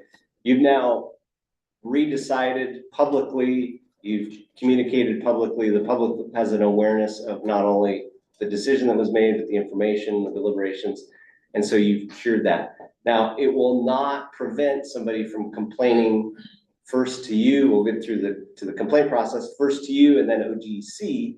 But when it gets to OGC is going to look at it and go, look, they already fixed it. There's nothing for us to do. And so it would, if you do get into this situation, I would reach out to your assigned counsel at DOJ and talk through, what can we do, and then we'll get through towards the end, the complaint process through OGC. So now we'll talk about executive sessions. Do you want to take this? No, you're doing great. So executive sessions. So as I mentioned, this is a kind of a legal way to hold a meeting outside of public. It is a public meeting. You still have some of the same requirements. It's just that the general public cannot attend. So media are allowed to attend in most cases. There are a few that they're excluded from. And then there's one particular statute, 192-660 sub 2, and it has a list of authorized reasons for you to meet in executive session. Now, one of the impacts of the new law is, again, it clarified, because it included for the first time a definition of deliberations. So it clarified that deliberations and decisions are distinct. And if you go through 192-660, there was, before the House Bill 2805 came out, it was not clear, okay, well, can we kind of do decisions in executive sessions? Now it's clear none of those in 192-660 sub 2 authorize any kind of decisions. So they talk about, basically to consider different things, to consult, to review, and to conduct deliberations is all that you're allowed to do. So you cannot decide in an executive session. The DOJ for a long time has advised that you can come, before 2805 existed, you can come to a consensus in executive session. So you can agree without deciding on certain things. OGC by rule codified that in the rule. So now it is clear that you are allowed to come to a consensus. That's not a decision. What's the difference between a consensus and a decision? Don't vote, that's one, and just talk about what your personal opinion is, and eventually you can kind of figure out what the consensus is in the executive session. Does that advice also apply outside of the executive sessions? In what sense? The informal consensus? Yeah, just, and I understand subcommittee meetings have to be public meetings, which is how we've always done it. Yep. But just the difference between consensus and decision, that notion of, I mean, if that becomes important for some reason, for example, well, if that becomes important for some reason, that's a working definition, just discussing on something until we all seem to be shaking our heads. Yeah. Is consensus. Yeah, I mean, yes, that is generally consensus, but you have to remember, so what you can do legally in executive session is deliberate. Right. And so that's what you would be doing, is deliberating. Right. If you did that in a non-public meeting, you can't. You're deliberating outside of a public meeting, and so that's where the problem lies. So consensus.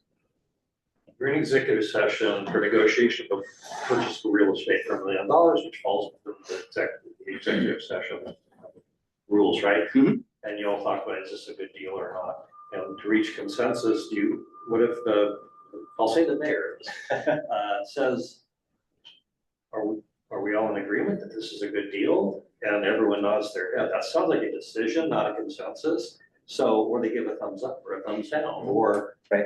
I mean, where do you draw the line? Because it seems like a pretty esoteric, honestly, fine line to be drawing. What do you think about that? Yeah, that's a great question. I think if you're communicating, and one of the things OGC did is define communicating even as nonverbal. So if you're giving thumbs up, that's a vote. So I would say avoid anything looking like a vote in an executive session. Talk through the decision, and my opinion is we should choose option A. My opinion is we should choose option B. So it's just an opinion. It's just your own opinion. You're deliberating what it is. You have not taken action as a body. You've given your opinion. Somebody else has given their opinion. They haven't voted. Your opinion could change when you get out, and I've seen that happen as well, where people go into executive session thinking one thing, then they get out in public and they're looking at all the people who are against them and they vote a different way, So it can happen where that's changed, but I would just avoid votes and try to express what you believe and wrestle with whatever issue. Can you solicit people's opinions? Absolutely. It's not in it, so like, just like an open, like, you know, we're gonna go down the line and see what everybody's opinion is without them saying yes, no, or. Right, yeah. What do you think about this? And they're like, I like this idea, and then that's. Correct. Maybe that's the magic word. Correct. Given the information you have right now, what would be your opinion on Yeah, this? so just go down the line. Yeah. And again, this is an area that, we know what a deliberation, or we know what a decision is. DOJ had previously defined loosely what informal consensus is. As long as you stay in that realm and not voting, you'll be generally okay. So say, what's your vote, what's your opinion? Yeah, big difference. So we'll get into a little bit of like what we see are the common violations in an executive session. So the one big one is exceeding the scope. So as I mentioned, 192.660 has a bunch of subsections that are authorized. So if you have authority to talk about real estate and then you start drifting into some other topic, you've exceeded the scope of what you're authorized for, and so that's a violation. The other one is, as we just got done talking about, is deciding something in executive session. And then the third one we see a lot is they fail to properly notice an executive session. So the executive session notice is similar to the general public meeting notice. So you have to have, the time, the place, you have a Zoom link, all of those things. And then you have to specify the particular subsection of the statute and, or paragraph, subsection.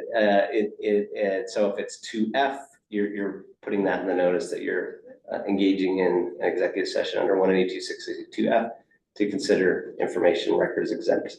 So that's what that notice would look like. And even though staff will do all the notices, you are all individually on the hook for whether or not they're correct or not. So don't make the staff angry. And just do things like check, so just check that, yep, the notice is correct before you get into, even enter that executive session, just make sure you check those. So again, we'll go back to our State Tree Commission. So we have an executive session under 192.662E, conduct deliberations related to real property transactions. So the commission meets in executive session. They meet with the property manager outlines 3 properties. They talk about the pros and cons, members ask questions. Then Ms. Pine outlines her opinion on the property, which one should be chosen. Each member of the 5 says, yeah, I agree. Was this a violation? It probably isn't, as strange as that is, because they've reached that informal consensus. There was no vote taken. They just, all came to that consensus on what to move forward. They didn't direct anything for the city manager, or excuse me, the property manager to do.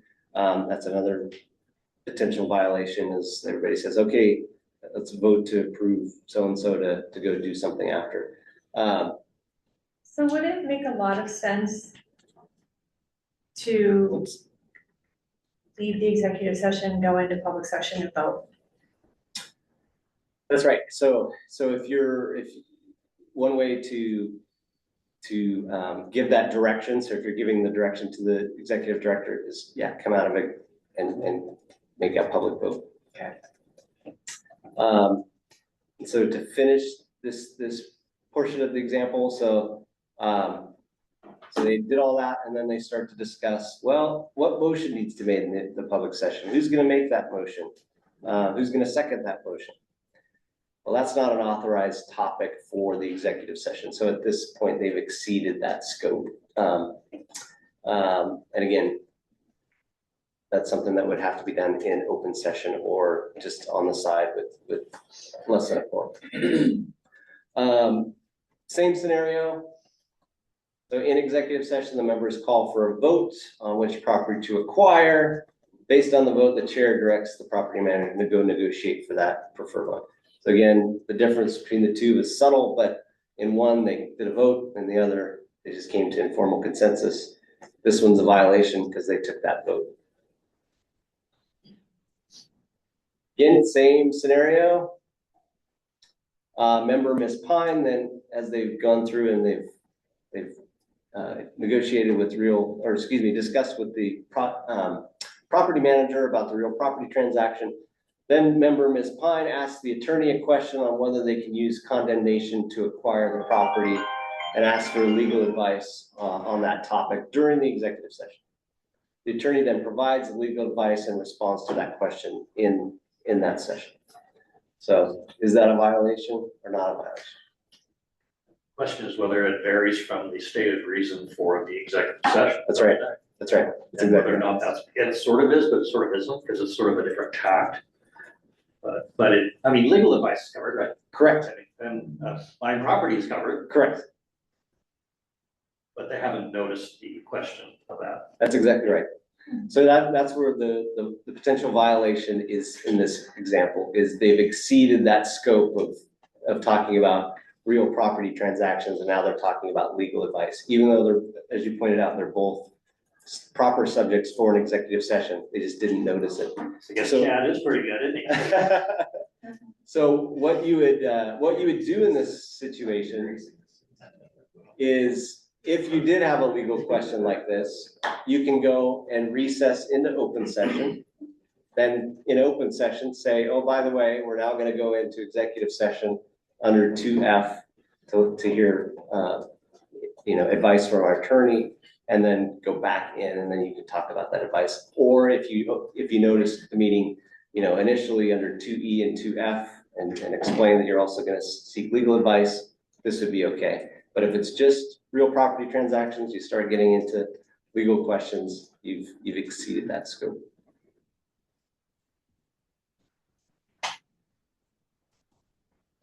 And now, OGC's regulatory powers, you want me to just continue, just keep going?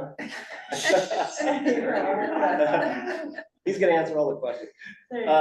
So what can happen if you violate the public meetings law? So there's under the new law, there's a grievance process, and there's an OGEC complaint process.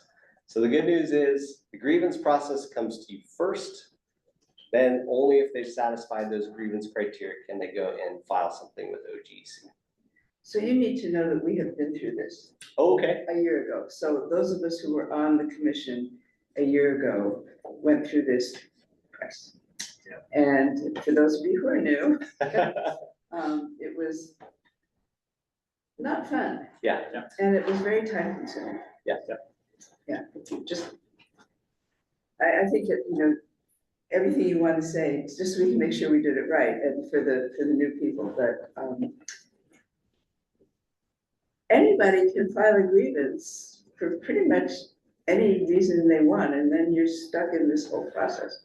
And many people have no connection to the matter Yeah. grieved. Yeah. It's just, there's no It's respect really, on this. Right. Again, we're all volunteers. Right? Well, and the other thing was the grievance was specifically related to a decision that I made about whether or not to allow public comment. And so then you have everyone on the commission who's potentially subject to a fine related to that when they had no say on what my decision was about whether or not someone got to make public comment. So that's I think problematic too, which is why that mens rea component in the statute would be particularly helpful. Not that you can do anything about that. That's right. So as you mentioned, the grievance process is what comes to you first. They must file it with the public body, and then the public body has, they have to do that within 30 days of the violation. So the good news is once a month has gone by, they can't file anything with respect to anything that happened before that. So But then if they did file that grievance, you have 60 days from the date. Excuse me, this is comparing the statute. There's another statute that previously, before the law changed, that governed all public meeting violations. That statute's still in effect. So somebody can go to circuit court and sue, but they have 60 days from the date the decision becomes public record in order to take that.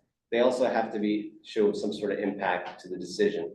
So what that means is, so for those violations that may occur in executive session or those violations that may occur outside of the public meeting, the 60-day time frame, it's not clear when that clock starts to run if the decision was never made public. And then as far as the actual grievance process, so then the public body has 21 days, and it lists in statute what your options are, but you can deny the grievance, you can admit the grievance was a violation, you can take steps to cure, you can then, whatever decision you make relates to that, you then have to provide that copy to OGC at the time you respond to the grievance. If you don't already, I would certainly recommend that you have a grievance process where it's outlined who the grievance comes to, who's responding to that grievance, whether it's coming to before the commission itself, or whether it's delegated to staff to respond, or and how that is done. Can I ask quickly? I can look up in the statute, but it's right there in front of me. What does filed mean? Like how loose is it? Is it someone can just send an email saying, what is filed mean? Correct, yeah, so that's why there's really no true definition of filed, so if there is no process in place, what you do risk is like somebody says, oh, I sent it to the chair, and the chair gets 100 emails a day and buried in one of them and doesn't see it, they're gonna say they filed it. And so, but if you have a process that says, similar to the public records process, here's the form, here's who you send it to, and then that at least gives, if you do come before OGC and they didn't follow that process, you can say, look, we had this process, they didn't follow it, we don't think it's filed, we think you should dismiss. Oh, that's really helpful. Really helpful. OGC has not said what they'll do with that, but so it's an open question on whether or not they would dismiss, but I think the bodies have discretion as to who those complaints go to.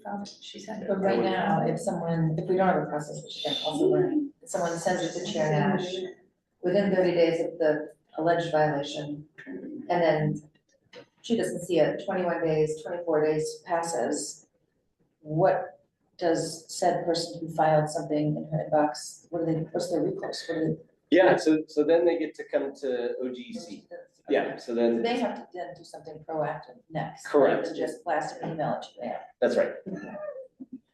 So then they have to go to OGC and file, file their essentially the complaint. It's a grievance before the agency and then a complaint before OGC. So the complaint is then filed. So these are the two, I guess, how it's accepted. There's a definition.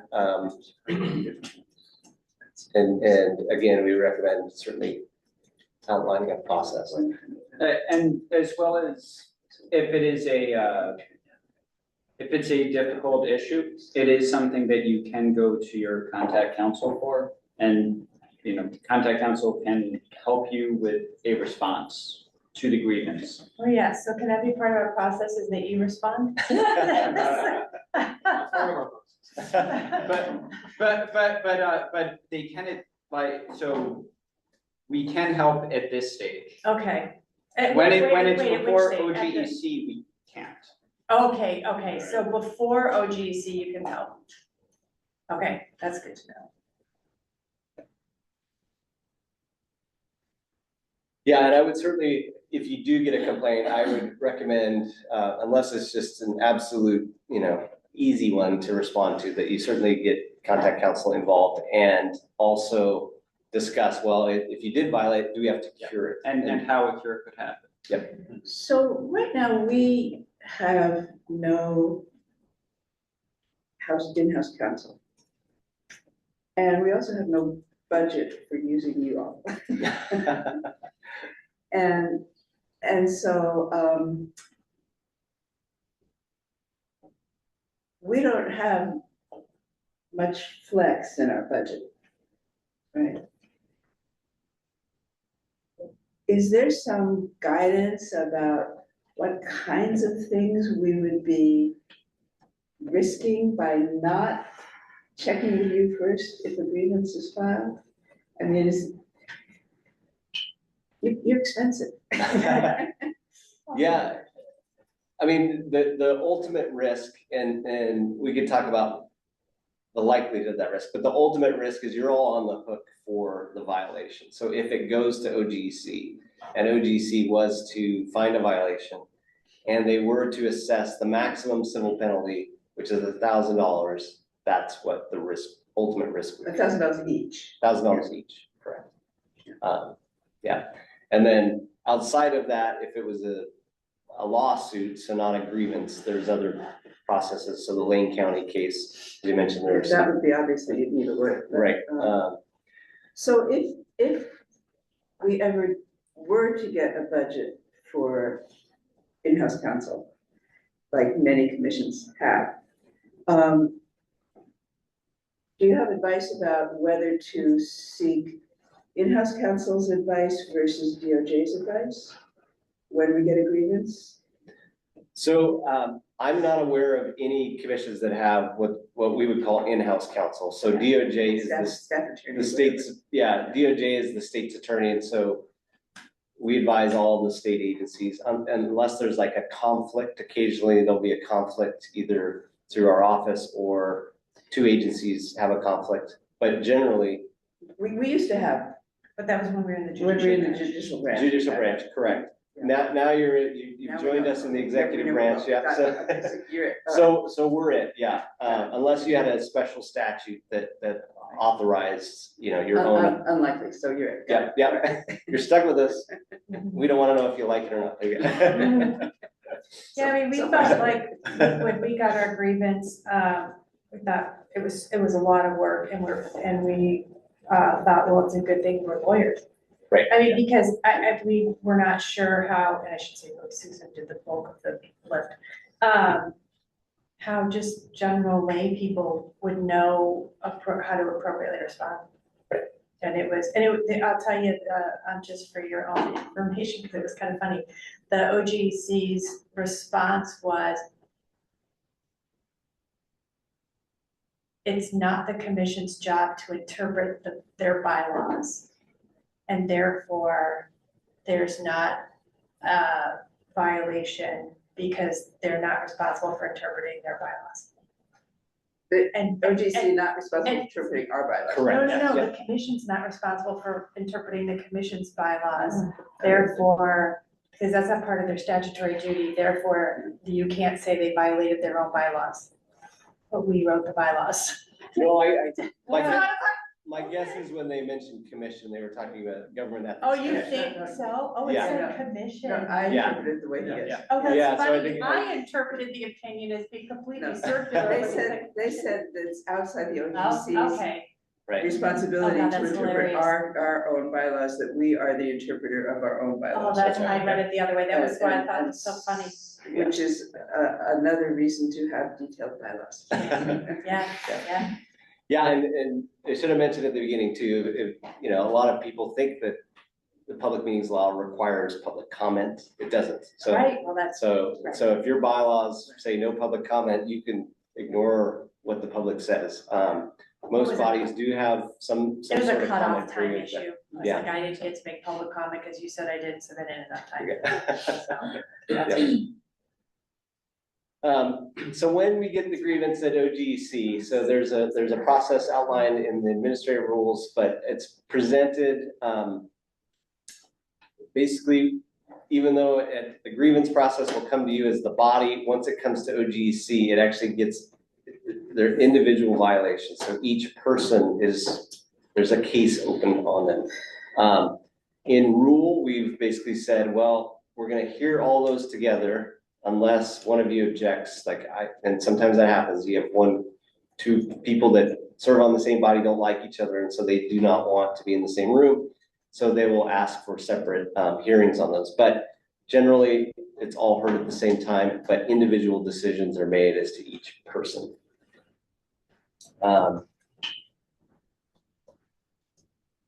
So occasionally we have a deficient notice of a meeting, and that member may not have even attended the meeting.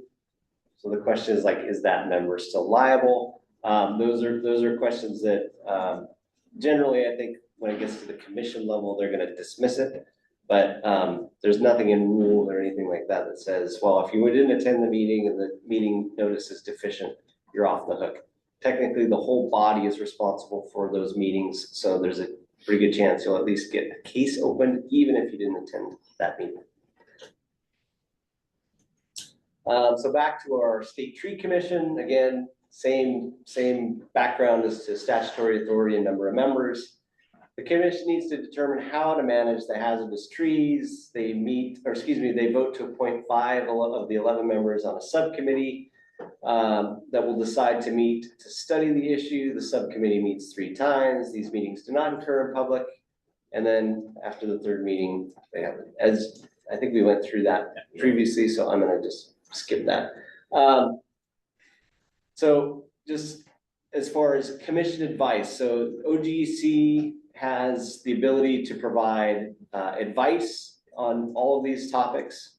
There's essentially 3 levels of advice. So if you're to call OGC, you're going to get somebody at the staff level. They may be able to provide you with some staff level advice. There's an executive director advisory opinion, and then there's a commission advisory opinion. The commission advisory opinion is the only one that has the full protection. The others do provide some protection for if somebody was to later complain, but only the commission can, if you follow their advice, is it kind of a scot-free process. The only advice that's reviewed by DOJ is the commission advice. So if you talk to staff, there's a chance that you just don't get the same advice as if you were to talk to your own counsel or you were to talk to seek a commission advisory opinion. So just be aware that when you do talk to staff, that's a staff level person. They may not have, they're good. They do a really good job, but we're not seeing that advice that they're giving to you. So don't assume because you talk to OGC that that's at the staff level, but that's advice that the DOJ has seen.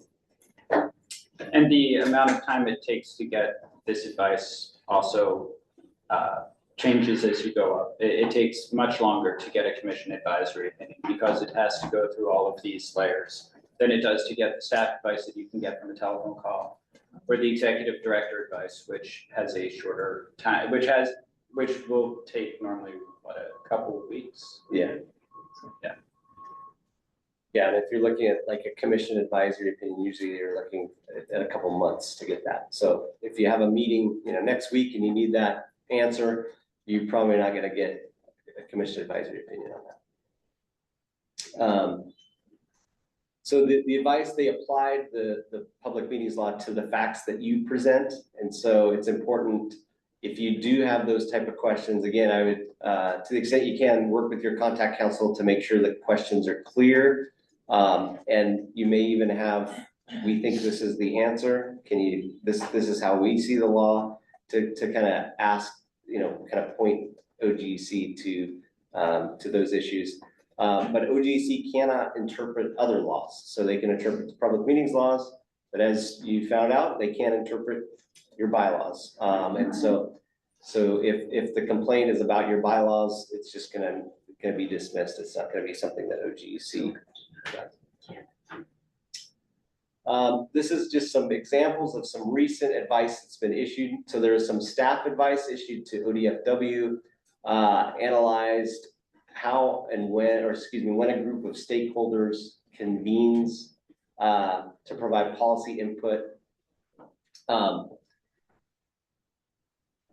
Basically the answer depended on whether, you know, how the group was empowered, who was authorized to make the decisions, and so that's a good, I guess, example of some advice that's been issued. There's a commission advisory opinion issued in the city of Portland that talked about the judicial exemption in particular, and found that it didn't apply to, for instance, tax appeals. So because the judicial exemption is for judges, and City of Portland did those through administrative appeals, that exemption for that did apply. And then the one that's probably most relevant is the Department of Forestry. So that was another commission advisory opinion. This is actually an interesting piece because there are 3 members of a state commission that actually they write reports. That's their whole job, and they do it together.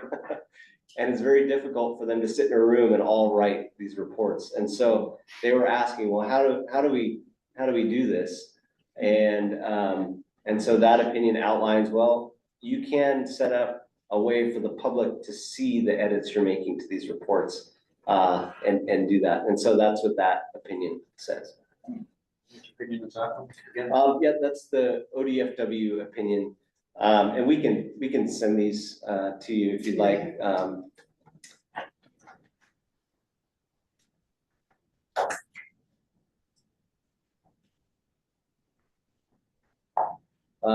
Some additional kind of staff level advice. So one, to analyze whether a non-quorum of members of, I forget what OBD stands for, but whether they can discuss policy issues outside of a meeting. The answer was based on whether the quorum was involved. City of the Dalles, they analyzed whether public meetings law applied to the Columbia Gorge Commission or Columbia Gorge Regional Airport. This was both Clickitat County and the Dalles have a shared airport. They have members on the airport board that some are in Washington, some are in Oregon.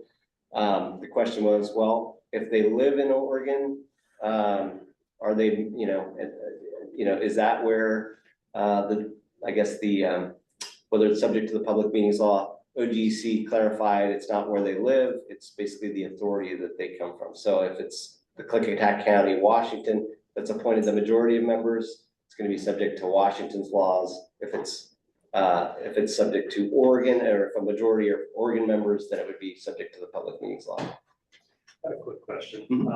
If we have something called Google Docs or something similar to that, and you do a meeting where we talked about this recently about working on a draft together, right? What if you said we're gonna have a meeting starting Monday, it's gonna go for the next 2 weeks, here's a link to it.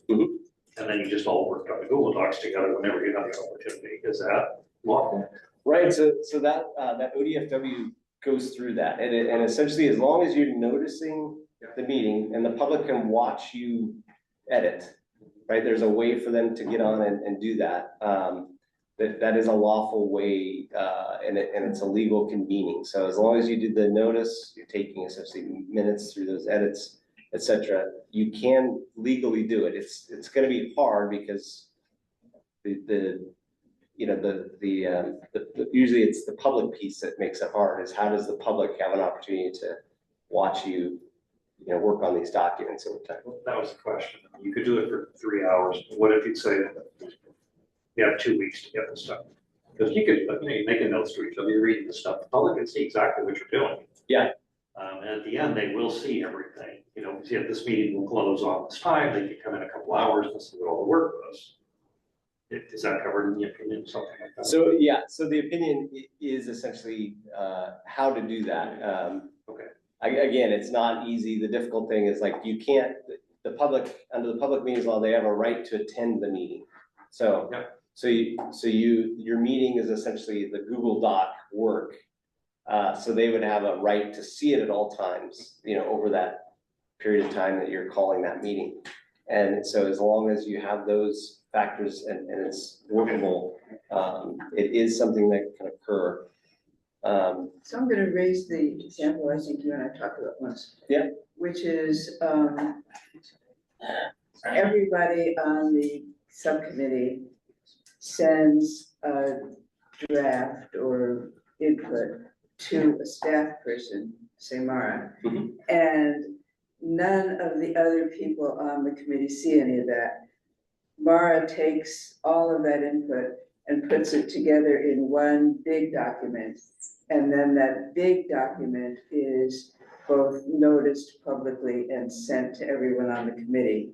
That would be a way to do it also. Correct. Okay. Yep. How does the legislature work with this now? They're exempt. They're exempt. On this meeting or? They're exempt. They're exempt. They're The exempt, okay. legislature's exempt. Yeah, so, yeah, there's been, it's a slightly open question, but there's been nobody that has said that this applies to the legislature, and I think constitutionally, I defer to Dan. Yeah, I think it has long been legislative council's opinion that there's a separate open meetings requirement that the legislator, in the Constitution, that the legislature is subject to, rather than strictly the public meetings law. Very good. And that is the end. Oh, thank you. We asked the questions in real time, so this is a separate question. Does Thank you. anyone have any other questions that were not answered already? Thank you for being willing to answer questions as they No, come. no, thank you. And again, thank you again for all your service. I know this is a hard law, but just recognize that if you do have questions, Dan and Christy are here for those type of answers, and ultimately you can seek advice from the GC as well. I think should we cover? Do you have to have a quorum present in order to meet together and talk about things? So I don't want to call it a meeting, right? Yeah. Because that's the question. So if, let's say, two of us walked out now, does everybody have to leave? No. So we don't have a quorum anymore? Yeah, no, I mean, so if you have, I don't know what your quorum. Yeah, let's just say quorum. If we lost a quorum. Lost a quorum and you continue to talk, it's not a meeting at that What point does in that time. mean, though? So it's not a public meeting. I know, but what does Yeah. that mean, like in the broader context? Yeah, so what it means is, there's nothing you did illegal there. If for some reason you then transmitted what you discussed in that less than a quorum to others to constitute a quorum, that's where you'd have a risk Even if of. we did it in public? Even if it was recorded, it's all out in the open, we're still continuing to talk, we lost a quorum, but we're still having discussions. And then other members viewed the meeting, and we. Yeah, I mean, I think if they viewed a public meeting, I think it's hard to say that's a violation. If you had a discussion on a topic and you had three people that in public decided, yeah, this is the direction we're going, but you didn't have a quorum, so you couldn't decide, but then you later told a quorum, what do you think? Or that's where you would have a risk. So as long as you're not discussing, so we've been having these work sessions because they're just a more open dialogue where we can just discuss how we might, usually staff comes and presents information like, here's what we're thinking about doing for performance standards for a specific type of attorneys. And everyone chimes in and says, well, I think that maybe this paragraph, you might want to change this, or well, we don't really like how this is drafted, or we think this is a really great job. But we're not making decisions. We're just giving direction. We're getting information. There's not a quorum present. And then in the next meeting, that's a public meeting where there's a quorum present, we then talk about the same performance standards, vote on them, don't vote on them, continue to have discussion. Is that a problematic meeting violation if you don't have a quorum in the work session? And the work session is otherwise public and everything else. Yes, it's Yeah. really public. Yeah, I mean, you technically had no meeting. So I mean, it's. So that's a in the problem first. because are we deliberating or not? You were probably deliberating. You did it, I mean, if you noticed it, Yeah. right? And you did it in public. Yeah. There's really no issue with that piece of it, even though you didn't have a quorum. And when I say you didn't have a quorum, it just means legally you didn't meet, you didn't have a meeting. Okay. You met and had a regular meeting in public, but you didn't have a public meeting. And so, No, I know what you mean, but Yeah. if the goal is open government and open, transparent communication, we've satisfied that. That's right. Because we had an open meeting, whatever was discussed was in an open meeting, the public could attend, the public could come in the next time and make public comment about whatever it is that we did in the open recorded session. Yeah. But it wasn't a meeting. Okay. Yeah, as long as we didn't leave that work session and then go talk to commissioners who didn't make it to that work session. Right. Right. That would be a problem, but if That's we right. don't talk to anybody about it until we get to the actual public meeting, then That's we're right. good. Okay, that's what we've been doing, so that's good. Okay. Just checking, because we're like, hey, we have to stop doing that. We're gonna, yeah. And the commissioners who weren't there could view the public meeting remotely later, but that still would be a violation, because they're not part of it, right? Because they don't. They can't talk about it, Right. right? Right, Yeah, they so we can't couldn't talk. all talk about it together. Right, so like I couldn't view it and then call you Right, and that's talk what we about think it. this, Right. but you could view it, just figure out what the other commissioners. did. That's right. Yeah, nobody's gonna complain. I mean, somebody may try to complain. But OTC is not gonna say, well, you watched a public meeting and somehow that's a violation. Okay, all right, well, yeah, but you got 6 lawyers here, so. No, absolutely. I mean, you can create, And our yeah, you can constituents are create. lawyers as well. Okay, Thank you. thank you, that's it. Yeah, thank you. All right, Thank you. glad I remembered to ask the last question. Jennifer. Yes. Leadership. Oh, you're so welcome. You gotta run, please. Thank you, thank you, you're very welcome. Peter, I've been on- Thank you very much. Yeah, absolutely. Yeah, I was. Yep.